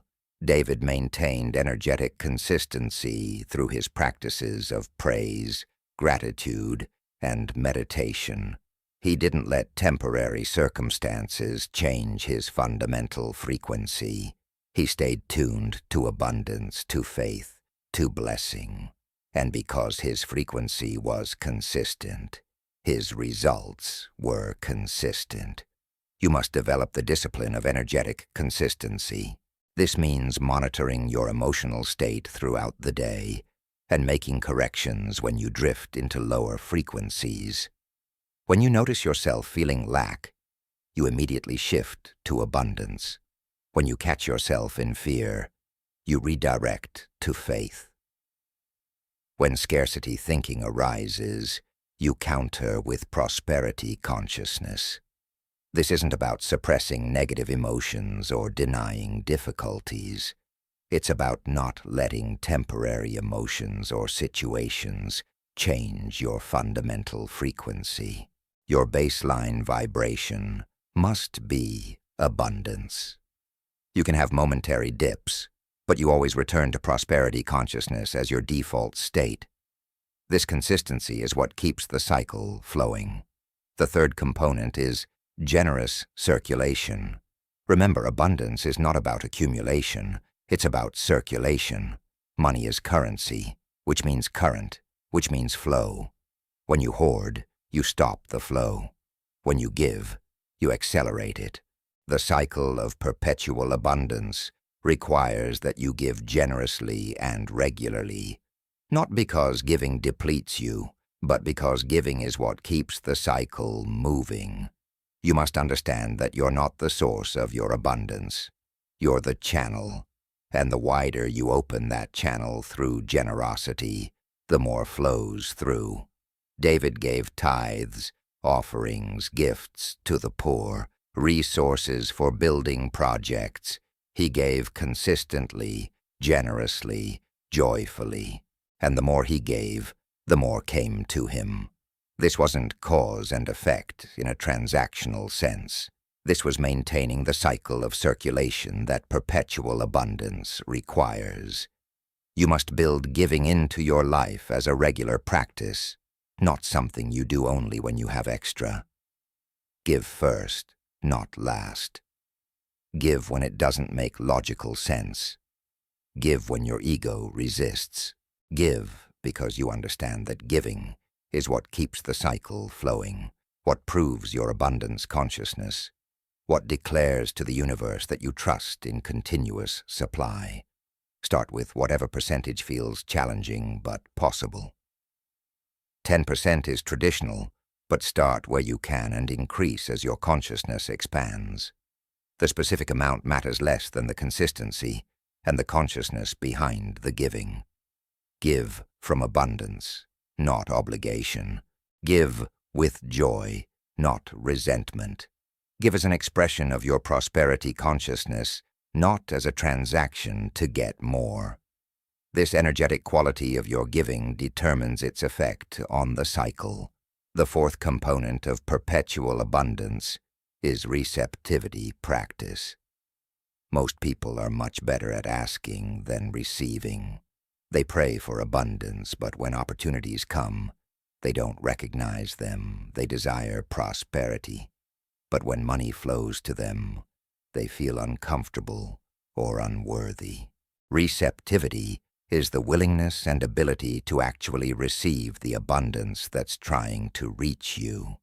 This seems simple, but it's where many cycles break down. People unconsciously block what they're consciously asking for because they haven't developed the capacity to receive. David was an exceptional receiver. When opportunities came, he seized them. When blessings arrived, he accepted them with gratitude. When favor was offered, he received it without false humility or unworthiness. He had no blocks to receiving because he knew his worthiness and trusted divine provision. You must examine your receptivity. Do you accept compliments gracefully or deflect them? Do you receive gifts with gratitude or insist on immediately reciprocating to eliminate the debt?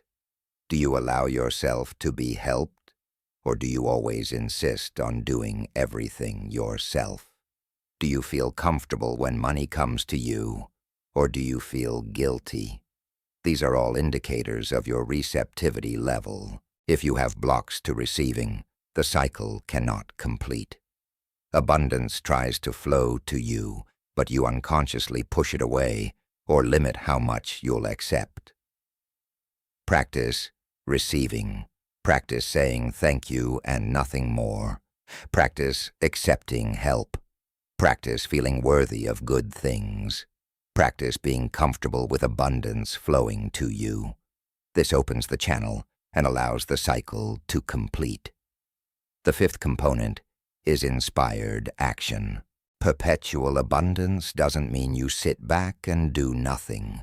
It means your actions come from inspiration rather than desperation, from alignment rather than struggle, from joy rather than fear.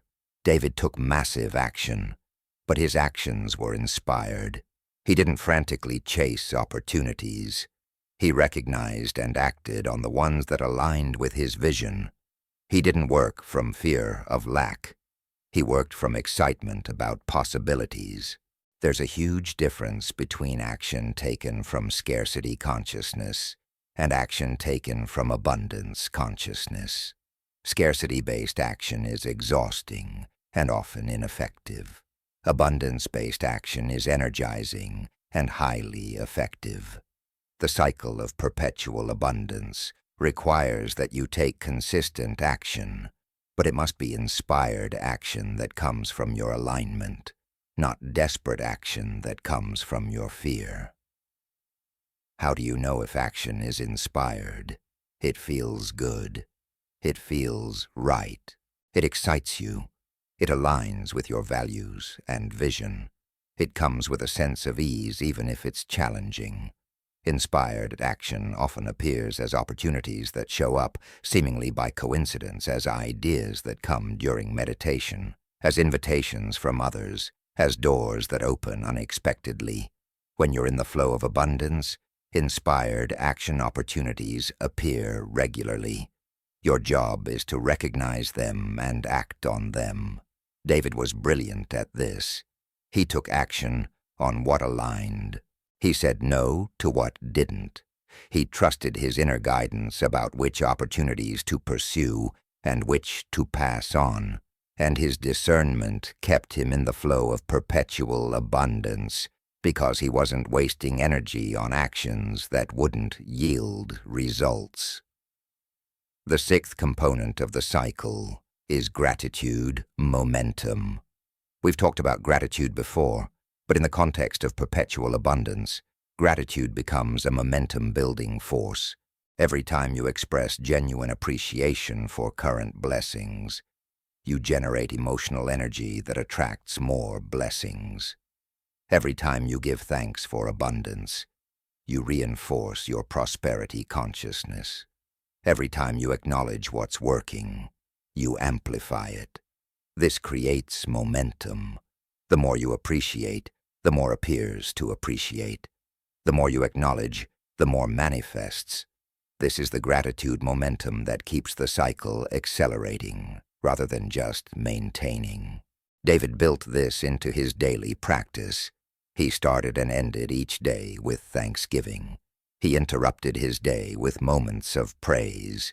He made gratitude his default response to everything, and this constant gratitude generated unstoppable momentum in his prosperity cycle. You must make gratitude a continuous practice, not an occasional one. Find things to appreciate throughout your day. Thank you for this meal. Thank you for this opportunity. Thank you for this person. Thank you for this beautiful moment. Thank you for this abundance. Thank you for this blessing. Keep a running internal dialogue of appreciation. This doesn't mean ignoring problems. It means training your attention to notice and appreciate what's good, what's working, what's blessing. And as you do this consistently, you'll notice that more good things appear, more things work, more blessings arrive. The gratitude momentum builds, and the cycle accelerates. What was once perpetual becomes exponential. What was flowing becomes flooding. The seventh component is prosperity mentality in daily decisions. The cycle of perpetual abundance requires that you make prosperous choices consistently, even in small matters. Every choice you make either reinforces abundance consciousness or scarcity consciousness. When you buy the cheaper product, even though you can afford the better one, you're reinforcing scarcity. When you refuse to invest in your growth because you're saving money, you're reinforcing lack. When you obsess over every penny, you're broadcasting the frequency of not enough. David made kingly decisions even before he was king. He invested in quality. He honored value. He made generous choices. He lived from abundance even when abundance hadn't fully manifested. This mentality in daily decisions is what signals to the universe that you're serious about prosperity, that you embody it, that you're ready for more. You must examine your daily decisions through the lens of prosperity consciousness. Does this choice reflect abundance or scarcity? Does this decision align with my prosperous self or my limited self? Am I choosing from fear of lack or from trust in abundance? This doesn't mean being irresponsible or foolish with money. It means making choices that align with prosperity consciousness. Choose quality over cheap. Choose investment over hoarding. Choose generosity over stinginess.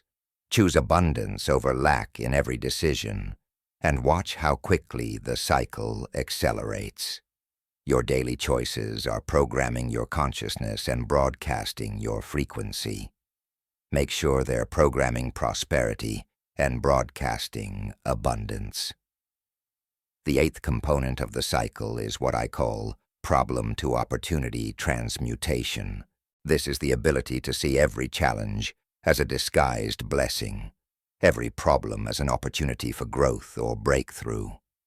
When you're operating in the cycle of perpetual abundance, problems don't stop the flow.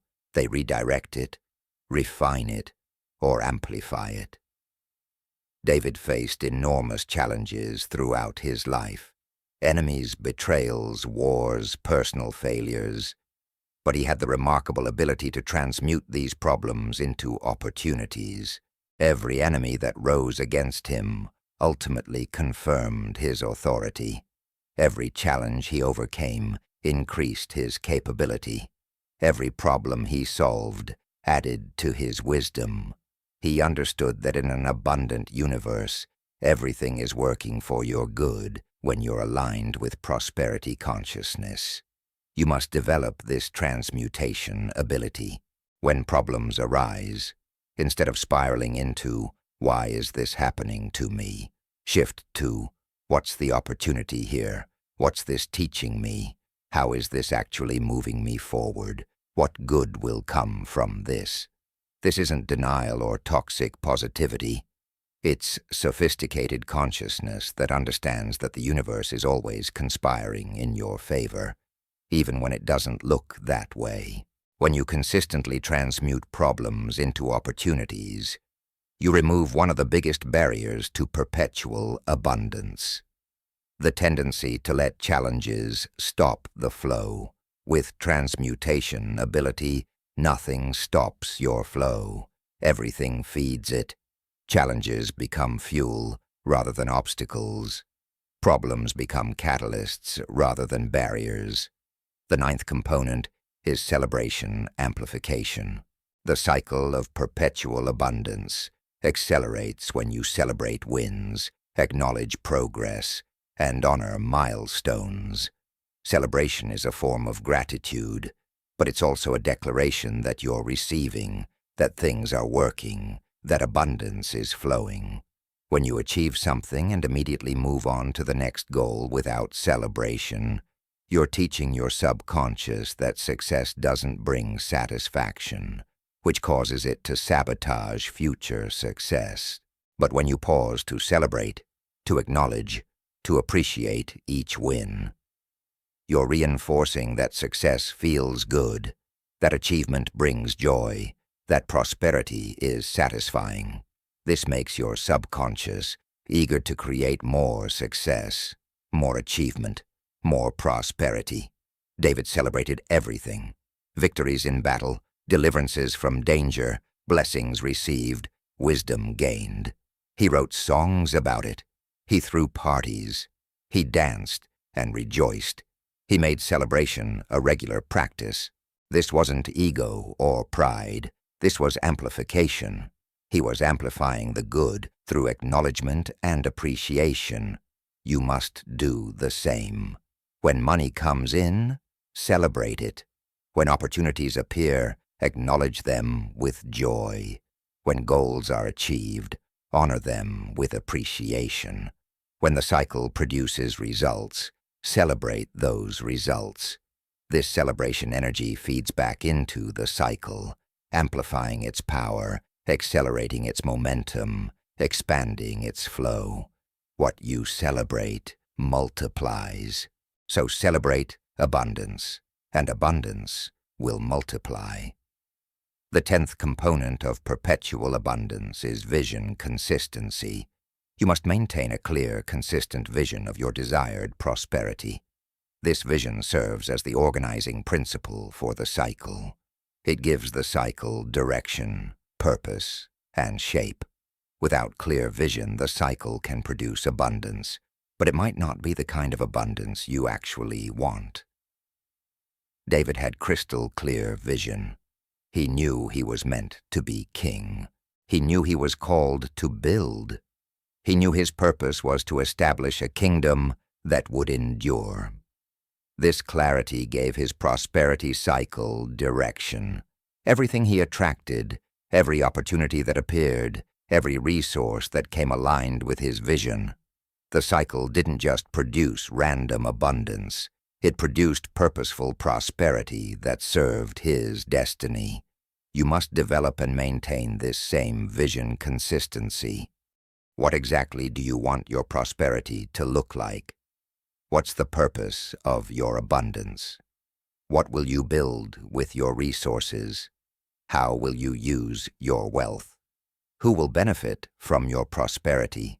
Get clear on these questions and review your vision regularly. Write it down. Visualize it. Speak it. Keep it at the forefront of your consciousness. This vision acts like a magnet, drawing to you the specific forms of abundance that align with your purpose. The cycle still operates on universal principles, But your clear vision ensures that what manifests serves your highest good and greatest purpose. David's prosperity wasn't random. It was purposeful, and purpose-driven abundance is the most sustainable kind. Now let me show you how these 10 components work together as an integrated system to create perpetual abundance. You maintain identity stability regardless of circumstances, which keeps the cycle operating continuously. You maintain energetic consistency through moment-to-moment awareness and adjustment, which keeps your frequency tuned to abundance. You practice generous circulation, which keeps the flow moving through you rather than stagnating in you. You develop receptivity, which allows the abundance to actually reach you and complete the circuit. You take inspired action when opportunities appear, which engages your will and creativity in the manifestation process. You build gratitude momentum through constant appreciation, which accelerates the cycle. You make prosperity choices in daily decisions, which reinforces your consciousness at every level. You transmute problems into opportunities, which eliminates barriers to flow. You celebrate and amplify wins, which programs your subconscious for more success. And you maintain vision consistency, which gives the cycle purpose and direction. When all 10 components are active simultaneously, you experience what David experienced, a self-sustaining cycle of abundance that produces prosperity continuously, naturally, effortlessly. It's not that you never face challenges. It's that challenges no longer stop the flow. It's not that you never have to take action. It's that action becomes joyful and inspired, rather than desperate and draining. It's not that money just appears magically without any involvement from you. It's that opportunities, resources, and support show up synchronistically, and you recognize and act on them from a place of alignment rather than struggle. This is the level of mastery that separates temporary success from lasting prosperity. Anyone can manifest abundance once through intense focus and effort, but creating a self-sustaining cycle that produces perpetual abundance requires understanding and implementing all 10 components as an integrated system. David didn't just get lucky. He didn't just have favor. He understood and activated the cycle of perpetual abundance, and it sustained him through decades of leadership, through challenges and victories, through highs and lows. The cycle kept operating because he kept maintaining the components. Let me give you a practical example of how this cycle operates in real life. Imagine you're starting a business. You begin with identity stability. You see yourself as a successful entrepreneur, regardless of current results. You maintain energetic consistency. You stay in the frequency of success even when facing setbacks. You practice generous circulation. You give to others. You invest in your growth. You share your knowledge freely. You develop receptivity. You accept help. You receive opportunities. You allow abundance to reach you. You take inspired action. You work on what excites you. You follow intuitive guidance. You seize aligned opportunities. You build gratitude momentum. You appreciate every customer, every dollar, every lesson. You make prosperity choices. You invest in quality. You value yourself appropriately. You make decisions from abundance. You transmute problems. Every challenge becomes a learning opportunity or a pivot point. You celebrate wins. Every sale, every positive feedback, every milestone gets acknowledged. And you maintain vision. You keep your ultimate goal clear and review it regularly. With all 10 components active, what happens? The business grows, not through struggle, but through alignment, not through force, but through flow. Customers appear, resources show up, partnerships form, solutions emerge, the right people find you, the perfect opportunities arise, money flows in, the cycle generates continuous momentum, and your business becomes a vehicle for perpetual abundance. This isn't theory. This is how the cycle actually operates when all components are active, and it works the same way whether you're building a business, growing a career, creating investments, or manifesting prosperity in any form. David's kingdom was built on this cycle. He didn't force it into existence. He aligned with the cycle and let it build through him. His wealth wasn't accumulated through desperate striving. It flowed to him through the cycle. His success wasn't achieved through manipulation or control. It emerged naturally as the cycle operated, and the same is available to you. The cycle isn't reserved for kings and prophets. It's a universal system available to anyone who understands and activates its components. The question isn't whether the cycle can work for you. The question is whether you're willing to do what's required to activate and maintain it.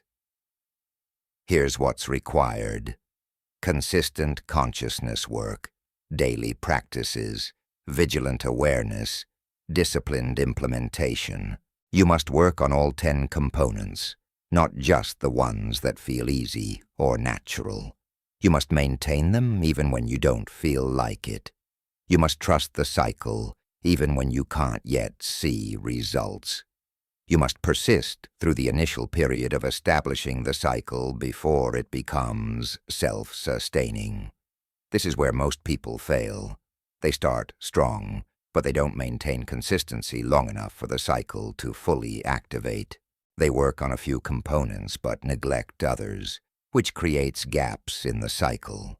They give up when they don't see immediate results, not realizing that cycles take time to build momentum. David spent years establishing his prosperity cycle before it manifested in full kingship and wealth. Years in the fields practicing identity stability and energetic consistency. Years developing his consciousness through meditation and prayer. Years learning to transmute problems into opportunities. Years building the habits and practices that would sustain him. He didn't expect instant results. He trusted the process. He remained faithful to the practices. He maintained the components, and eventually the cycle reached critical mass and began producing perpetual abundance. The same timeline applies to you. It might take months or years to fully establish the cycle, but once established, it operates for the rest of your life, producing continuous prosperity.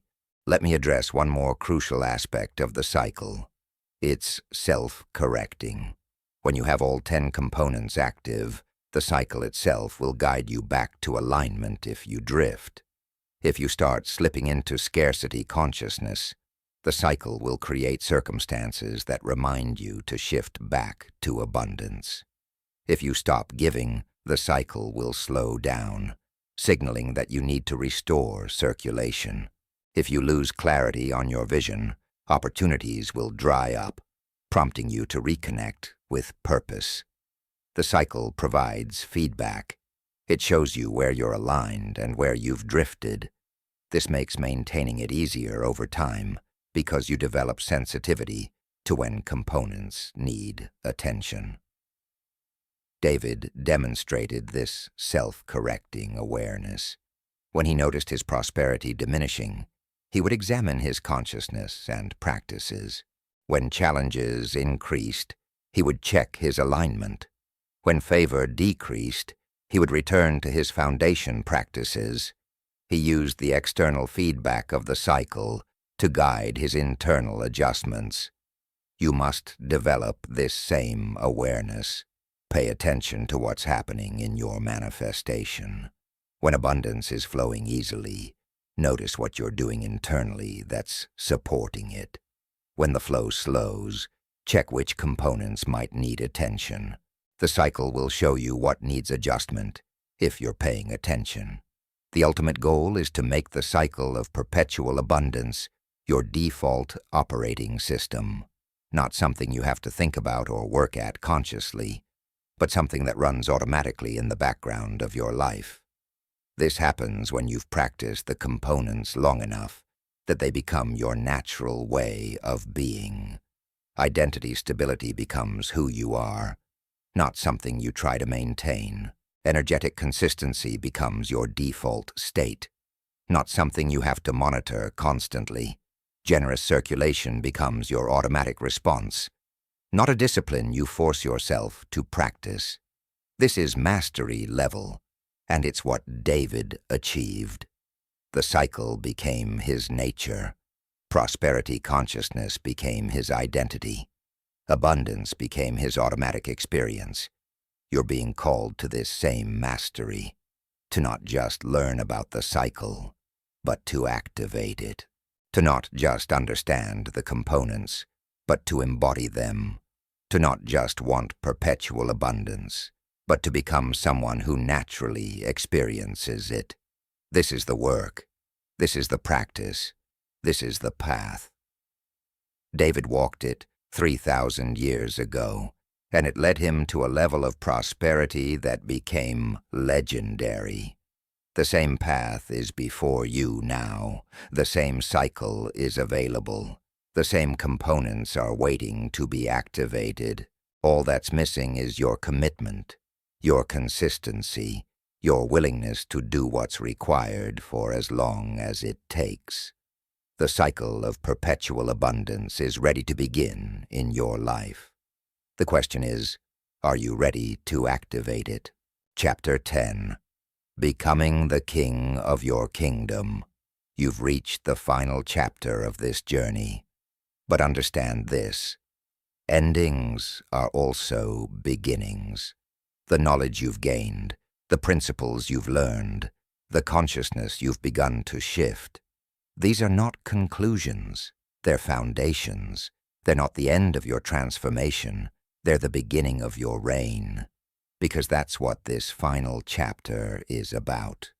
Not just understanding prosperity, not just manifesting abundance, but stepping fully into your sovereignty, claiming your throne, and ruling your kingdom with the wisdom, power, and consciousness of someone who knows who they are and what they're capable of creating. Let me ask you a question that will determine everything moving forward. Are you ready to stop being a subject in someone else's kingdom and become the king of your own? Are you ready to stop asking for permission and start making decrees?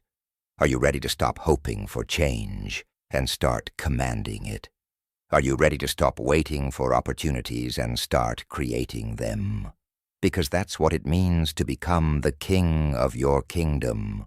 It's not about arrogance or dominance over others. It's about absolute sovereignty over your own consciousness, your own choices, your own reality. It's about recognizing that you're not a victim of circumstances. You're the creator of them. You're not subject to conditions. You're the establisher of them. You're not governed by external forces. You're the governing force in your own life. David understood this completely.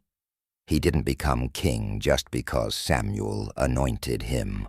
He became king because he claimed his kingship in consciousness first. The anointing was recognition of what already existed internally. The crown was the symbol of a reality he had already established in his own awareness. The throne was the physical manifestation of an authority he had already been exercising over his own mind, his own emotions, his own state of being. You see, kingship isn't given by others. It's claimed by yourself. It's not a position you wait to receive. It's a consciousness you choose to embody.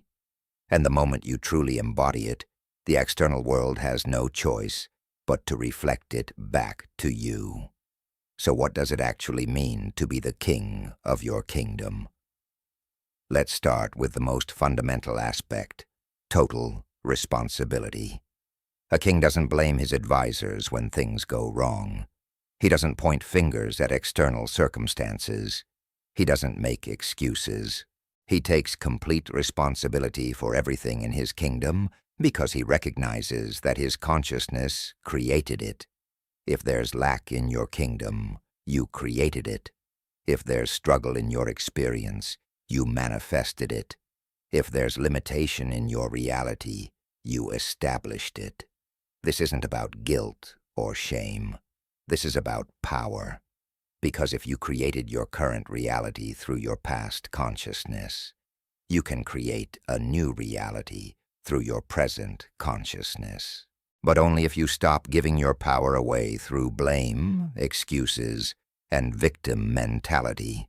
David exemplified total responsibility, even when Saul was hunting him unjustly, even when his own son betrayed him, even when circumstances seemed to be against him through no fault of his own. He never played victim. He took responsibility for his experience. He examined his own consciousness. He asked what he needed to learn, how he needed to grow, what adjustments he needed to make. This ownership of his reality is what kept him in his power. It's what allowed him to transform situations that seemed hopeless. It's what made him unstoppable in his manifestation. And it's what you must embrace if you want to rule your kingdom effectively. The second aspect of kingship is decisive authority. A king makes decisions, clear decisions, final decisions. He doesn't waffle endlessly. He doesn't seek everyone's opinion before choosing. He doesn't second-guess himself constantly. He gathers the information he needs, consults his wisdom, and then decides. And once he decides, he commits fully without looking back. This decisiveness creates momentum. It opens pathways. It signals to the universe that you know what you want, and you're going after it with complete commitment. Indecision, on the other hand, creates stagnation. It keeps you stuck in analysis paralysis. It broadcasts uncertainty into the quantum field, which creates uncertain results. Look at how David made decisions. When he heard about Goliath's challenge, he decided immediately to face him. When opportunities to kill Saul presented themselves, he decided instantly not to take them. When it was time to take the throne, he moved decisively. He didn't agonize over decisions for weeks or months. He didn't need perfect information or guaranteed outcomes. He trusted himself, trusted his guidance, and made clear choices. And even when those choices led to unexpected outcomes, he handled them decisively as well. This is the authority you must develop. Stop waiting for perfect clarity. Stop seeking guarantees. Make a decision, commit to it fully, and trust yourself to navigate whatever unfolds. This is how kings operate.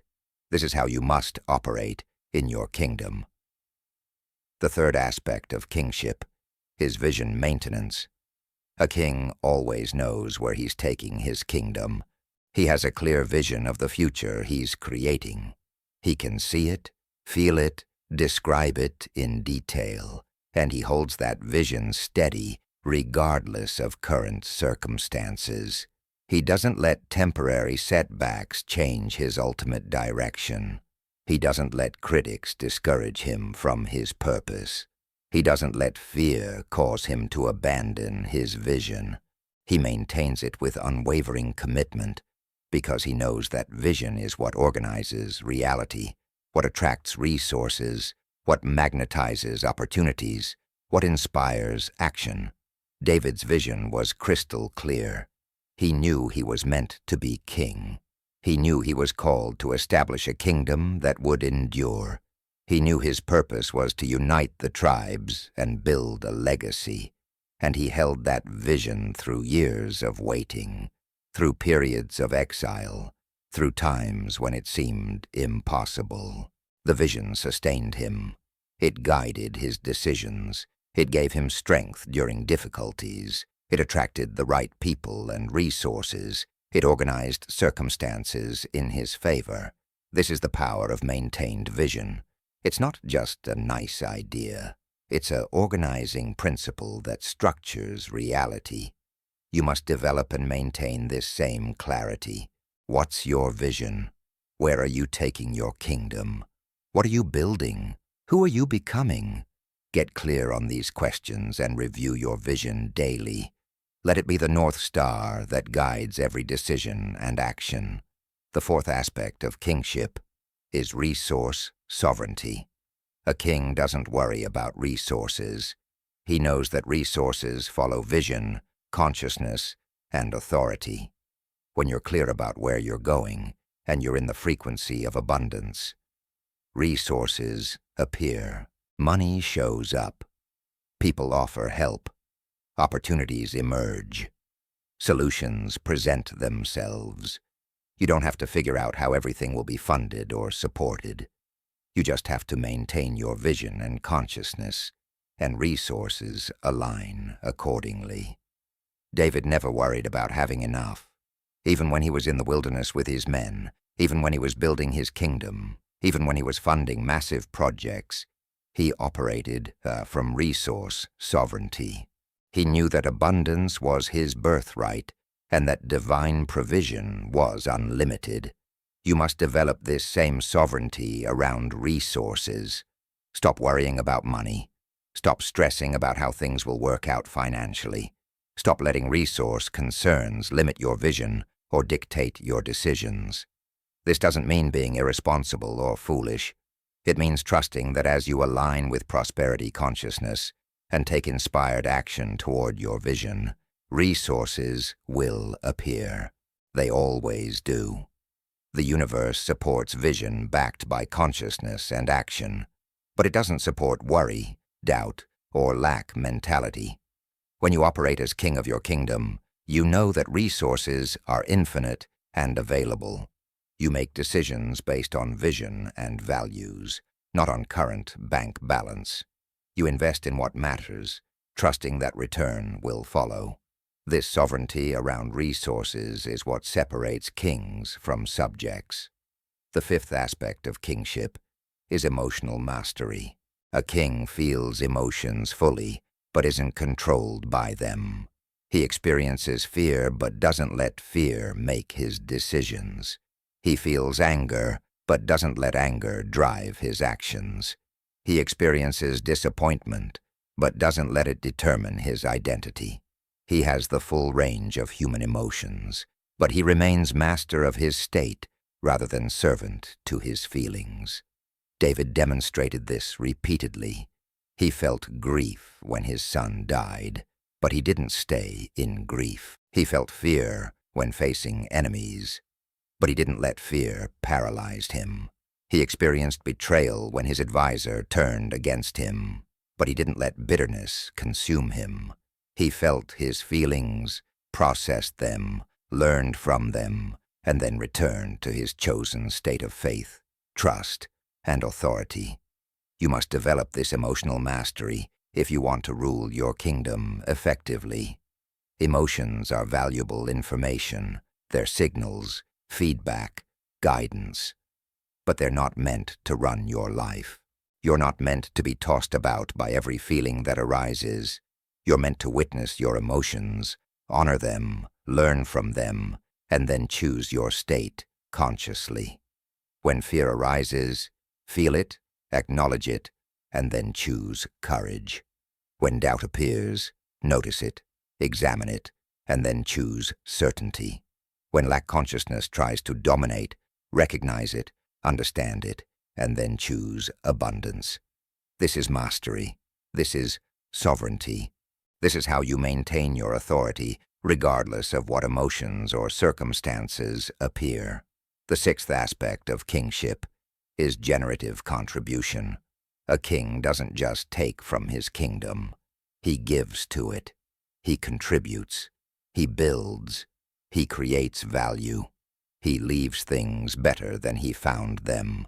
His kingship is in service to something larger than himself. David understood this deeply. His wealth wasn't hoarded. It was used to build cities, fund armies, support arts, bless people, construct temples. His success wasn't just for personal comfort. It was channeled into legacy building. His prosperity had purpose beyond himself. This is crucial because prosperity without purpose eventually becomes empty. Wealth without contribution eventually becomes hollow. Success without service eventually becomes unfulfilling. You must infuse your prosperity with purpose. What will you build with your abundance? Who will benefit from your success? What contribution will you make with your resources?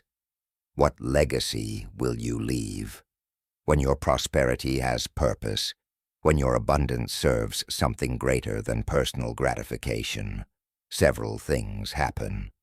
First, you eliminate guilt around receiving wealth because you know it's going toward good. Second, you accelerate manifestation because the universe trusts purposeful people with resources. Third, you create lasting fulfillment because your wealth has meaning beyond accumulation. David's prosperity was legendary, not just because of its magnitude, but because of its purpose. He built a kingdom that lasted beyond him. You're called to do the same, to use your prosperity to create something that matters, something that serves, something that endures. The seventh aspect of kingship is sovereignty over time. A king doesn't feel victimized by time pressure. He doesn't rush frantically or procrastinate endlessly. He understands that he creates his relationship with time through his consciousness. When you're in alignment, when you're in flow, time expands. You accomplish more with less effort. Things happen faster than they logically should. Synchronicities accelerate manifestation. This is time sovereignty, and David lived in it. Look at how much he accomplished in his lifetime, not through frantic hurry, but through alignment and flow. He had time for prayer, for music, for relationships, for governance, for battle, for building. He didn't live in time scarcity. He lived in time abundance. You must shift your relationship with time. Stop saying, "I don't have time." Start saying, "I make time for what matters." Stop feeling pressured by time. Start seeing time as flexible and abundant. Stop rushing through life.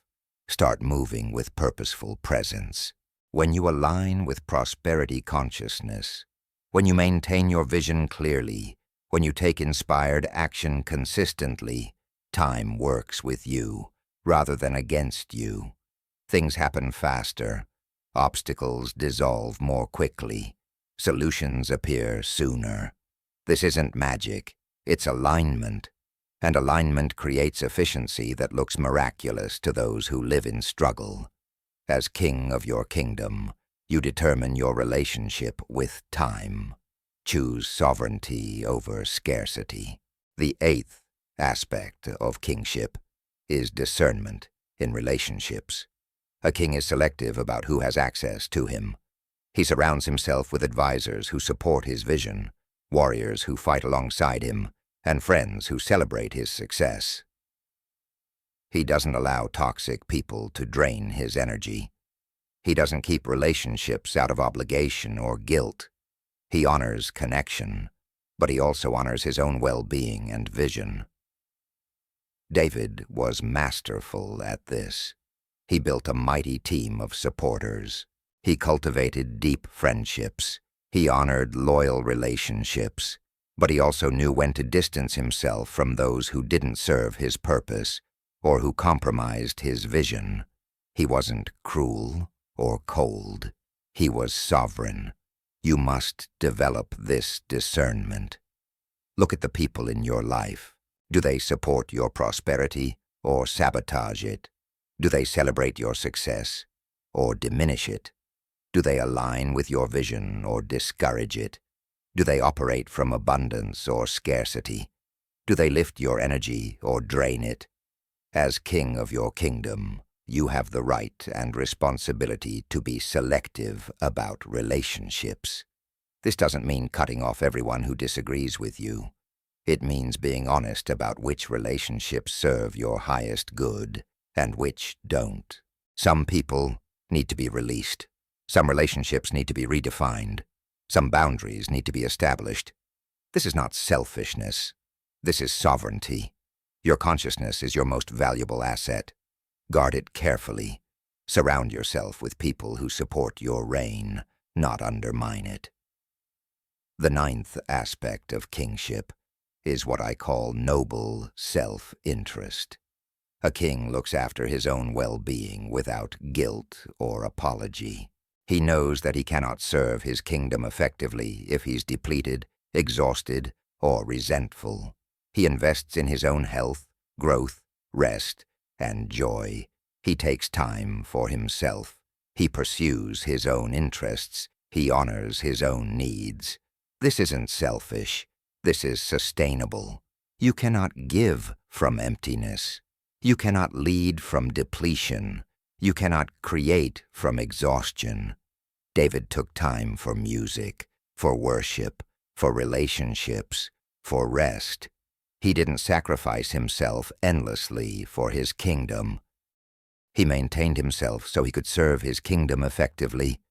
You must give yourself permission to prioritize your own well-being, to rest when you're tired, to pursue joy, to invest in your growth, to say no to demands that drain you, to take care of your health, to honor your needs.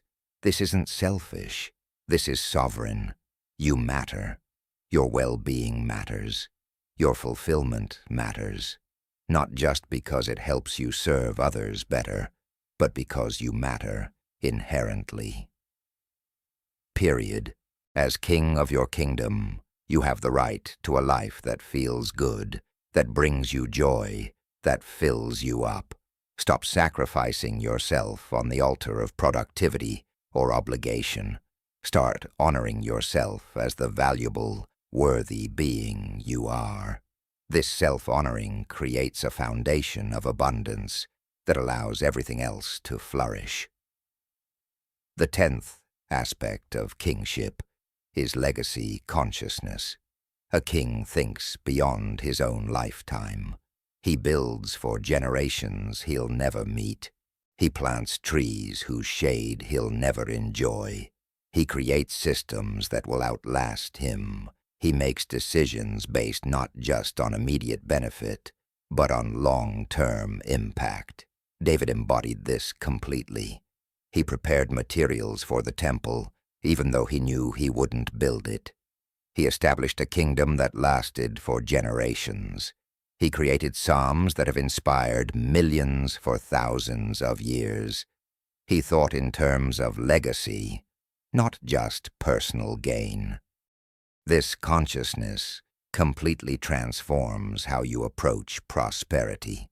When you think in terms of legacy, short-term setbacks become less significant. Temporary challenges become small compared to the long-term vision. Instant gratification becomes less appealing than lasting impact. You make different choices. You invest differently. You build differently. You create differently. Your prosperity becomes about more than personal comfort. It becomes about creating something that matters, something that lasts, something that serves beyond your own lifetime. This is the ultimate expression of kingship.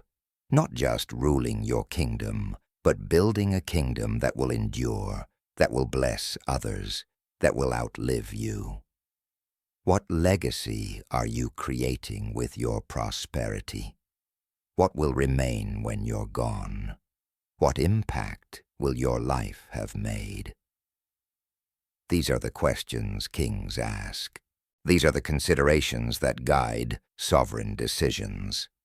Now let me bring all 10 aspects together to show you what it looks like to fully embody kingship. You take total responsibility for your reality, knowing that you're the creator of your experience. You make decisions with authority and commitment, without endless second-guessing. You maintain clear vision of where you're taking your kingdom, regardless of current circumstances. You operate from resource sovereignty, trusting that abundance is available and accessible. You master your emotions, feeling them fully but not being controlled by them. You infuse your prosperity with purpose, using your abundance to serve something greater. You claim sovereignty over time, moving in flow rather than frantic pressure. You exercise discernment in relationships, surrounding yourself with supporters and releasing those who drain you. You honor your own well-being through noble self-interest, knowing that self-care enables service. And you think in terms of legacy, building something that will outlast and outgrow you. This is what it means to be king of your kingdom. This is the consciousness David embodied. This is what's available to you right now. But here's what I need you to understand. Becoming king of your kingdom isn't a one-time event. It's a continuous practice. It's a daily choice. It's a moment-by-moment decision to operate from sovereignty rather than victimhood, from authority rather than helplessness, from power rather than powerlessness. Some days you'll embody it perfectly. Other days you'll slip back into old patterns. This is normal. This is part of the process. What matters is that you notice when you've slipped, and you consciously return to kingship. You reclaim your throne. You remember who you are. You reestablish your sovereignty. David had to do this repeatedly throughout his life. After victories, he had to resist the temptation to become arrogant. After failures, he had to resist the temptation to become defeated.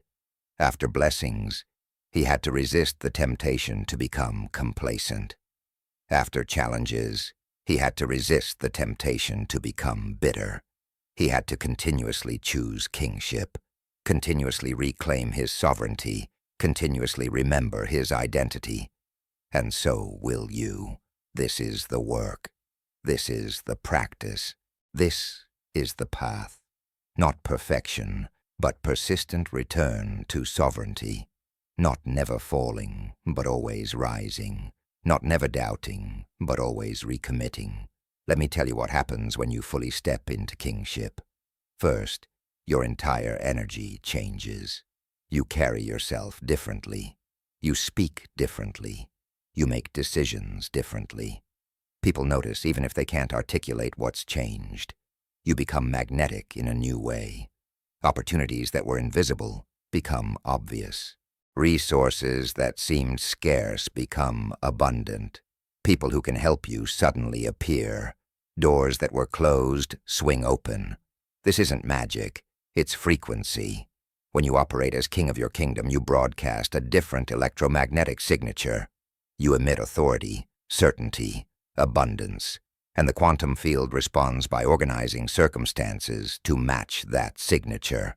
Second, your manifestation accelerates dramatically. What used to take months happens in weeks. What used to require enormous effort happens with ease. What used to feel like struggle feels like flow.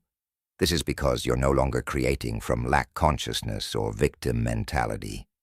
You're creating from sovereign authority. You're not asking the universe for permission. You're making decrees. You're not hoping things might work out. You're commanding them to work out. You're not wishing for abundance. You're claiming it as your birthright. This shift in consciousness creates a corresponding shift in manifestation speed and ease. Third, your inner peace deepens profoundly. When you're king of your kingdom, you're no longer tossed about by external circumstances. You're anchored in something deeper, something unshakable. Problems still arise, but they don't disturb your peace. Challenges still appear, but they don't determine your state. Setbacks still occur, but they don't define your identity. You remain centered, grounded, peaceful, because you know who you are, what you're capable of, and where you're going. This peace isn't passive or complacent. It's powerful. It's the peace of someone who knows they're in control of their consciousness, and therefore in control of their destiny. Fourth, your impact expands exponentially. When you operate from kingship, you naturally become someone who lifts others, who creates opportunities, who builds platforms, who establishes systems that serve beyond yourself. Your prosperity blesses others. Your success creates pathways for others. Your kingdom becomes a place where others can thrive. This is the natural result of sovereign consciousness. You're no longer just trying to survive or accumulate. You're building, creating, contributing, and that contribution amplifies your prosperity because the universe rewards those who serve. Now, as we come to the end of this book, I want to be very clear about what's expected of you moving forward. You've received the tablet of prosperity. You've learned the principles that David mastered. You've been given the tools, the practices, the understanding. But knowledge without application is worthless. Understanding without embodiment is empty. Principles without practice are powerless. The question isn't whether these teachings work. They work. The question is whether you'll work them, whether you'll apply them, whether you'll practice them, whether you'll commit to them long enough to see results. David didn't just learn principles and then forget them. He lived them daily, consistently, persistently, through good times and bad, through success and struggle, through blessing and trial. He made prosperity consciousness his way of life. He made sovereignty his default state. He made kingship his identity. And that commitment is what created his legendary success. You're being called to the same commitment, not to perfect execution, but to persistent practice, not to never failing, but to never quitting, not to immediate results, but to patient consistency. Here's my challenge to you as you close this book and step into your new reality.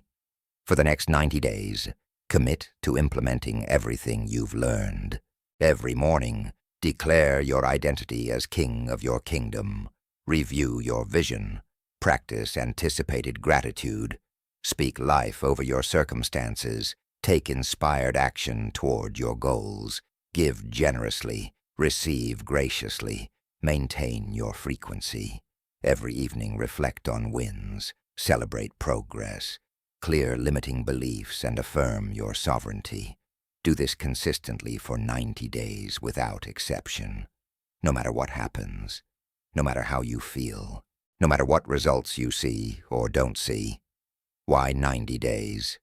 Because that's approximately how long it takes to begin establishing new neural pathways, to reprogram subconscious beliefs, to shift habitual patterns, to activate the cycle of perpetual abundance. The first 30 days, you're breaking old patterns. The second 30 days, you're establishing new patterns. The third 30 days, you're solidifying those patterns until they become automatic. After 90 days of consistent practice, you won't have to force prosperity consciousness. It will be your natural state. You won't have to remember to be sovereign. It will be your default identity. You won't have to work at being king. You will be king. But I'm going to be honest with you. These 90 days won't be easy. Your old programming will resist. Your subconscious will try to pull you back to familiar patterns. Your circumstances might challenge your faith. Your emotions might test your commitment. People might question your changes. Doubt might whisper that this isn't working. This is all normal. This is all part of the transformation process. Your commitment will be tested. Your resolve will be challenged. Your faith will be stretched. This is how transformation happens, not through easy, comfortable change, but through persistent commitment in the face of resistance. David faced this resistance continuously. When he was anointed king but spent years in wilderness. When he claimed his vision but faced opposition from every side. When he declared prosperity but experienced setbacks. He had every reason to quit, to give up, to abandon the consciousness he was cultivating. But he didn't. He persisted. He remained faithful to the principles. He maintained his practices. He held his vision. He kept his sovereignty. And eventually, everything shifted. The external reality caught up to his internal consciousness. The physical kingdom manifested to match his consciousness kingdom. And it will be the same for you. Stay committed. Stay consistent. Stay sovereign. The shift will come. Let me tell you what I see for your future as you step fully into kingship. I see you waking up each day with certainty about your purpose and excitement about your possibilities. I see you making decisions with confidence and clarity. I see opportunities appearing that perfectly align with your vision. I see resources flowing to you from expected and unexpected sources. I see relationships that support and celebrate your success. I see challenges that transform into opportunities. I see problems that dissolve before your sovereign consciousness. I see abundance that flows continuously and perpetually. I see prosperity that serves not just you, but everyone your life touches. I see a legacy that extends beyond your lifetime. I see you fully embodied as king of your kingdom, ruling with wisdom, power, and love. This isn't wishful thinking. This isn't fantasy. This is the natural result of applying the principles you've learned. This is what happens when you commit to the practices. This is the life that emerges when you claim your sovereignty. David proved it 3,000 years ago. Countless others have proven it since. And now it's your turn to prove it. To show what happens when someone truly steps into kingship, to demonstrate what's possible when prosperity consciousness is fully embodied, to become a living example of the tablet's teachings. The tablet of prosperity has been decoded for you. The principles have been revealed. The practices have been taught. The path has been laid out. David's wisdom has been shared. The knowledge has been transferred. Now it's up to you. Will you remain a subject in someone else's kingdom, or will you become the king of your own? Will you continue living from victimhood, or will you step into sovereignty? Will you keep waiting for permission, or will you claim your authority? Will you stay in scarcity consciousness, or will you embody abundance? The choice is yours. The power is yours. The throne is yours. 3,000 years ago, a shepherd boy made a decision. He decided to stop identifying with his circumstances and start identifying with his destiny. He decided to stop thinking like a subject and start thinking like a king. He decided to stop living in lack and start living in abundance. And that decision changed everything. It transformed his life. It established a kingdom. It created a legacy that still inspires millions today. Now you're standing at the same decision point. What will you choose? Who will you become? What kingdom will you build? I already know the answer, because you wouldn't have read this far if you weren't ready. You wouldn't have absorbed these teachings if you weren't called. You wouldn't have felt the resonance of truth throughout this book if your soul wasn't recognizing what it already knew. You are king. You are sovereign. You are powerful. You are prosperous. You always have been. You always will be. The only question was whether you would remember, whether you would claim it, whether you would embody it, and you're ready. I can feel it. You can feel it. The shift is happening right now as you read these words. So rise, King. Rise, Queen. Take your throne. Claim your kingdom. Embrace your sovereignty. Embody your prosperity. The tablet has done its work. David has shared his wisdom. The universe has aligned circumstances to bring you this teaching at exactly the right time. Now it's time for you to do your work, to live these principles, to practice these teachings, to become the king you were always meant to be. Your kingdom awaits. Your throne is ready. Your prosperity is prepared. All that remains is for you to step fully into who you truly are. Welcome to your reign. Welcome to your sovereignty. Welcome to your prosperity. Welcome home, King. Welcome home.